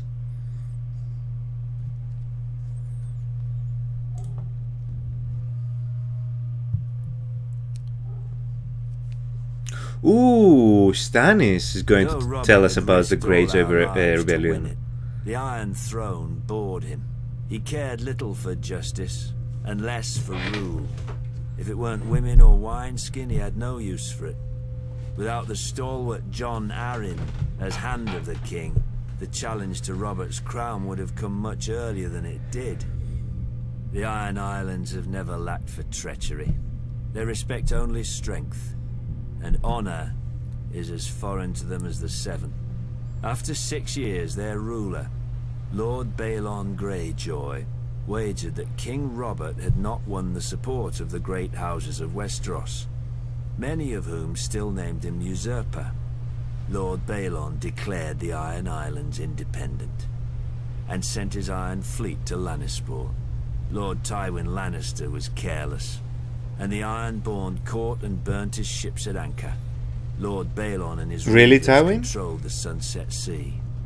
Robert then ordered me to succeed where his father-in-law, Lord Tywin, had failed.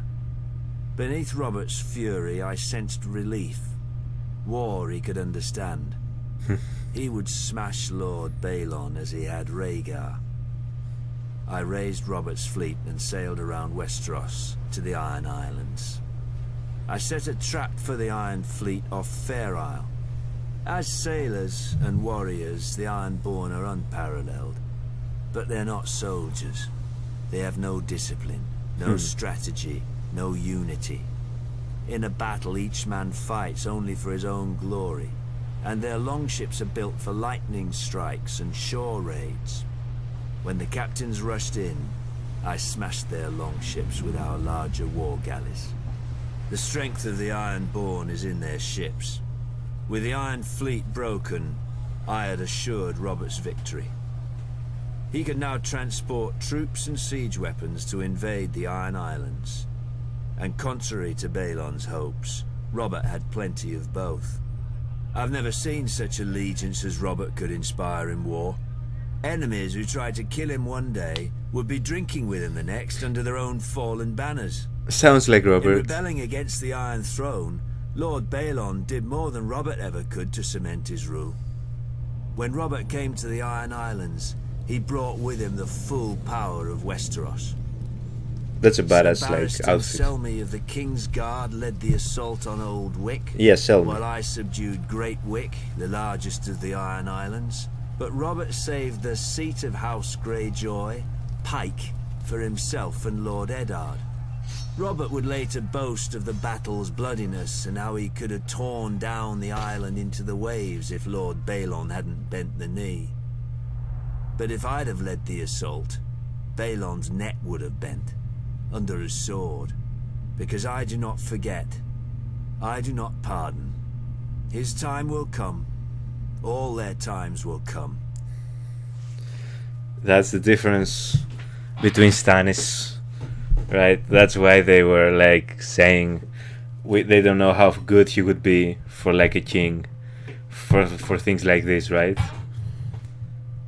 He seems and sounds pretty ruthless. He sounds like he would take no prisoners. He would spare no children.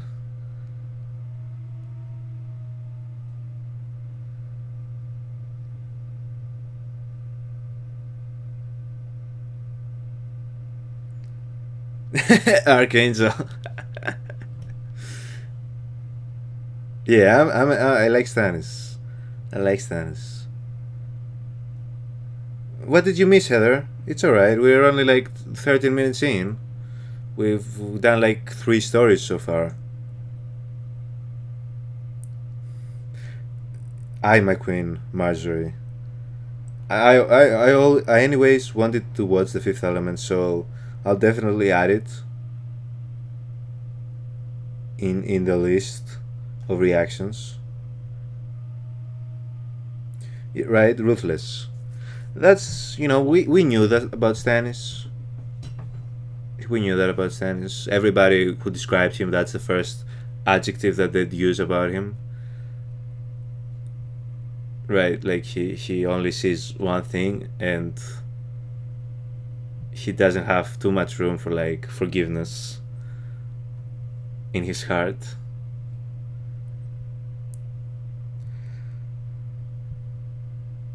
Yeah, it's okay, Heather. It's okay. I'm sure you can watch later in the VOD. Left for like 2 minutes.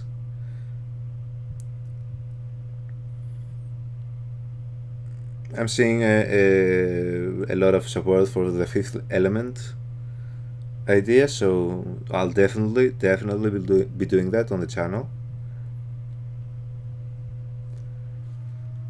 Oh, Yara again. So this is like a Greyjoy filled video, which makes sense. I mean, we did get introduced to the Greyjoys to a much greater length in season 2. Who is the drowned god, though? Let's see. The Seven are gods of weakness and defeat, pretty chains that the first men kindly put on after the Andals crushed them, except in the Iron Islands. Since the Dawn Age, the Ironborn have followed the drowned god, who plucked fire from the sea and made us to reave and sack and carve our names in blood and song. When the Andals landed on the Iron Islands, they found a god who was father, warrior, and stranger, who took mother, maiden, and crone when he would, and held the smith in thrall. Archangel, he is entitled to the throne, though. He kind of is entitled, isn't he? Isn't he next in the line of succession?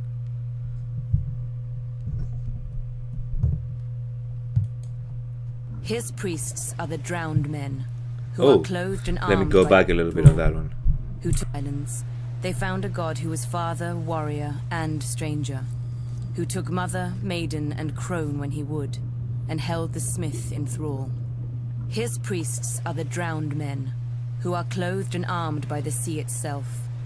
They consecrate us to the drowned god through our most sacred rite, the drowning, and ask the god to raise us from the sea as he was. Is that what they did to Theon, to like reclaim him as their own? Or the roughest waves. When he poured the water on his head? Dead may never die. When an Ironborn falls, we say the drowned god needed a strong oarsman and took him below to feast in the god's watery halls, attended Good coping. by mermaids. Good coping. But even in death, an Ironborn is a warrior. We fight against the storm god, who holds a castle in the clouds, and sends the winds to lure the Ironborn off course or wreck our ships. It's said my legendary ancestor, the Grey King, waged war upon the storm god for 1,000 years. That sounds like With a the drowned terrible god's help, fate. He slew the great sea dragon Naga and used her bones for his hall. After his death, the storm god tried to wash away any memory of this terrible foe. But his songs fill our Be halls destined to to this fight day. for eternity, even It was the after storm death. god who first blew the Andals to the Iron Islands, to subdue us and turn us from our faith. True, they conquered and killed our king, but in time they forsook their septs for the shore, and their fat septons for the drowned men. The Andals came to us as conquerors. In the end, they drowned. The Ironborn are of the sea, as our god made us, and given to it as our god taught us. We do not fear the storm god's winds or his waves, but you should, for they bring us to you.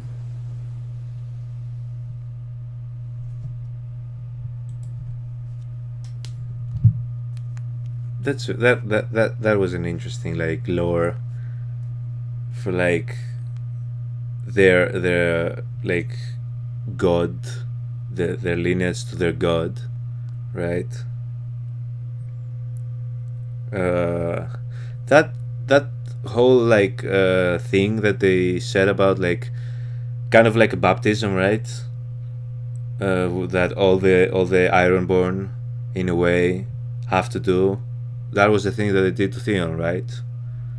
In that scene when he was kind of saying his oaths in a way again to rejoin the Ironborn ranks. That was like their priest in that scene, right?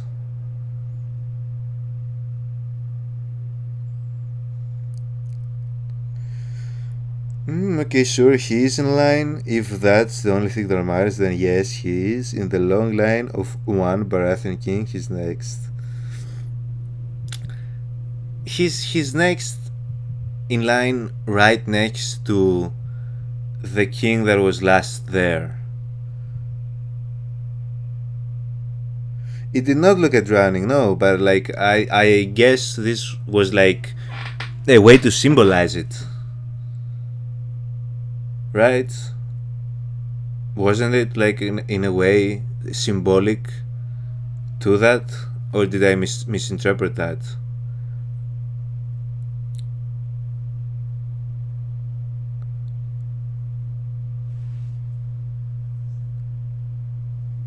Ooh, so I see. So we're going to get, it will be like maybe more extensive. It will become like eventually we'll see actual drowning. Maybe we'll have to look forward to that.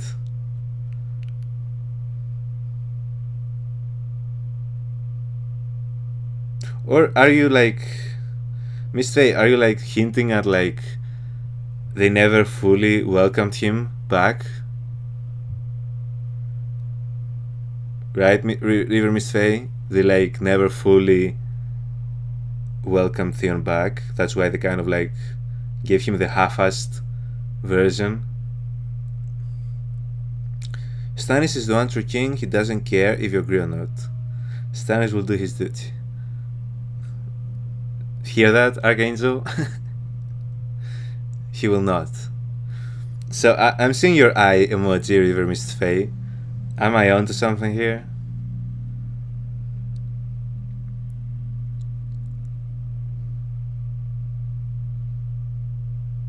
Archangel, you might be right.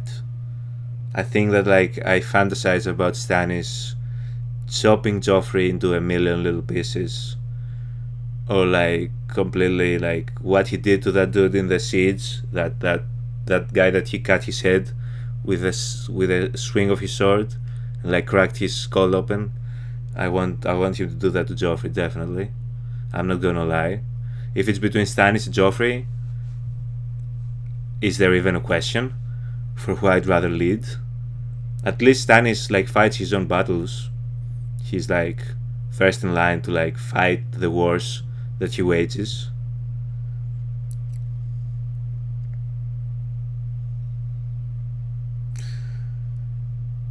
That's true, Heather. That's true, Heather. And kind of like there have been a lot of talks about that specific thing in, at least so far in the first 2 seasons. In a way, like the true heir is the one who claims the throne at the end of the day. But like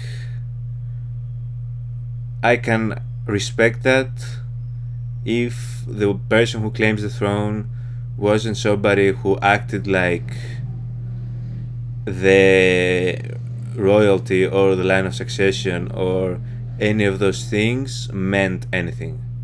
If it was someone who was just like a conqueror, if it was someone who just like said I want to claim this throne and took it, then I'd in a way respect it. I cannot respect the way Cersei and Joffrey went about who was next in line at this specific point that we're talking about here. So like Stannis to me has every right in the world to go and take the throne.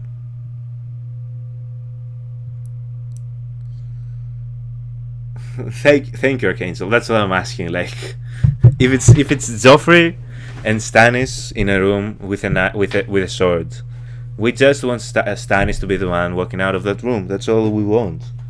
That's all I'm saying. I have my prohibitions about Stannis as well. I think I've said it plenty in my reactions. Like, I don't know if he will be good as the king. I don't. But like, I'd just rather see him there than Joffrey at this point.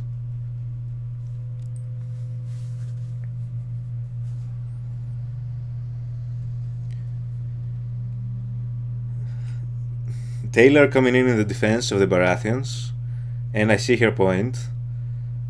Like, could they have not? Like, could they really have like been like, no, we're not going to accept our new rulers who are literally riding on dragons. We're going to like go against them. You heard what happened to Harrenhal. Everybody after that were like, you take everything you want. Everything you need is yours. Starks could have claimed the throne. One bad Baratheon king, Robert, isn't fantastic either. Starks could have claimed the throne. One bad Baratheon king. Yeah. Yeah, undoubtedly, the Starks would have been like the best options. Like, if Ned had climbed those stairs, then I think like the Seven Kingdoms would be in a great situation right now. If Ned hadn't been upstaged by a certain point because of how noble he was.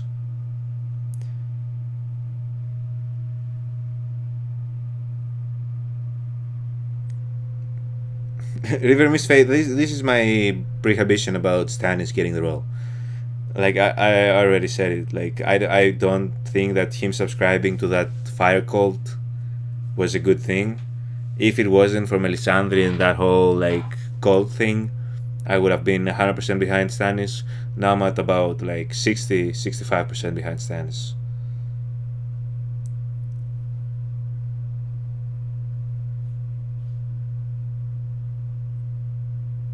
No, it's okay. I understood what we were trying to say, Archangel.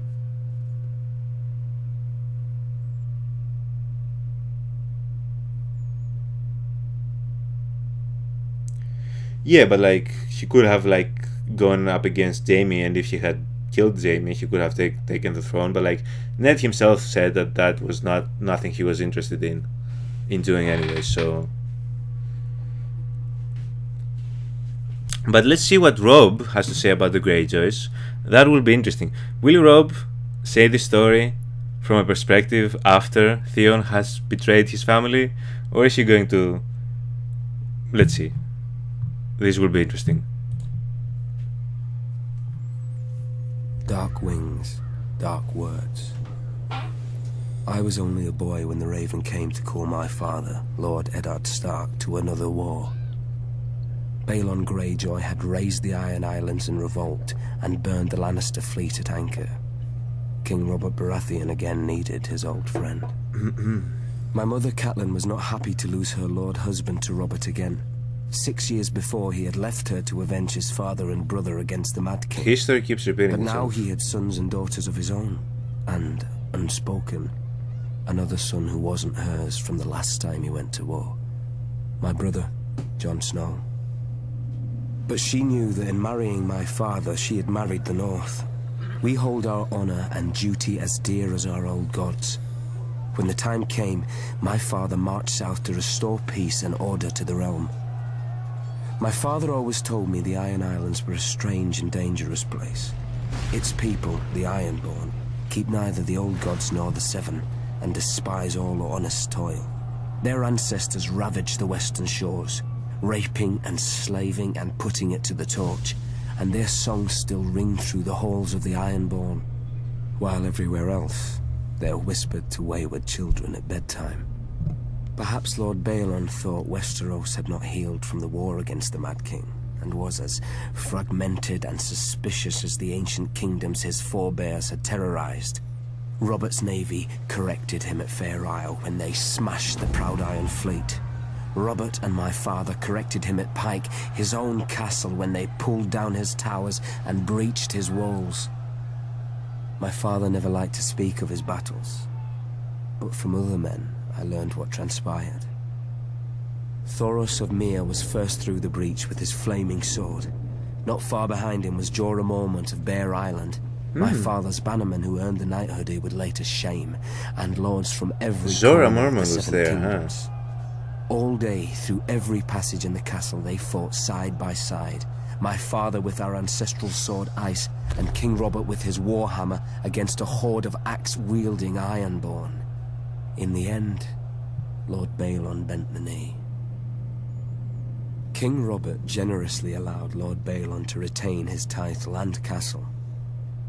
The price of peace was custom. The only son of Balon's to survive his foolish rebellion would be taken as a hostage against future treasons. My father even volunteered to foster the boy himself. Sounds like something Ned would do. To make Theon Greyjoy a different man than his father, who would bring honor and duty to the Iron Islands when he returned as heir. So my mother's silent fear came true, and my father returned with another child. Theon ate with us, prayed with us, and fought with us. Once the great bond between my father and Robert Baratheon united the realm against a mad king and brought him to justice for his crimes. Now, another monster sits on the Iron Throne, and another debt of blood is owed my family. Theon is my murdered father's ward. I am my murdered father's son.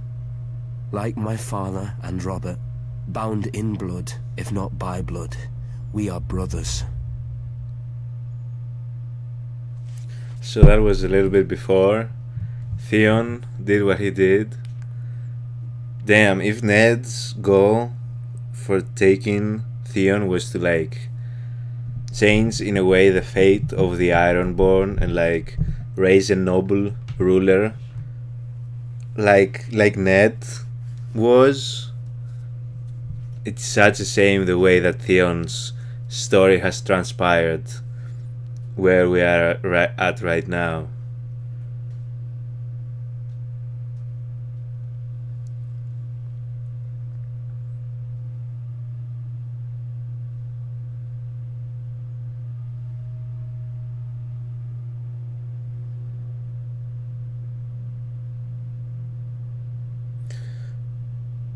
I met this girl, Ioli. You're talking about the daughter of the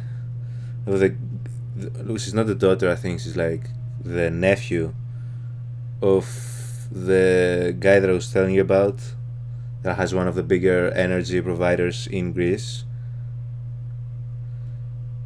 She talking to mess her on a slave, but in the morning at 4 AM she brings coffee and pastries.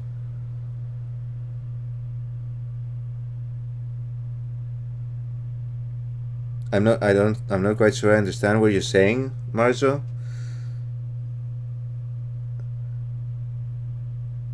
I don't have a valid option at this time in the story who would serve well. At this point where I am at, Heather, yeah. I'm kind of in the same boat. I think that like out of the characters that we know right now who are vouching to rule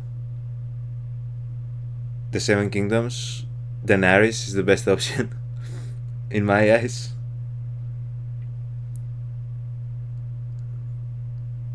He was River Mist Fae, he was. We've established this. She's the only one to be kind and really care about her horses and working with us. Ah, I see what you're saying. Yeah, I wouldn't be surprised, Marzo. Like, that family, the family that she comes from is like, they are like filthy rich. They don't know what they have. Like, I wouldn't be surprised. But like, I'm glad to hear that she seems like she's a good person. Arkansas.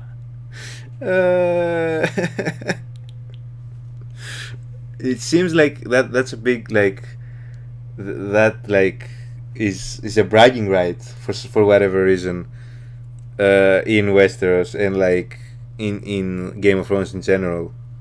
they keep like pointing it out.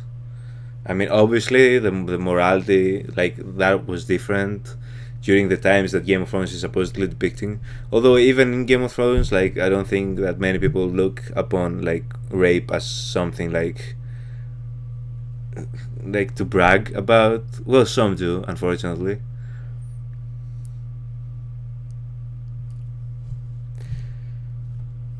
Let's see what Zarazon Daxus has to say about Karth. Now this is super interesting. Get a little bit of Karth's backstory. Zarazon Daxus has already told us about his backstory a couple of times during his monologues with Daenerys. So is he going to go a bit more in depth? Right, they keep pointing it out. They do. Unfortunately.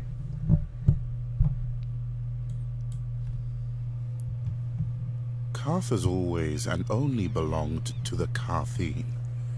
We were never part of Valeria's empire, nor have we ever fallen to a Dothraki horde. Our walls and the red waste outside them guard us from such annoyance. Many call the approach to our city the Garden of Bones. It needs little tending to grow. Our city, however, would be quite a prize for any empire.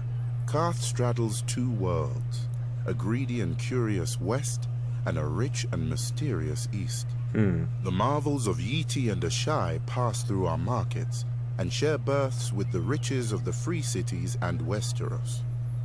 Our ports have fulfilled many a trader's dreams. So this is like a trading capital in a sense. We call Karth the greatest city that ever was or will be. An easy claim to make if one knows only the docks and customs houses of other cities. An easy lie to swallow if a people see only the gold and jewels of their rulers, which we, the 13 who govern the city, are careful to ensure.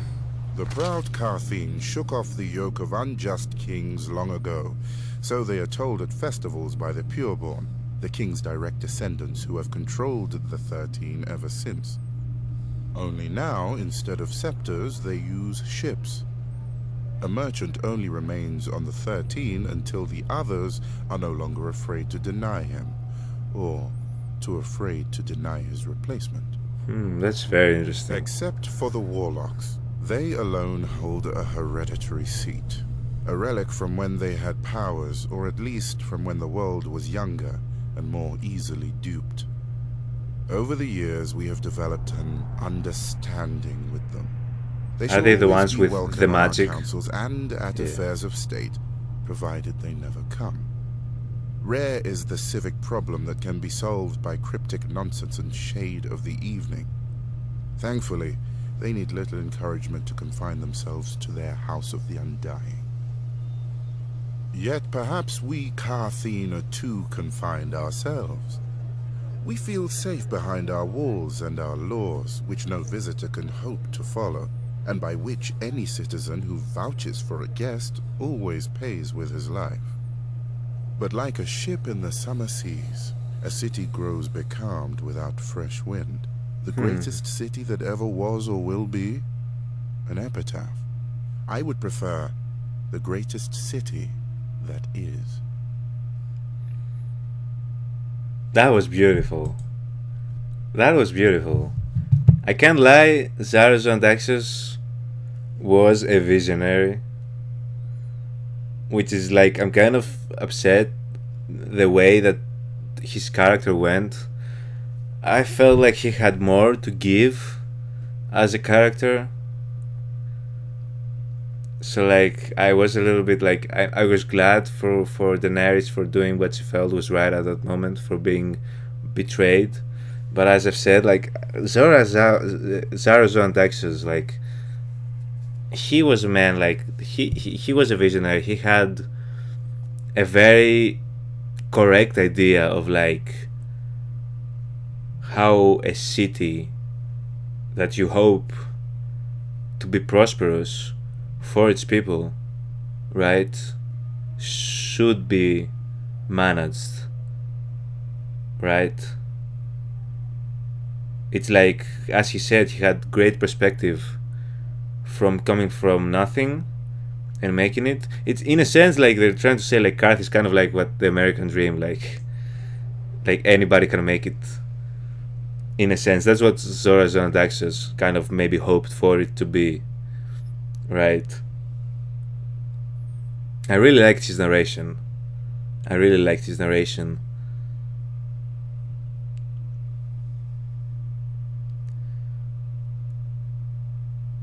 Marzo, don't even think about it. Go get some rest. Again, I really enjoyed the time you've had here and that you joined for our rendezvous. Just don't worry, this VOD will still be here for you whenever you want to come and continue and see the rest of the reaction. Have a great night's sleep, get some good rest, and yes, hope your surgery goes well. Sending you the best wishes.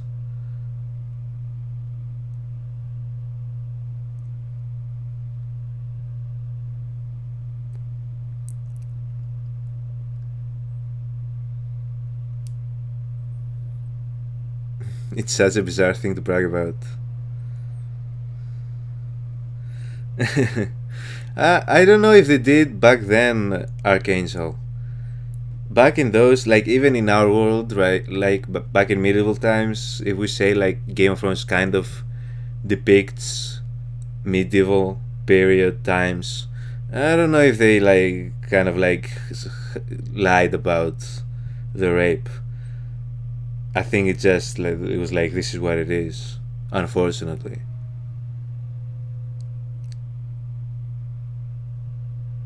Yeah, what do you guys think about Zorazon Daxos as a character in general? Without, if there's anything spoilery that you don't want to like share, that's fine. But like if he appears again in later seasons for whatever reason, I thought his character was very interesting. I thought they could have done more with him.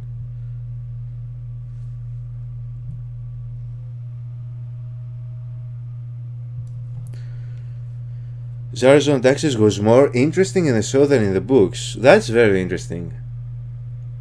I would have thought like the opposite.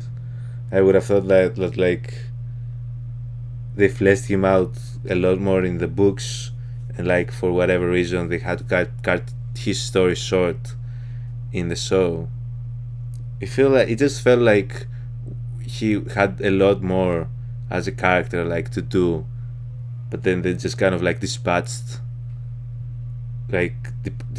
him like, I don't know, warranted, but like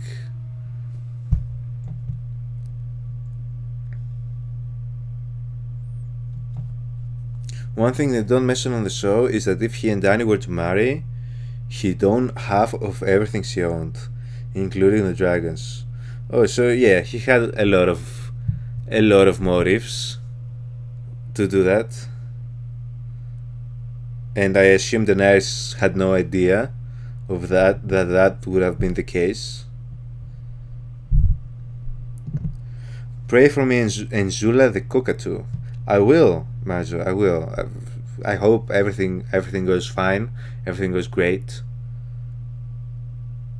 I hope it's a smooth procedure, and yeah.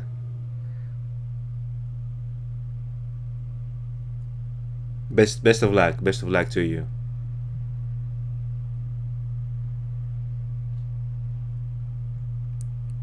Guys, send positive vibes. Send positive vibes to Marzo for her work. She's doing very, very important work with these beautiful animals.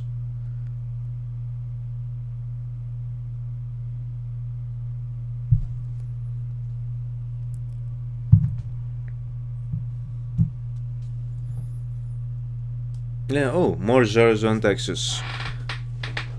The Warlocks.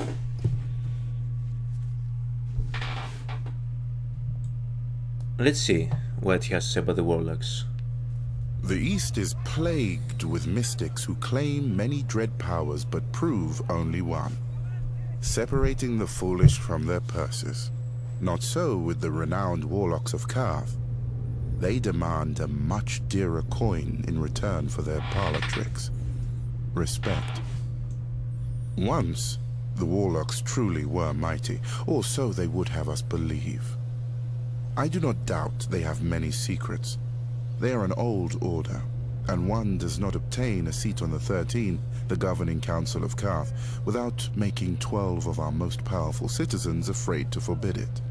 Thankfully for Karth, the warlocks exert little influence in our politics. They rarely leave the confines of the House of the Undying, a pompous name, but, I admit, a strange and dark tower. It is said that none who enter ever leave. Of course, since there are no visible doors, I have to believe none ever enter either. They do, somehow. We can only imagine what the warlocks do inside. I wager we do not have to imagine much. They read dusty scrolls detailing their lost glory. They sip shade of the evening, a foul concoction brewed from the nearby trees, until their lips turn blue, the better to frighten children and the ignorant. Stewing in their fantasies like an old soldier who drinks alone so no one may challenge their prowess. Whatever the warlocks may wish, their magic, like all magic, is dead in the world, if it ever existed. Though, one does hear strange whispers of late. Glass candles that have been cold for 100 years, now burning. Ghost grass, found far from the lands of the shadow. A Kalasar led by a woman with 3 heads. Traders' nonsense, most likely.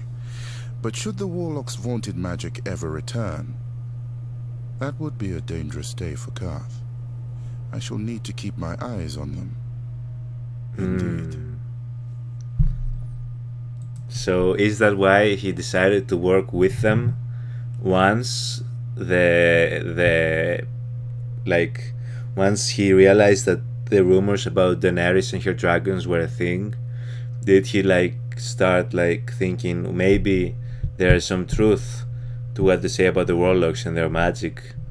And as you know, as we come to find out, the existence of dragons, just their mere presence, it gave them back their strength, the warlocks' magical strength.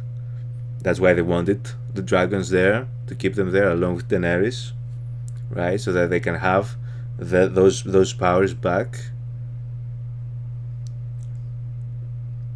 So is the moment he saw Daenerys outside the walls, the moment that he decided to work together with the warlocks, just in case, to avoid being upstaged by them and their magic? He could actually legally take one of your dragons from here if they had married, because of some wish granting thing they do for newlyweds. What? But would Daenerys be aware of that before the marriage?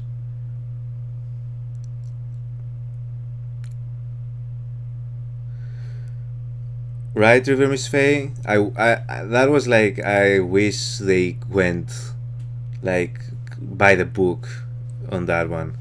I want to know what that would look like. You guys in the comments made me really jealous that that you've read the books and you know more about what goes on in the House of the Undying, because the lore that they present here is very, very interesting to me. Check out the House of the Undying chapter read by David Reds Solaf. Okay, I will. I definitely will. It's not anything spoilery, right? For any future seasons or things.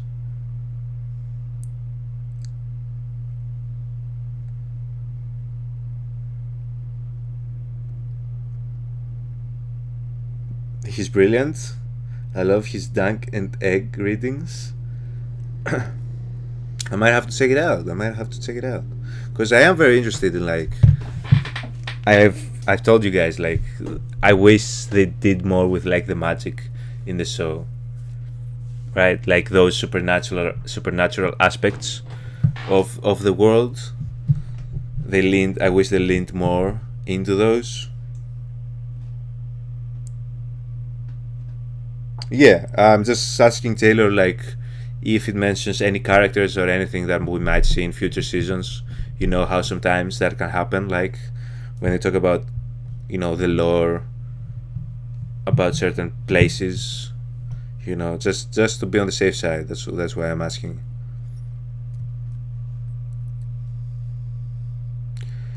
Isoyaf stands for a song of ice and fire.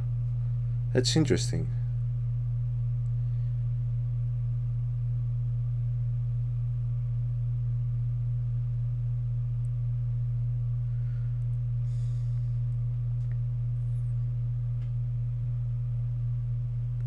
That's so nice, Marzo.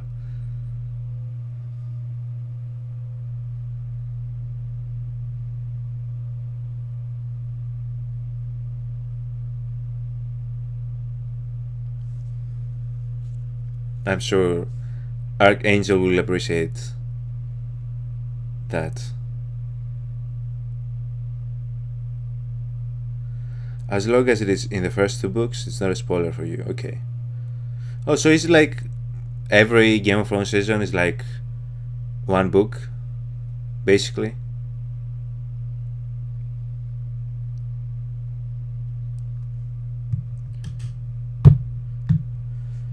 The Free Cities, Zora Mormont. Let's see what Zora has to say.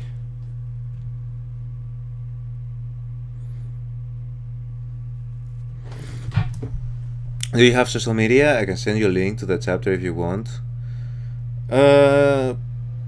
You can drop it in the chat, I think, Taylor, and I'll be able to see it, even if it gets blocked by the bot. I will at some point just add some social media links for this channel. I just haven't gotten around to it yet. But you can drop the link, and even if it gets blocked by my bot, I'll still be able to like find it and click it.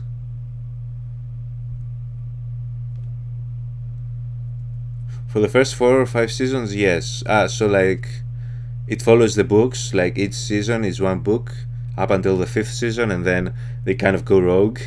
Is that what happens?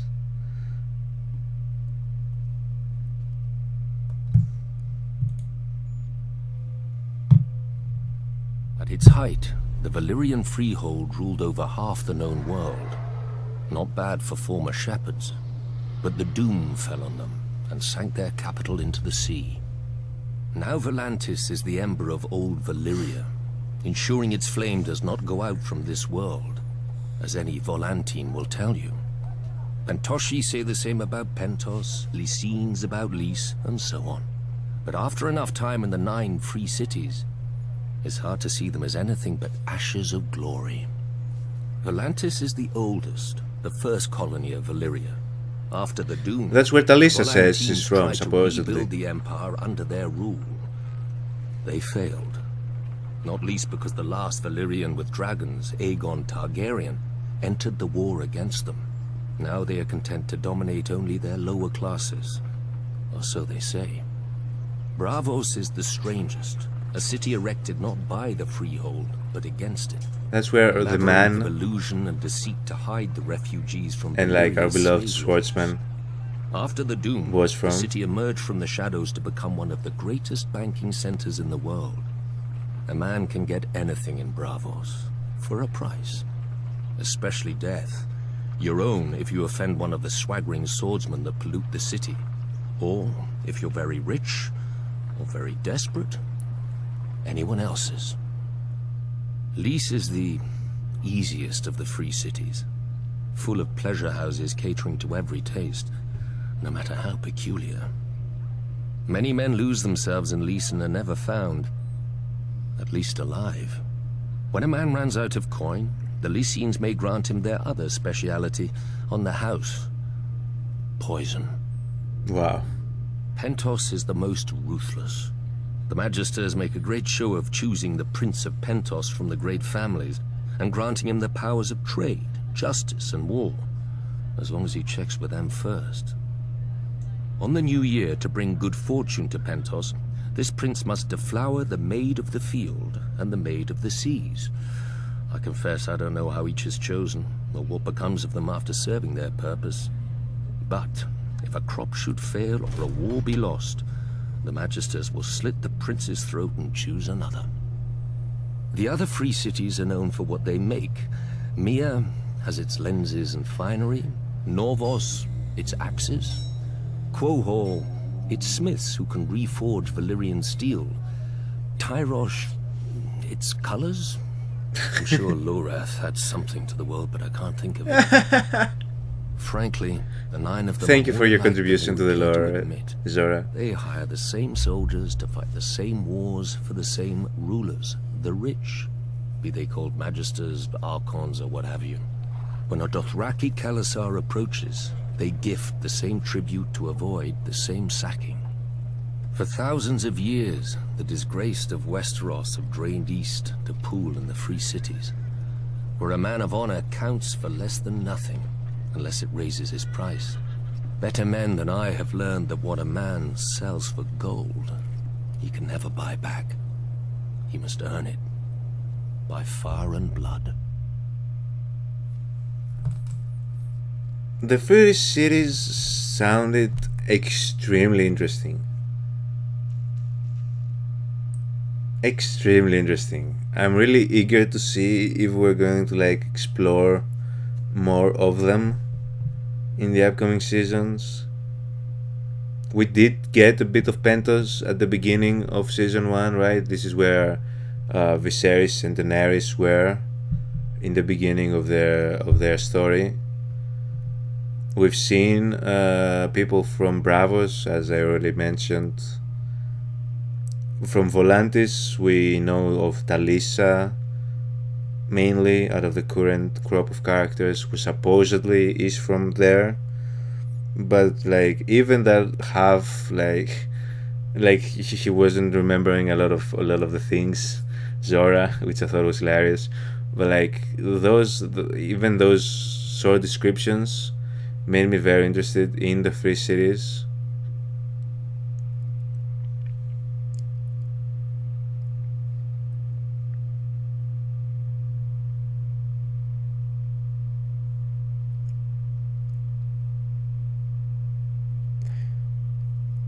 Mac Taylor, have you posted a link in chat? Because at least on mobile I didn't find the link. If you did, or if you posted it in one of the comments on YouTube, that could work as well. I just need to check that. Ian Glenn, is Ian Glenn the actor Jorah Mormont? He does have a very good audio voice. He does have a very good voice. He does, yes, Taylor, he does. River Miss Faye. Yeah, that's true. I did not like that. Didn't really catch my attention, but now that you mention it, I guess I didn't like take the free series as in literal. I kind of, maybe the way I interpreted the term free series, as in like they don't, like the people there don't necessarily abide to any of the lords, right? Like you have like so the Starks having dominion over the north. You have like the Lannisters now, this in the south, and that type of thing. And I took the free cities to be like self-governed, right? Doesn't necessarily mean that each people, they're all like free.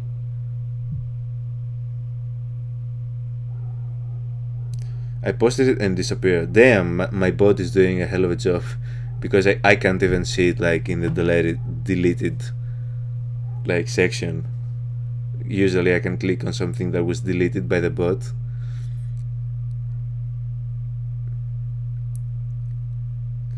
Probably if you post it in a comment, Taylor, I'll be able to find it. And if that doesn't work, I can contact you and you can send me the link.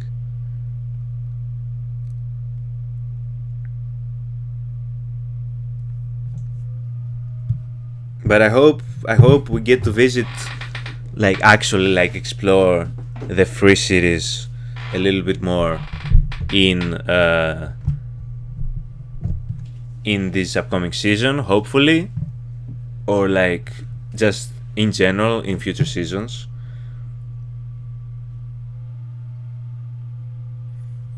As in, they're free to be sacrificially murdered. That's like one way of freedom, I guess. They're free from their earthly bodies. They're free to like. They're free from their flesh.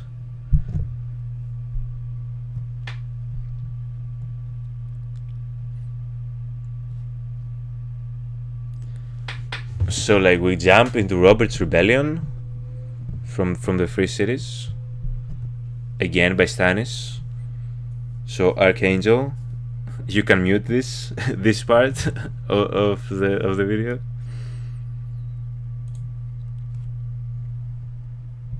My brother Robert Baratheon had raised the banners of Storm's End, our ancestral castle, against the mad King Aerys.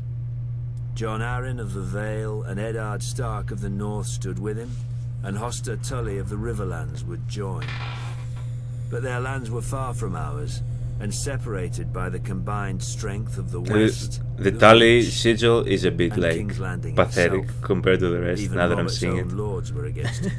It was the hardest choice I've ever made. My brother or my king. Blood or honor. Aerys ruled by right of all the laws in Westeros. oh, what did you choose, Stannis? That's Everyone interesting. knew the price of defiance. But there are deeper, older laws. The younger brother bows before the elder. I followed Robert. Huh. Early in the war, Mace Tyrell's indecisive victory at Ashford cut Robert off from Storm's End. Instead of pursuing Robert and risking his record, Mace Tyrell turned east and laid siege to our home. His vast army and navy encircled us and prevented any resupply by land or sea. If a wagon tried to reach us, it was burnt. If a ship tried to land, it was sunk. We were locked in Storm's End to starve, but Robert commanded me to hold the castle no matter the cost. He could ill afford to lose his ancient seat, which had never fallen. While Robert smashed Rhaegar on the Trident, my men ate the dogs, because their horses had already been devoured. While the Lannisters sacked King's Landing, we ate the rats.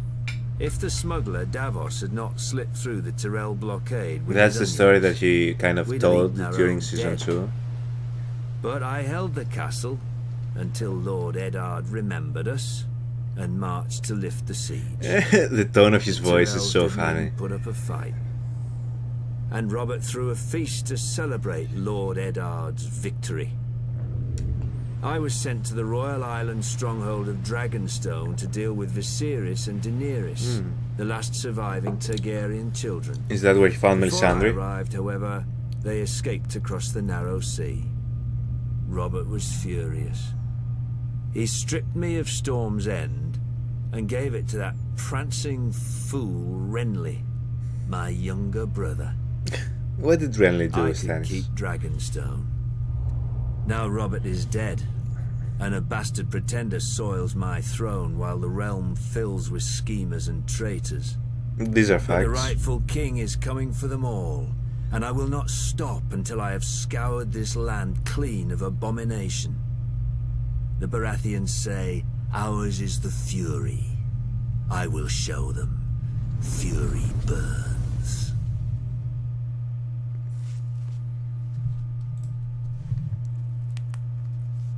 See, there were parts of that I was like, hell yes, Stannis.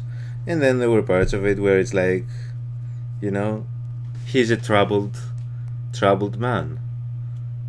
But, like, tell me that what he was saying there at the end was anything but the truth.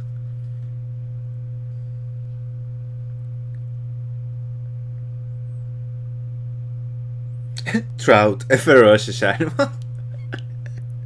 But like that, the Tally's sigil offers like no Like, nobody will see those flags in the battlefield and be like, oh, we have to go up against the Trout army. It doesn't, like, it strikes no fear into nobody's heart. Welcome, welcome. S? Why does it show your name like... Was your username always just S? I recognize you from your avatar, but was your username always just S, my friend? And don't worry, we're halfway through the history and lore, and the VOD will be available at any time that you want to watch it. Cleanna, have a nice sleep. Good night. Thank you so much for joining us, and the VOD will be available, as I said. Have a good night. Have a good night's sleep, Cleanna.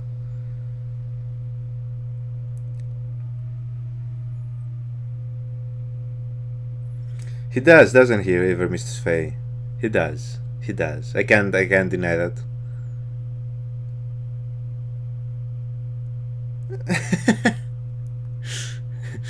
Sounds like he would have killed Anne as a baby, huh? I don't know if he would have killed her as a baby, Archangel.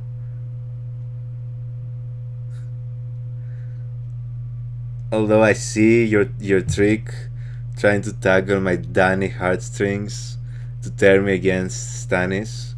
But I already told you, like, I'm like impartial about Stannis. I just only think he's better than Joffrey.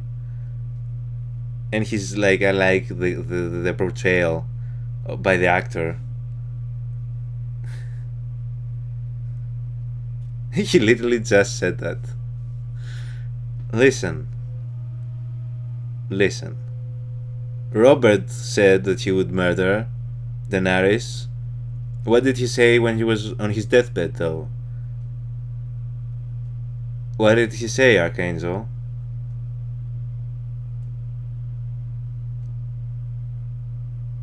Dany gang. Yes, exactly. You know what it is.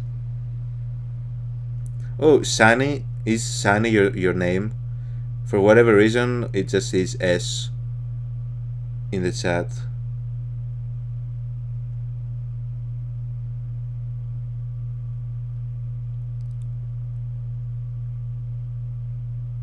Let you live. That's exactly what Robert said, despite all that yelling he was doing, that he was going to kill her. Yes, Sun is your nickname? Okay, good to know. Good to know. So, right, Archangel?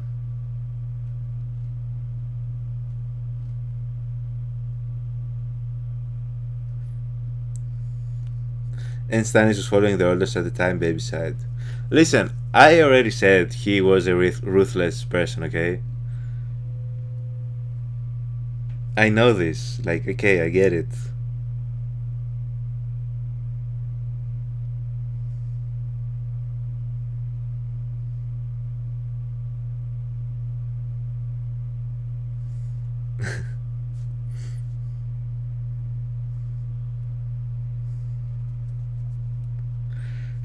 From your reaction regarding Stannis, Archangel, I have a feeling that he only gets worse as we move along in season 3. I was kind of like thinking maybe he has the opposite route, where we start to like Stannis more and more as the seasons progress. From what I'm getting, you are not a Stannis fan.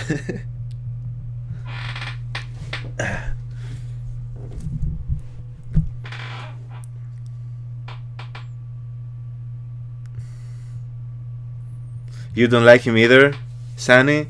Sunny, if you watch my character tier list, which we did at the start of the stream, later on, if you want to watch that in the VOD, I don't know if you'd like my Stannis placement in that tier list, if you don't like him.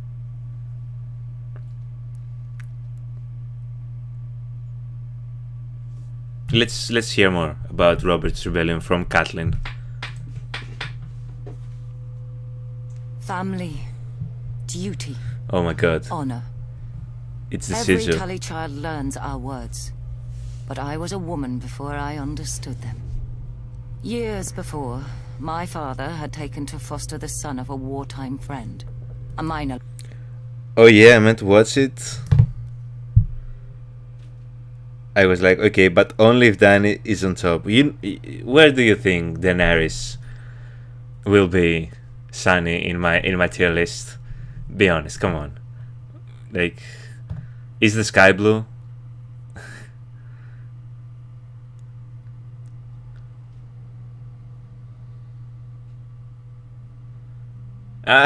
There, do this. I don't know anything about the fan bases. River Mist Fae. Is there like a big Stannis fan club out there that is like that people don't like for whatever reason?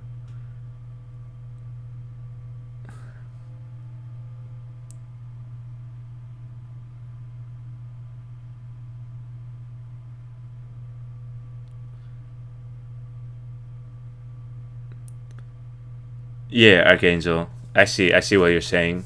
I see what you're saying. Yeah. I mean, yeah, like, if he reaches a point where he just mindlessly kills, murders innocent people and, like, children and that stuff, then, yeah, but rest assured, he can easily drop down my personal rankings very, very quickly. So, like, I'm only basing on what I've seen so far up until season 2, you know? I never watched lives on YouTube, but why are all the S's highlighted? Are the S's highlighted? Do you know what it is, Sunny? For whatever reason, it has your name as just S. So maybe it highlights all the S's for you. Maybe because like it assumes that like somebody is mentioning you in their comment, and maybe that's why it highlights the S's, because I'm not seeing any S's being highlighted on the chat. Oh no, Stannis stance. I'm guessing they're a thing.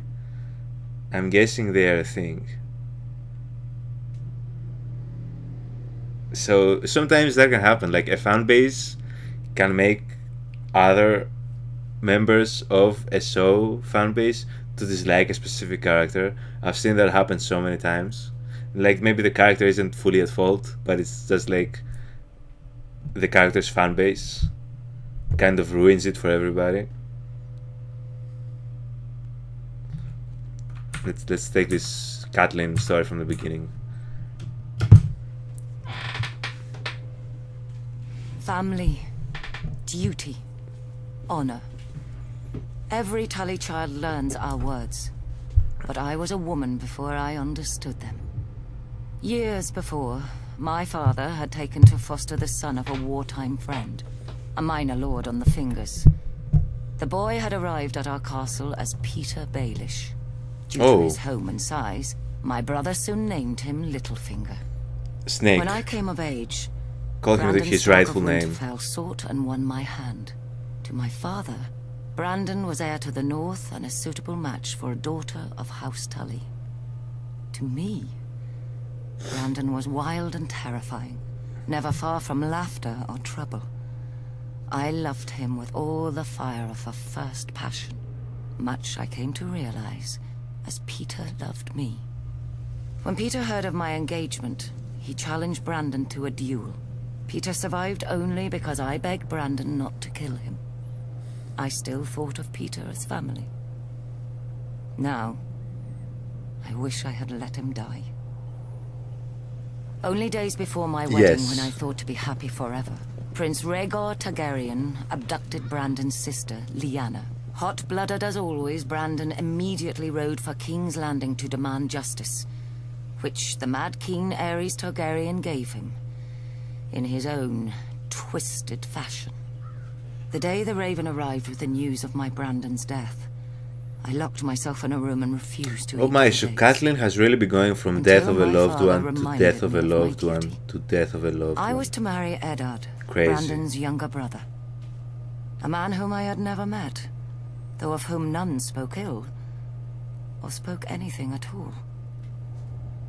Our union would cement an alliance of the North, Vale, Stormlands, and Riverlands in rebellion against the Mad King. I was a Tully. I did my duty. We were married quickly, and were spared only one night before he had to return to the field. I spent the war by the windows waiting for a raven to hear if my son would grow up fatherless or at all. We knew the price of defeat. I scoured the kitchens and washing rooms for any and all gossip. Robert had won and crushed the Mad King. Robert had lost, but Jaime Lannister was now king. Robert had almost The worst won, timeline. but the Mad King had become a dragon and burned King's Landing to ash. Jesus. At night, I told myself the war would end soon and bring peace. Either a victory or the grave. I was wrong. Robert won, and my husband avenged his brother and my love. But when he came home to me, he could not meet my eyes. I saw the reason by his side. Many men have bastards, I know. The But raids under the in strain of that war, drawing any man, no matter of your how eyes. honorable, may forsake his vows for a night of warmth that he may never know again. But Ned Stark was not built like other men. He wasn't. His northern honor would not let him sequester his shame in some distant holdfast. But he did. He brought this boy, this Jon Snow, home to raise with his true-born children. My children. Yet even these bitter memories are sweet now. They are all I have left of my Ned. Our family is broken and scattered, and our son must wage a war for the pieces. We need to go home. The Starks are of the north, and, like the snows of winter when they come south, they melt away.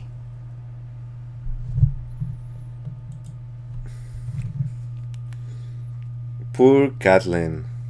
Listen, I might not be the biggest Catelyn fan, but like she really has been going from like just getting one bad raven after the other, bad news after bad news, losing people that she loved, and she just like in the way she ended it, like she just wants to go home. She just wants some peace, I guess. But like we know she's not going to get it at any time soon.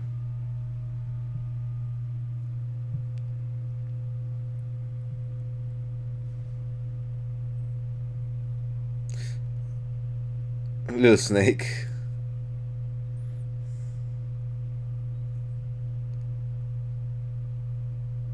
What is Jon Snow's fanbase like in Game of Thrones? Kind of like a bad fanbase. Do they like make people not like Jon Snow as much?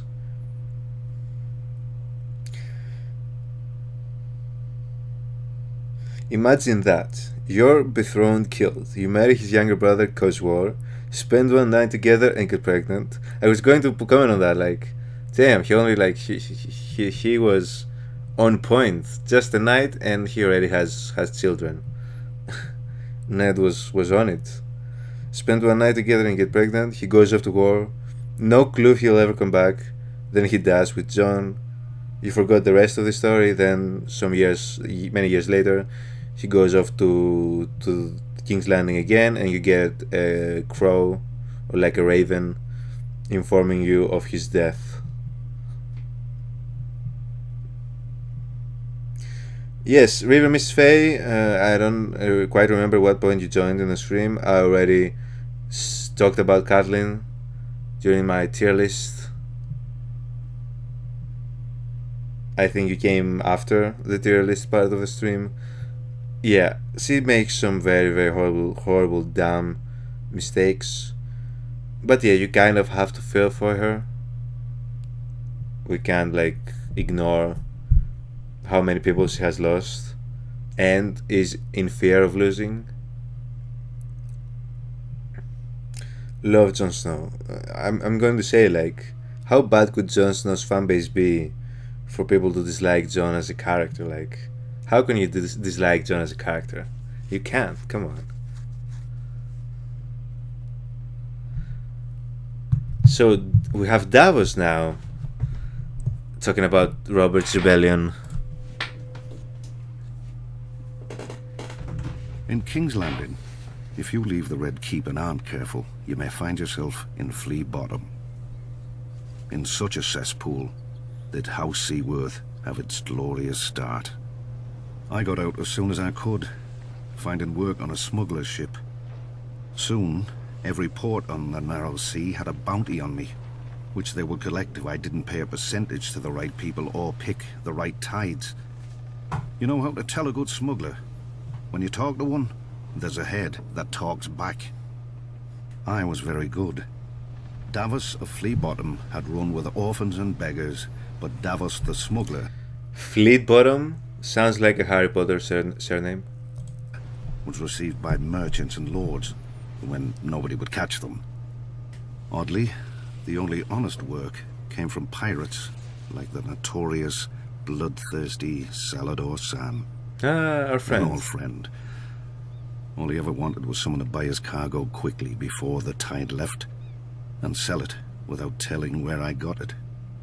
In time, I saved enough to buy a small plot of land and found a woman who was kind enough to overlook my trade. She gave me a son, Mathos. And we dreamt of the trader's circle round the Jade Sea, just one trip, and I could settle us and our family for life. Then some Storm Lord revolted against the Iron Throne. Wars are not as good for smugglers as you'd think. Every harbour fills with guards and inspectors, and the seas fill with blockades and pirates paid by each side to prey on the other. Though I had no love for the Mad King, I'd grown up around the power of King's Landing. I figured this Robert Baratheon would end the same as the other rebel lords, burnt to ash. But he didn't. The North, the Riverlands and the Vale joined him. And in the taverns, people drank to Robert's health openly. Brave fools, I thought. But I had a family who'd be left in the cold if I lost my head. When Mace Tyrell marched on Robert's home of Storm's End, I spied the end of the rebellion. The castle was garrisoned by Robert's younger brother Stannis and a small guard, and would not hold out for long. When it fell, Robert would be homeless, and his support would bleed away. This I knew from experience. Months later, Stannis was still holding the castle. Nobody cared. But on voyages, I had seen what famine does, and I thought of all those men in Storm's End who would die unmourned and forgotten. No better than Flea Bottom orphans. I told my wife and myself that I'd get a high price for the onions and salt beef. In truth, I knew I'd be captured by the Tyrell galleys or drowned, but I was too stubborn. Later that night, in the dark, in a tiny boat with a black sail, I cursed myself and the moonlight as I waited for the tide to turn. When it did, the wind beat the sail so hard I ripped it down, fearing the Tyrell ships would hear. Luckily, they'd grown lax. With muffled oars alone, I steered my cargo through the treacherous currents and snarls of rock that gave Shipbreaker Bay its name. The waves finally carried me, soaked and near blind from sea water, through the mouth of the cavern beneath the castle. Then, Stannis Baratheon arrived. The siege had left him gaunt, but not weak, never weak. Never weak. He greeted me and accepted my onions with cool courtesy, betraying no emotion, even as all wept. Sounds like Stannis. He brought Stannis. the food to his wife and each of his men before he ate himself, a portion no larger than any other. Sounds like Stannis, doesn't it, Archangel? I could see his mind had already returned to the castle's defense. His duty. After Ares fell and Lord Stark lifted the siege, Stannis summoned me. For my salvation at Storm's End, I was to be granted a knighthood, a keep of my own, and my son taken into Stannis' personal service. Davos of Flea Bottom had become Sir Davos of House Seaworth, and his son would serve the king's own brother. But for my previous crimes as a smuggler, I love the onion I was flag to have so the much. fingertips of one hand taken off above the highest joint. Stannis held that I had flouted the laws of the land for years, and a good act does not wash out the bad. In one fell swoop. They did talk about this in the show. Stannis gave my son a future and my family a name that I could never have imagined, nor earned on my own. I still keep the finger bones in a bag around my neck, to remind me what I was and what I owe to Stannis. For during my many Mild years as a psychopathic smuggler, behavior I that, but visited we're many going to just ports, ignore it. taverns and back alleys, and saw many things in this world, but never justice. Until Stannis. See, and this is one of the reasons why I like Stannis. I don't know, and that was like a really, really good story. And it definitely also made me like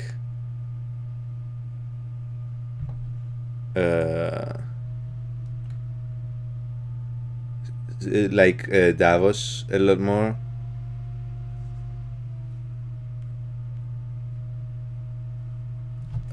For whatever reason, I lost my chat on the phone, so I'm just like checking in on you guys.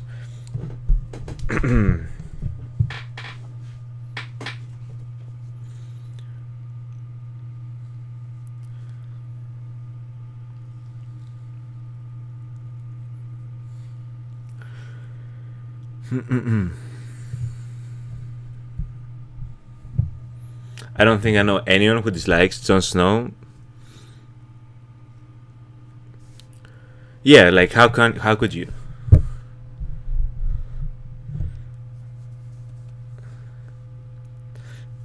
Poor Neville. Are you talking about Longbottom, Heather?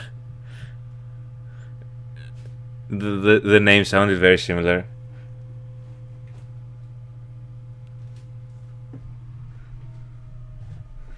Right, River Miss Faye? That was like, he really like took it upon himself.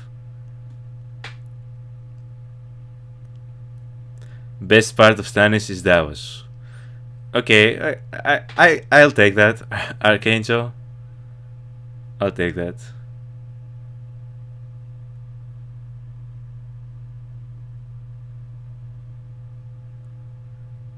Welcome back, Marja France. Did the baby donkey wake you up?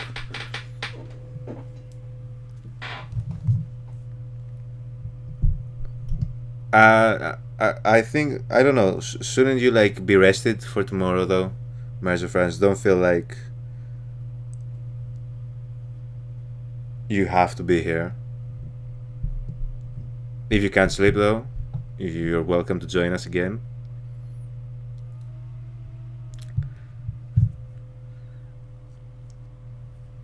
Yeah, River Miss Faye, Marja Francis just has all types of animal companions.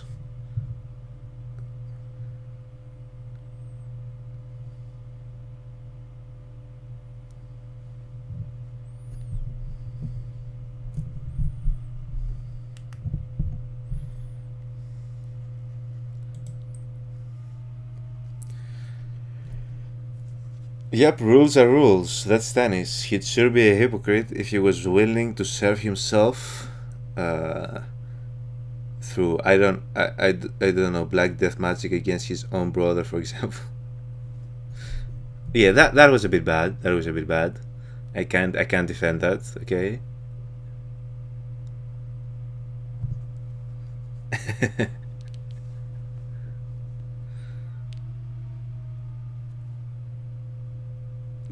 At least he sounded pretty like, you know, like he really regretted it afterwards.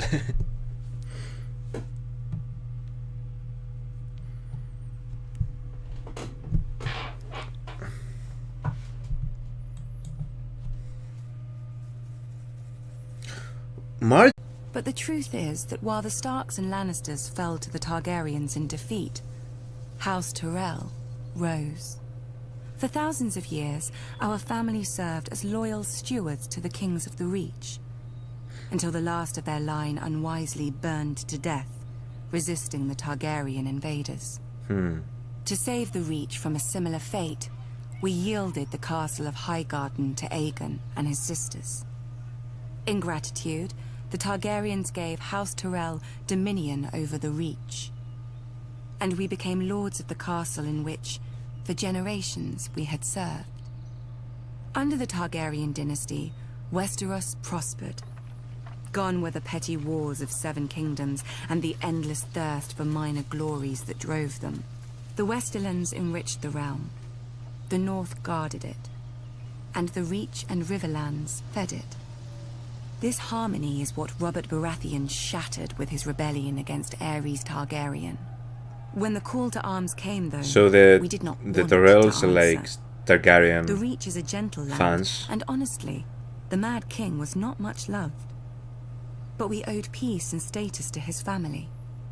My father, Mace Tyrell, called his banners and marched north to battle the rogue Stormlord Robert, who had already defeated 3 forces in a single day. And, at Ashford, my father won. Some chastened my father for not pursuing Robert after the battle. We had cut him off from the Stormlands, the seat of his power, and he had fled north, within easy grasp of Lord Tywin Lannister. So the Reach is like right for next to 20 the King's Landing. My I see. father moved instead to lay siege to Robert's ancestral stronghold of Storm's End. The rose would strangle the stag as the lion pounced. So we waited. But the lion slumbered, and Robert slipped past the King's forces to join Ned Stark. We could have lifted the siege and deployed our armies north to aid the crown. We could have stormed the walls of the castle and made Robert homeless.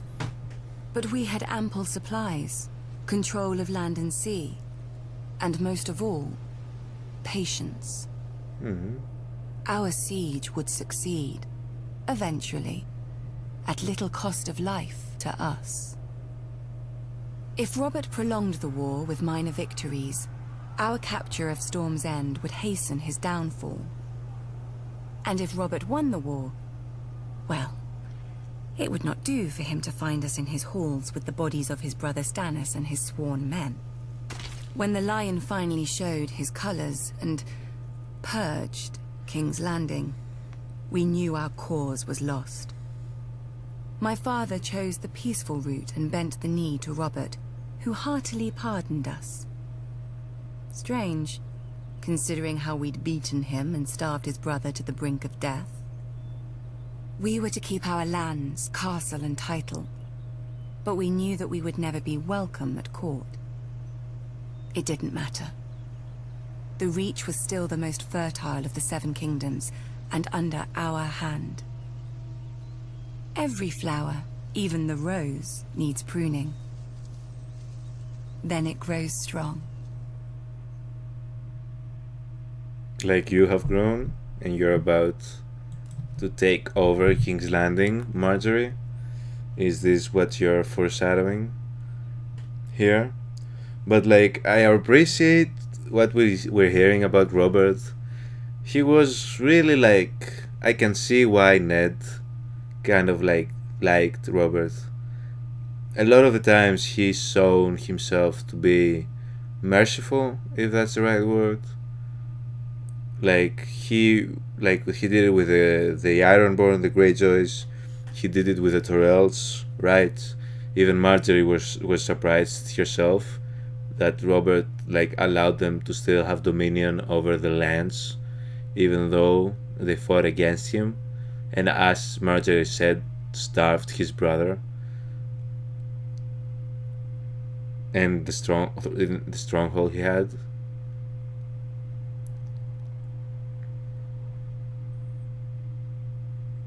I like Archangel. I like that you keep like, just to make sure, guys. You make sure you let us know. You do like Stannis more than Joffrey. It is important. It is important. Like, don't get me wrong, guys. I like you more than Joffrey. I'm not crazy or anything.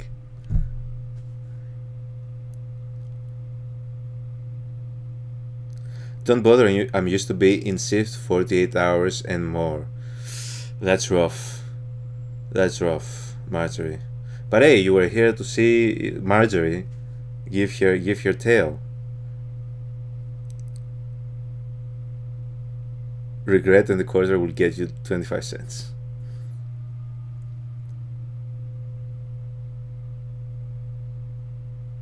Not having read the books, all of them, was Mace Tyrell as stupid in the books? Yes, a little bit. I don't even know if Marjorie is replying to you, Archangel. If she is, that's funny.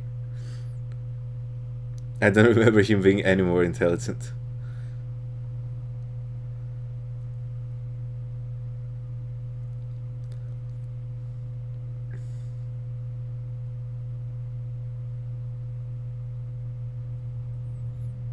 Yeah, Heather, I think a couple more people recommended him to me in his live stream.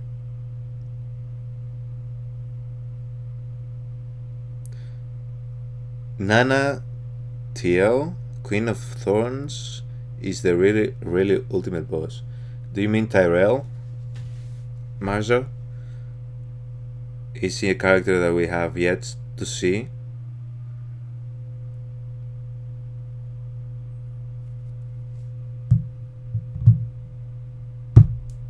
By the way, the thorn, much like the onion, I really like just like the imagery of them, like on flags, especially like it looks really good. The rose, rather. Did I say thorn? I meant like the rose. Queen of Thorns. Who is the Queen of Thorns?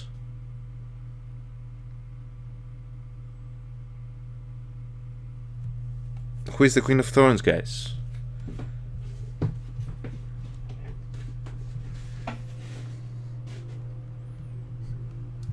Yes, River Miss Faye, what do you mean?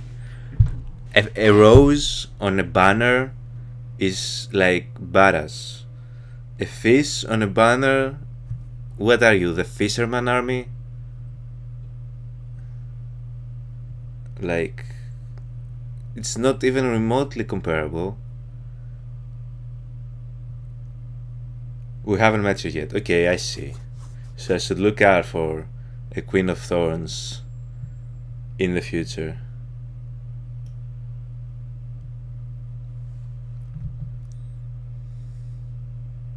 River Mystery. Right. Duh. Ooh, back-to-back Marjorie stories. House Tyrell trace our descent to Garth Greenhand, the legendary first king of the Reach who made the land bloom. But so too does every noble house around us. It seems dear ancestor Garth planted as many flowers as he plucked. A king should have more consideration for his line, don't you think? For over 1,000 years, the Greenhand sons and grandsons ruled the Reach as House Gardener. The offshoots of his daughters grew into vast and powerful houses in their own right, except for House Tyrell. We chose instead to serve our Gardener cousins faithfully as stewards, to manage their stronghold of Highgarden and the daily affairs of the Reach. Our words are growing strong. And under our stewardship, the Reach did just that. As did we. Until a blundering king almost cost us everything. Aegon Targaryen had landed in Westeros. King Mern allied us with the Rock to repel the upstart's army. One can only marvel that King Mern did not reconsider when he saw the living dragons against him. Perhaps he should have sought counsel from his trusted stewards before he set out. Then again, perhaps he did. At the Field of Fire, Aegon, and let us not forget, his sisters, burnt the combined armies of the Reach and Rock.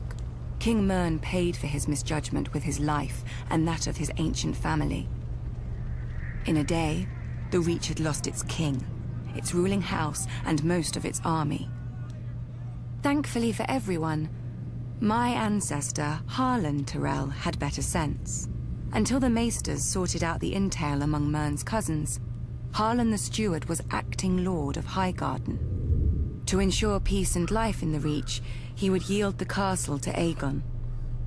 The other castles and families would then follow, as they had since the Dawn Age. Aegon had a continent to conquer, and the fertile Reach was too valuable to raise. He accepted Harlan's proposal and welcomed our lands into his kingdom. To show his gratitude, Aegon entitled Harlan to Highgarden, the castle his family had served for 1,000 years, and made House Tyrell his wardens of the south, choosing us over older, greater families in the Reach. Our house thus owed everything to the Targaryens. So is it any wonder we stayed true to King Aerys? That's why they're even during his Targaryen madness, fanboys. and even after Robert Baratheon rebelled. Some may question my father for laying siege to the Baratheons' home, instead of marching to aid Prince Rhaegar before Robert could kill him and scatter the royal army. But let us not forget that we had already dealt Robert his only defeat of the war at Ashford. If Lord Tywin Lannister had not vanquished the Mad King so suddenly, our siege would have destroyed Robert's home and his brothers, and won the war for Aerys. But when the Targaryens fell, I guess House Tyrell again chose peace and prosperity over war and devastation, and bent the knee to King Robert Baratheon. I'm seeing a theme with House Tyrell. We returned to Highgarden to manage the affairs of the Reach, as we had for thousands of years, and will for 1,000 more. Other great houses take lions and wolves for their sigils, and draw their power from the gold in their mountains or the cold of their winters. But mountains run dry, winter yields to spring, and the rose blooms once more.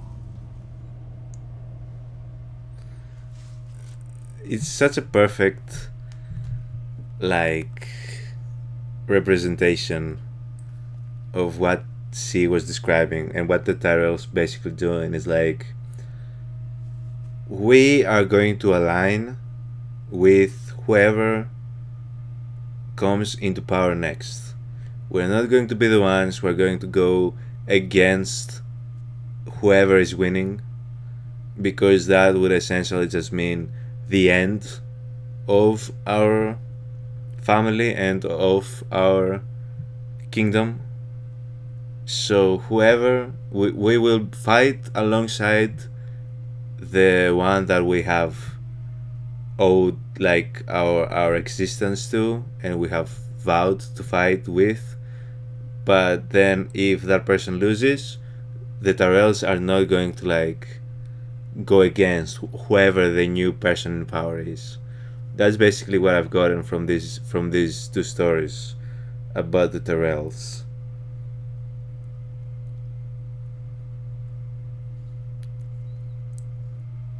Oh, you won't have to look for her? She'll find you?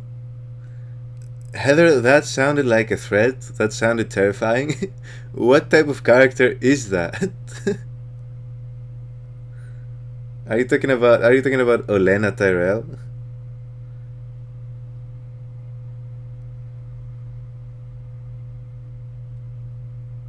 If I had to live anywhere, Highgarden sounds lovely in peacetime anyway. From just the imagery that I saw, it seemed like a pretty nice place. Not gonna lie. We're going 6 hours strong. Has it been 6 hours? Oh boy, it's been a long stream, guys. It's been a long stream. Hope you guys are holding on in there. We have 15 more minutes in the history and lore, so we're nearing the end. Same, Highgarden is what's up. We have not seen Highgarden, have we? Actually really seen it in the show so far. Because when we found the Tyrells Loris was at King's Landing, and Marjorie, when we first saw Marjorie, she was with Renly. But those weren't the high. That wasn't High Garden, was it? Where we saw her and Renly, or was it that?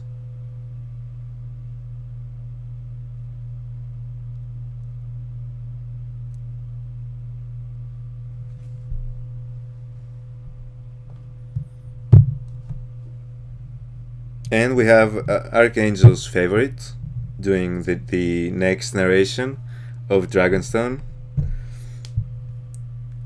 We haven't? That wasn't where they were, right? Didn't seem like it.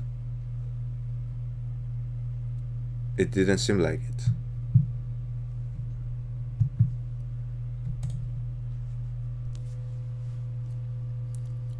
Nobody knows why the Targaryens first came to the island of Dragonstone.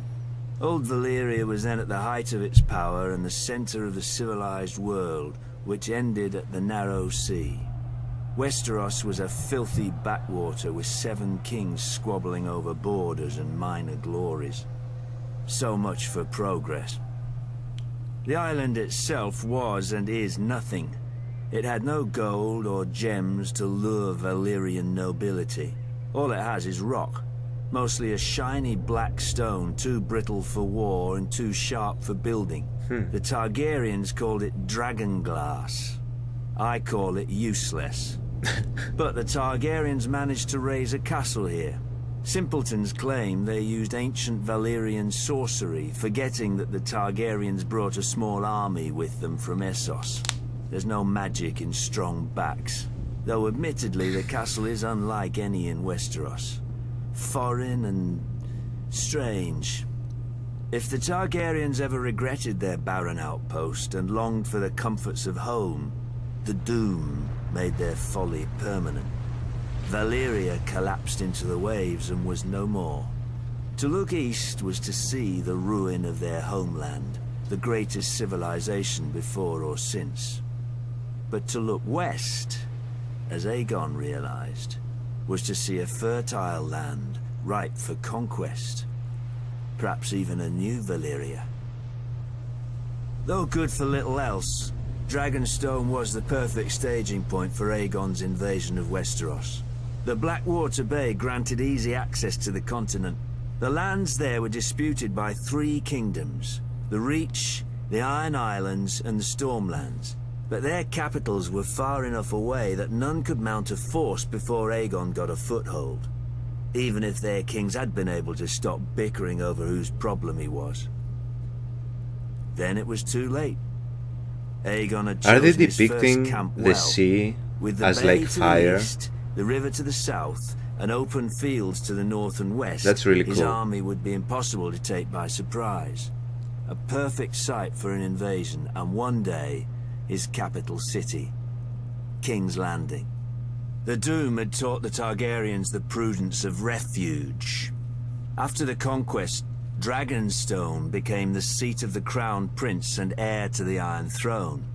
It would serve them well, and me ill, 300 years later, after my brother Robert Baratheon rebelled against the Iron Throne and the Lannisters slaughtered the Mad King Aerys and his royal family. Robert dispatched me to deal with the last surviving Targaryen children.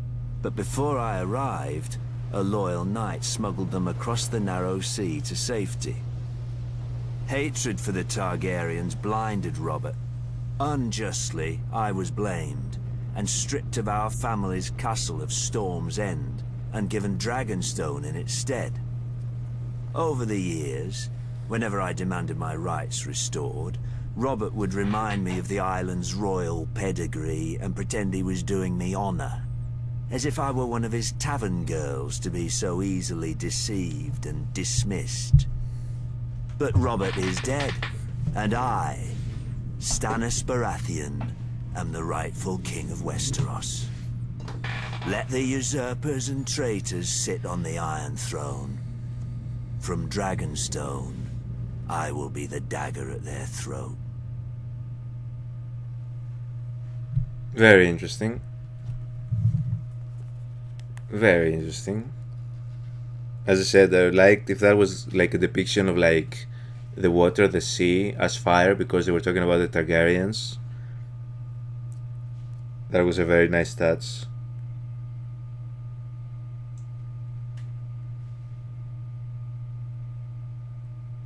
Who does, Archangel?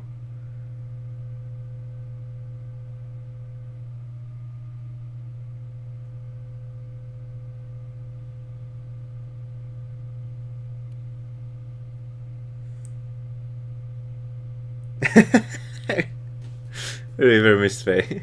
He does repeat it. He does. He is sounding like a broken record by this point.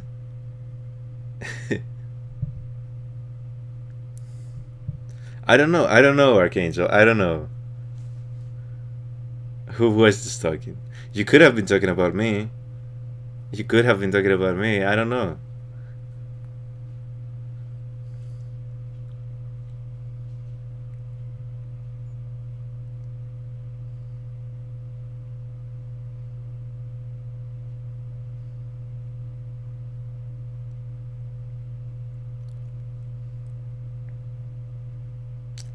Who censored the letter F?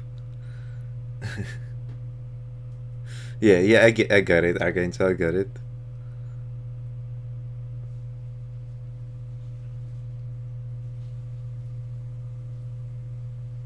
You sound healthy and regular.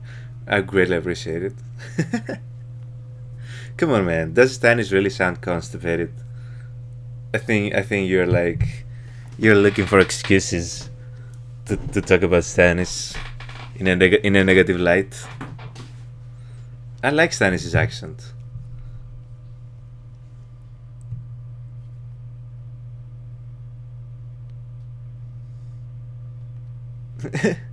Thank you, Heather, for defending Stannis a little bit.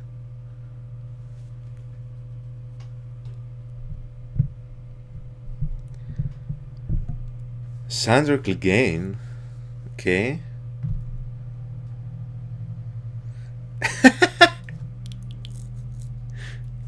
Constipated in spirit, then.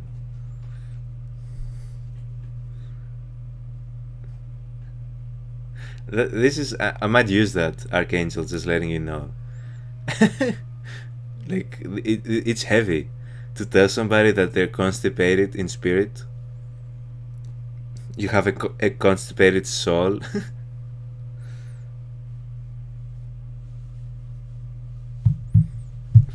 Let's see what Clegane, the Clegane house is about. Honor, glory. What is the hound? To make idiot boys want knighthood, and idiot girls spread their legs for it. Let me tell you what makes a knight. Killing. Of course. Whether enough men or the right man. House Clegane should know. We're very good at both. Most families claim some great ancestor so far back that nobody can prove them liars. Not us. My grandfather kept the kennel for Lord Titus Lannister of Casterly Rock, the father of Lord Tywin. Lord Titus was a weak man who didn't know it. One day while hunting, he stumbled on a lioness. Instead of embracing the man who wore her on his banners, she tried to tear out his throat.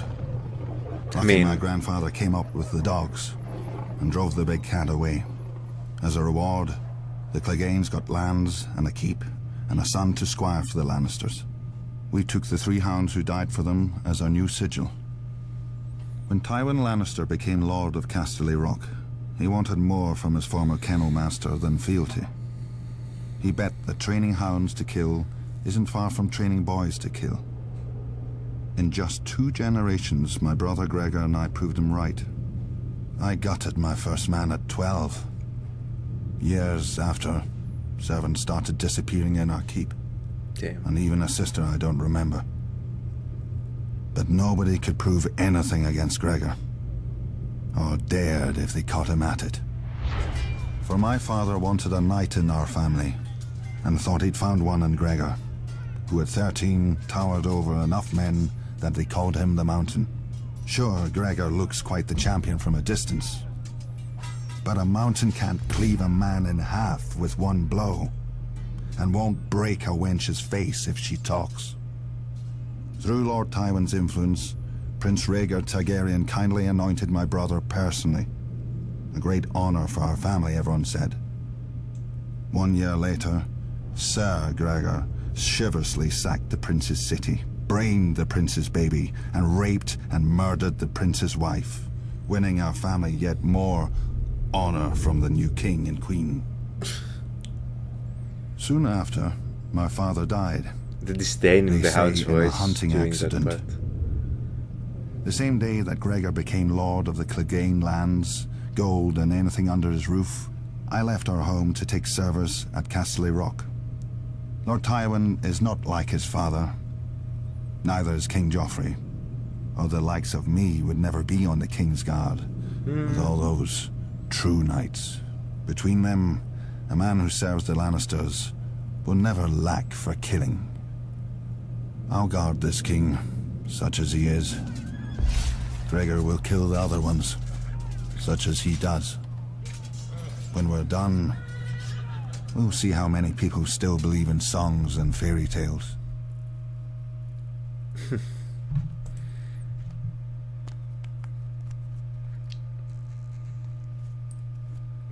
The Hound's narration was very interesting. It seemed like he didn't believe like half the shit that he was saying. Honestly, it's just like, I guess this is what it's expected of me to say at this point, but I could just hear the disdain in his voice through a lot of what he was saying.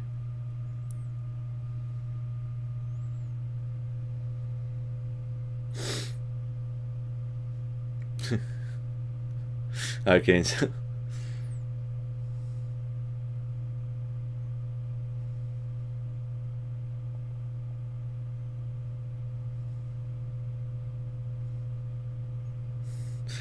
River Miss Faye, yes. This is what he really wanted to start saying during this monologue. Like, he wanted to start cursing Joffrey, curse the kingdom, the guard, everybody.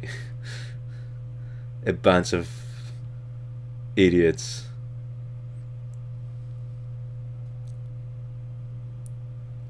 More honor, exactly.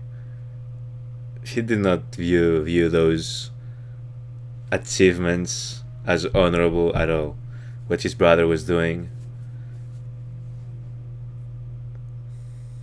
Despite what people were telling him about his family, like he could see that everything that they were doing was like wrong. I believe.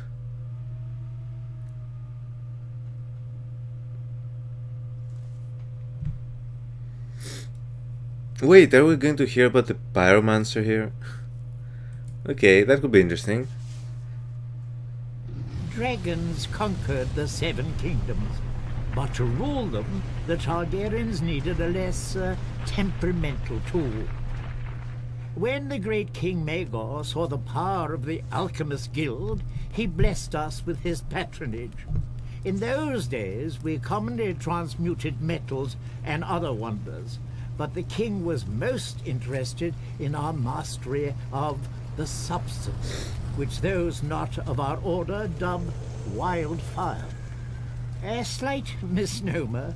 To the uninitiated, the substance indeed seems uncontrollable. Water will not extinguish it, nor plate of steel repel it.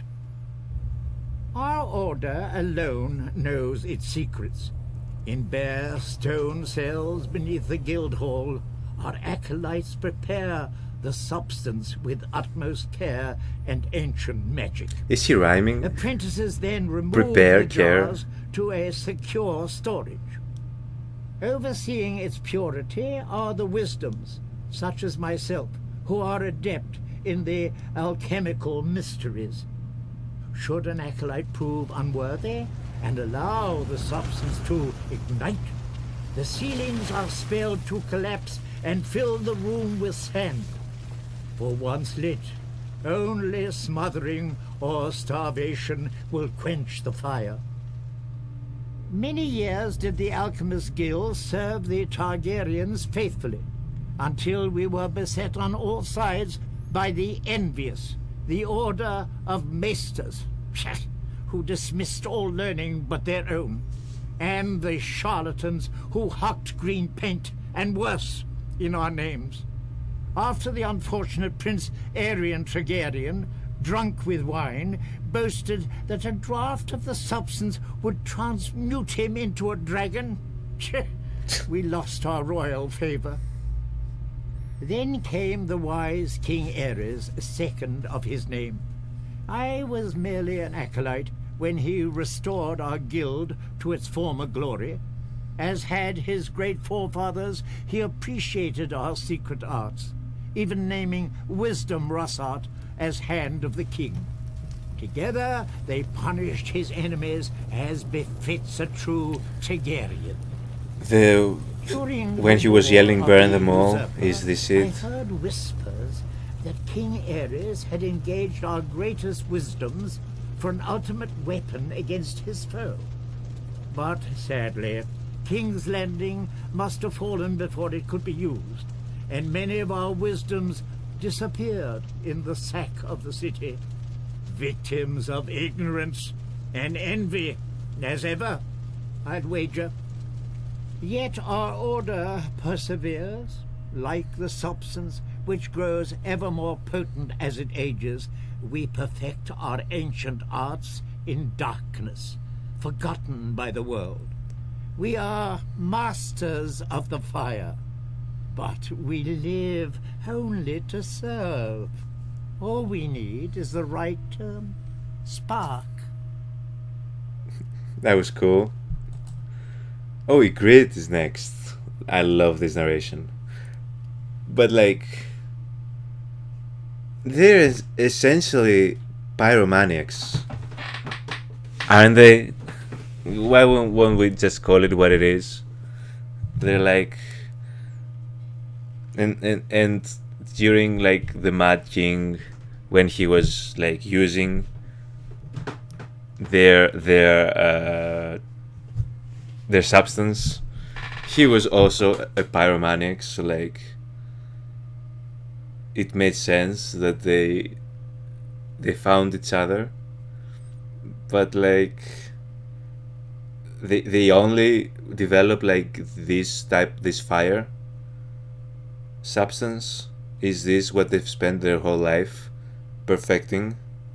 The pyromancers? I mean, it's in the name, right?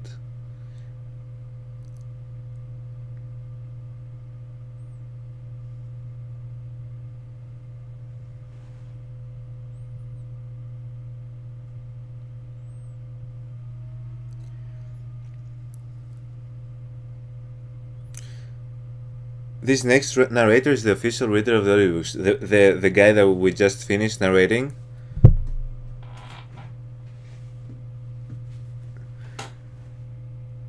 Roy Dotrice. Is that Roy Dotrice?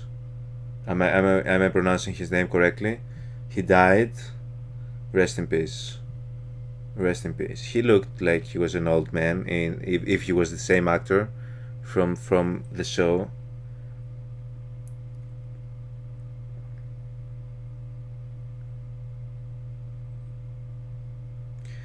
He held the Guinness World Record for most character voices for an audiobook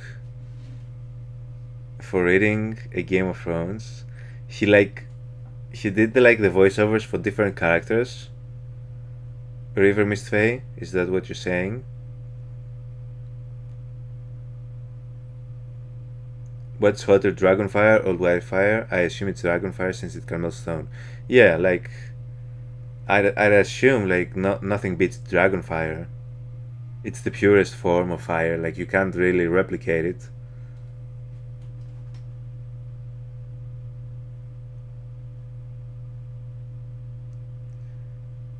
Yeah, the way he pronounced Peter and Brienne,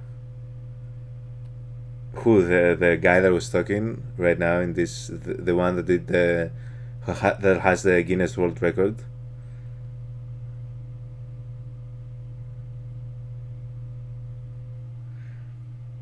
Yeah, I never really considered the wildfire to be magic, Archangel. It was clearly like a weapon that was like created, right?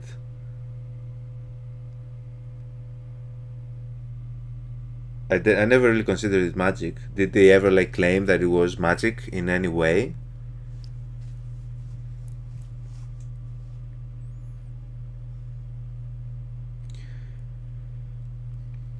Yeah, that's what it is, Archangel. I always wonder, like, there's this thing called Greek fire that was like, in a way, it worked like similarly to what they are saying. What wildfire is basically, it would burn through water, and it was considered a very powerful weapon that was used. I wondered if like there was in any type some sort of inspiration for the Game of Thrones wildfire. The book has so many characters, and he gave many of them their own individual distinct voices. That's really cool, though. That's when you know that the man is A, being paid quite well for these audiobooks, and 2, is actually like enjoying doing this work. That's my thing into It's Alchemical, right? I never considered it to be anything other than that, to be honest. I talked about it in the reaction. What did I say about it in the reaction? Yeah, like Greek fire. This is what I thought, like it was kind of like inspired off of. It was pretty like similar in the way that it operated. I don't know that fans think it's magic, but if you lived in that time and haven't seen anything like that, you might think it is magic or mystical in some way. That I can totally agree with. River Mistfay. I can totally agree with that. And I think like in this world, like back then, those type of tricks could have been mistaken for like something like supernatural or the gods or something like that. So yeah, I can see where they could like get the title of magicians and like be using magic.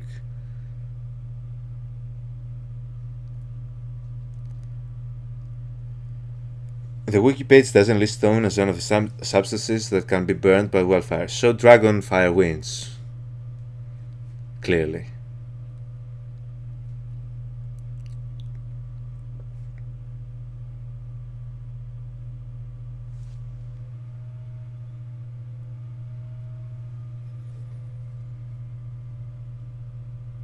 Okay, so Ygritte is up next. I'm interested to see what she has to say about the free folk. I assume the wildlings are the free folk. A long time ago, they say, some old southern king enslaved our giants by magic and forced them to build your famous wall. Then he kicked all of my kind to the other side and raised an army to keep us there. And we're the uncivilized ones. Wildlings. Might be Sir King was wise. Even a giant can be made to kneel, but only if he wants a better crack at your head. The free folk don't follow a man because his father tells us. If the king's son was brave and strong, aye, we'd follow him as we did his father. If he wasn't... If he wasn't... To me, as much the as way the she wall says that. keeps us out, it keeps you southerners in. You follow laws you didn't make. Kneel to kings you didn't choose, and pray to gods you never hear from. Traders talk about your seven. Beyond the wall, the stars shine bright and clear. Any gods there aren't listening to the likes of men. Our gods are of the forest. in the trees that shelter us and the rivers that feed us. Hmm. They gave the land for all of us to share. Practical We things. fish, farm, and hunt where we will, when we need. If a man wants a woman, he has to prove he'll give her strong and cunning sons. Now, it's easy. When she tries to slit his throat, he don't let her. With the free folk, you get what you can take, and you keep what you can hold. No more. I wonder, even if my kind didn't hop over your wall, would he still set your night's watch to guard it? You southerners are rich. You always have more steel, gold, and daughters. I think you're afraid. If you've always knelt, you don't know what freedom is. And if you've not been beyond the wall, you don't know what fear is. You will. What the hell is that? Oh, it's one of the one that got possessed by the White Walkers. It had the blue eyes of the White Walkers. That was... I knew that I was going to like Ygritte's narration, and first of all for her voice and accent, I really like it, but also because I wanted to hear the perspective of the wildlings, and I knew that I was going to like them, their perspective. She was speaking facts in that. She was saying a lot of true things. They are afraid.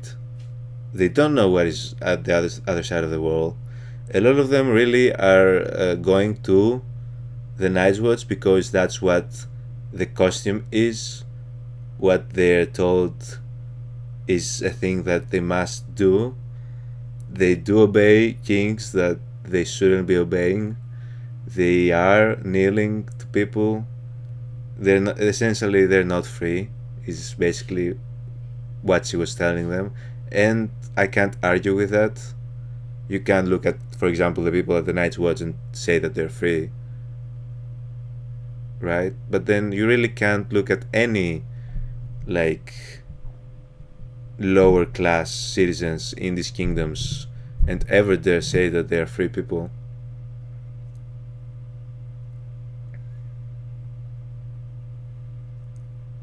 I don't have it memorized, your reaction, but there was just talk of magic in this world and you said something about pyromancers. Did I? Did I refer to pyromancers as using magic? Yeah, maybe I could have, now that I'm thinking about it.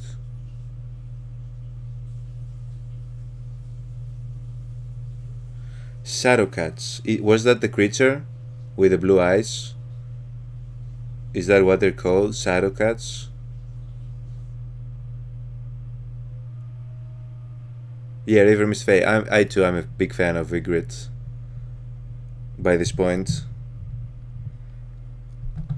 I wanted to say something else about that narration that I just completely lost right now. Oh yeah, they talked about giants building the wall. So like, I don't remember if they've touched on this about this on the show, if they talked about this at all.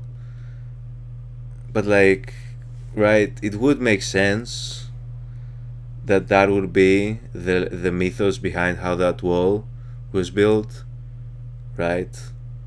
Because like, it'd be hard to imagine people building that big of a wall, that big of a contraption. It's very similar to how they're talking about like the pyramids and how they could build, and there are a bunch of different people saying no, it was not humans, it was something else that built them. Like kind of like that. I thought that was interesting. How she said it was built by giants, and I don't remember if they had talked about that lore at all in the show.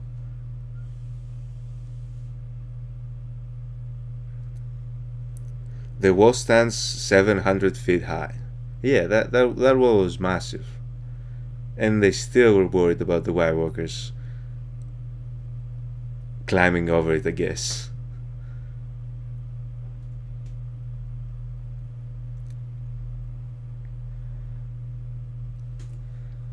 Yeah, let's listen to Ygritte sit on the Night's Woods, because I'm certain she's not going to be too Swords kind in the on the darkness.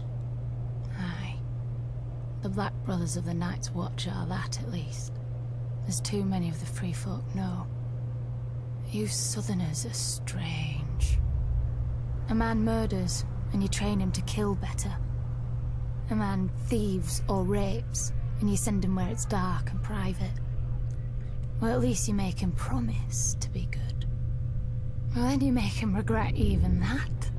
From the time he's woken to the time he's allowed to sleep, he walks the frozen wall, carries frozen stones, or boils frozen food.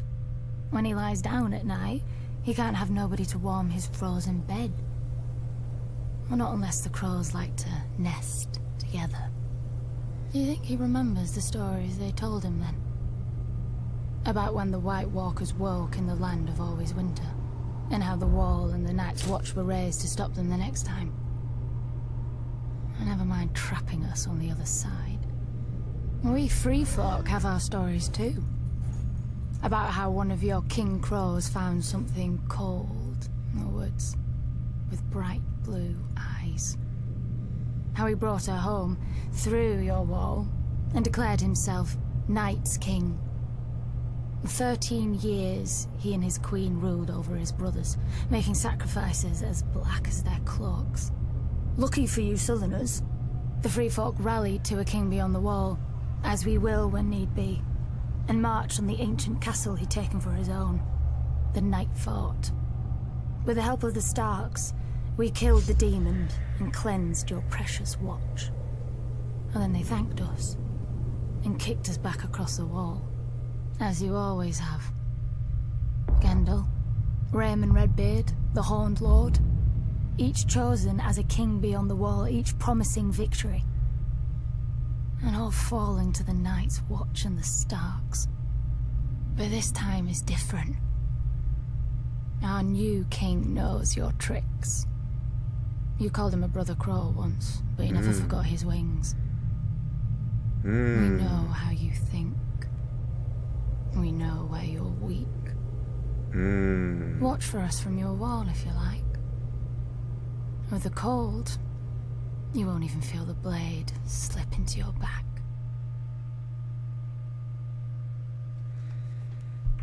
What a way to end this.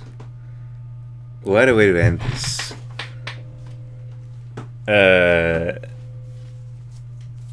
These last two Ygritte narrations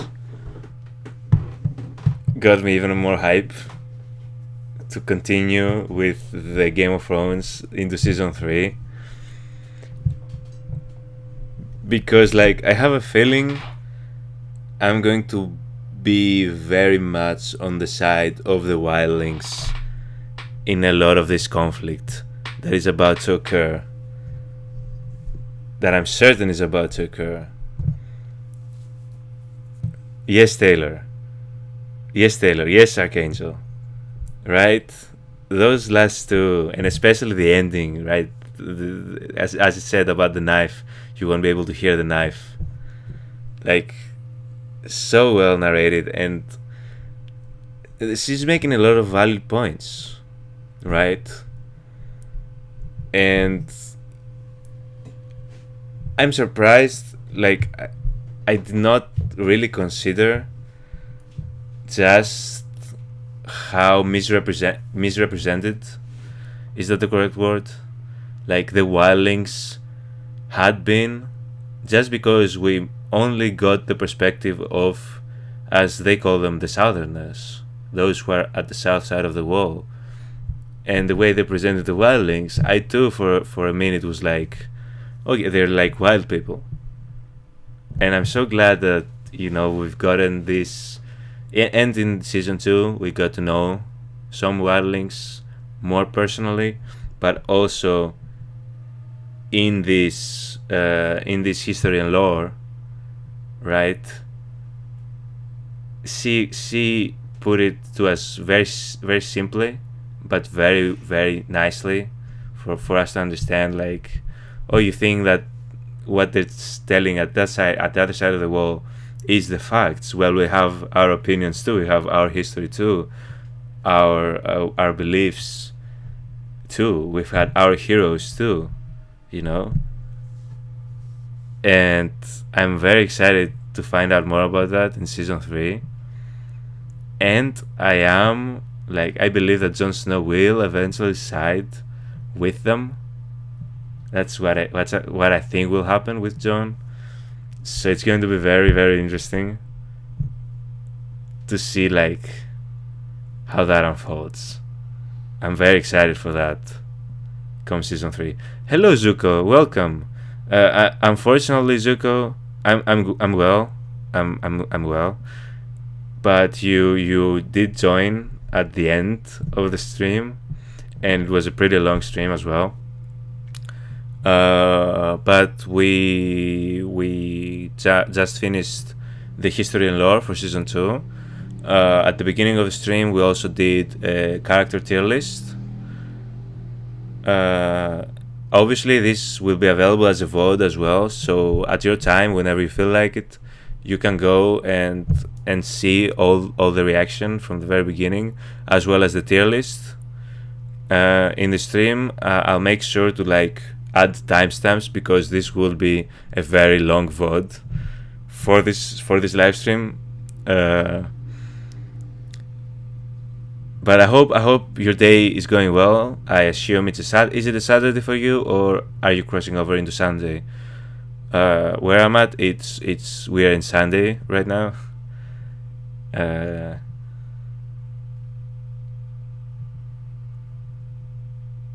love Ygritte. Yeah, I really enjoy her character. Yeah, there's definitely good and bad on both sides. Pretty much always in the show, with rare exceptions. Yeah, with like, you know, Archangel, the rare exception being Stannis, right?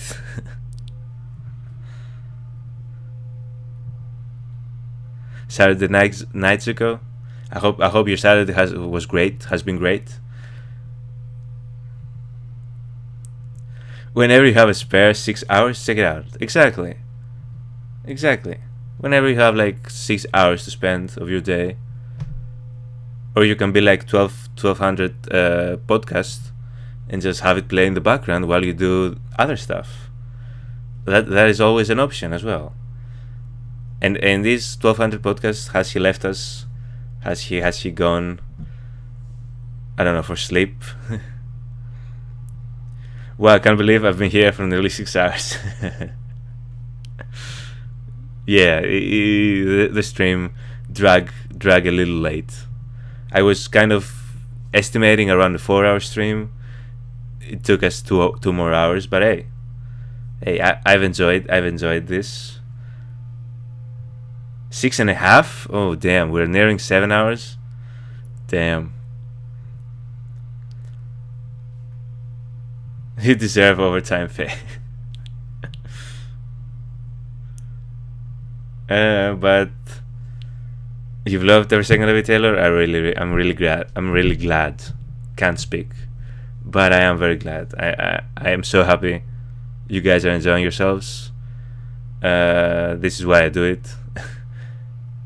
and I'm having a great time as well. Like, Game of Thrones has been such a great experience. I'm so glad that I decided to do this show, just like as a first type of reaction on the channel, but also I've always wanted to check it out, and it is living up to the hype. And as I've already said, I really enjoy when shows go the extra mile and do this type of stuff, like the narrations and just really immersing us into the lore and the history of the place and its people.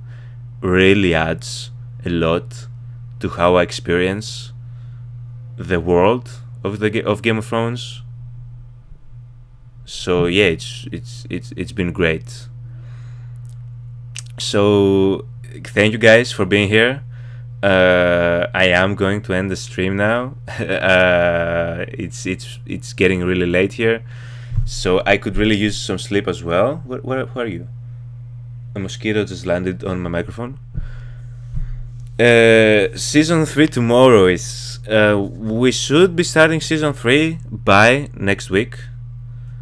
So like, yeah, I don't know about tomorrow, but like starting next week, we should be starting season 3, which I'm very excited about. But also keep an eye out for some horror films throughout the month of October, right? Just joining in on the Halloween spirit, the Halloween mood. You guys have gave me some good recommendations in the stream, and I might also pop out with a new series reaction. I don't know which one we will do, but I have some things in mind. Might even do a poll to have you guys decide what you would rather. Yeah, I figured, Archangel, don't worry, I figured. But genuinely, I planned on starting it this week. That's why we did the live stream this weekend, so that we will smoothly go straight into season 3. But I would like to thank you guys once again for joining me. I really enjoyed your company, and yeah, it's been fun. I now free you. You're free children. Omiji, do Hereditary. I think that might be my next movie, the next horror film I do, Archangel. I think that might be it. I wanted to watch it a lot. You're free folk, exactly. You're free folk.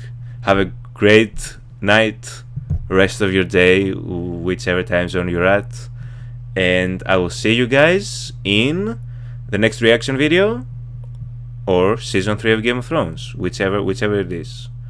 Have a good one, guys. Bye.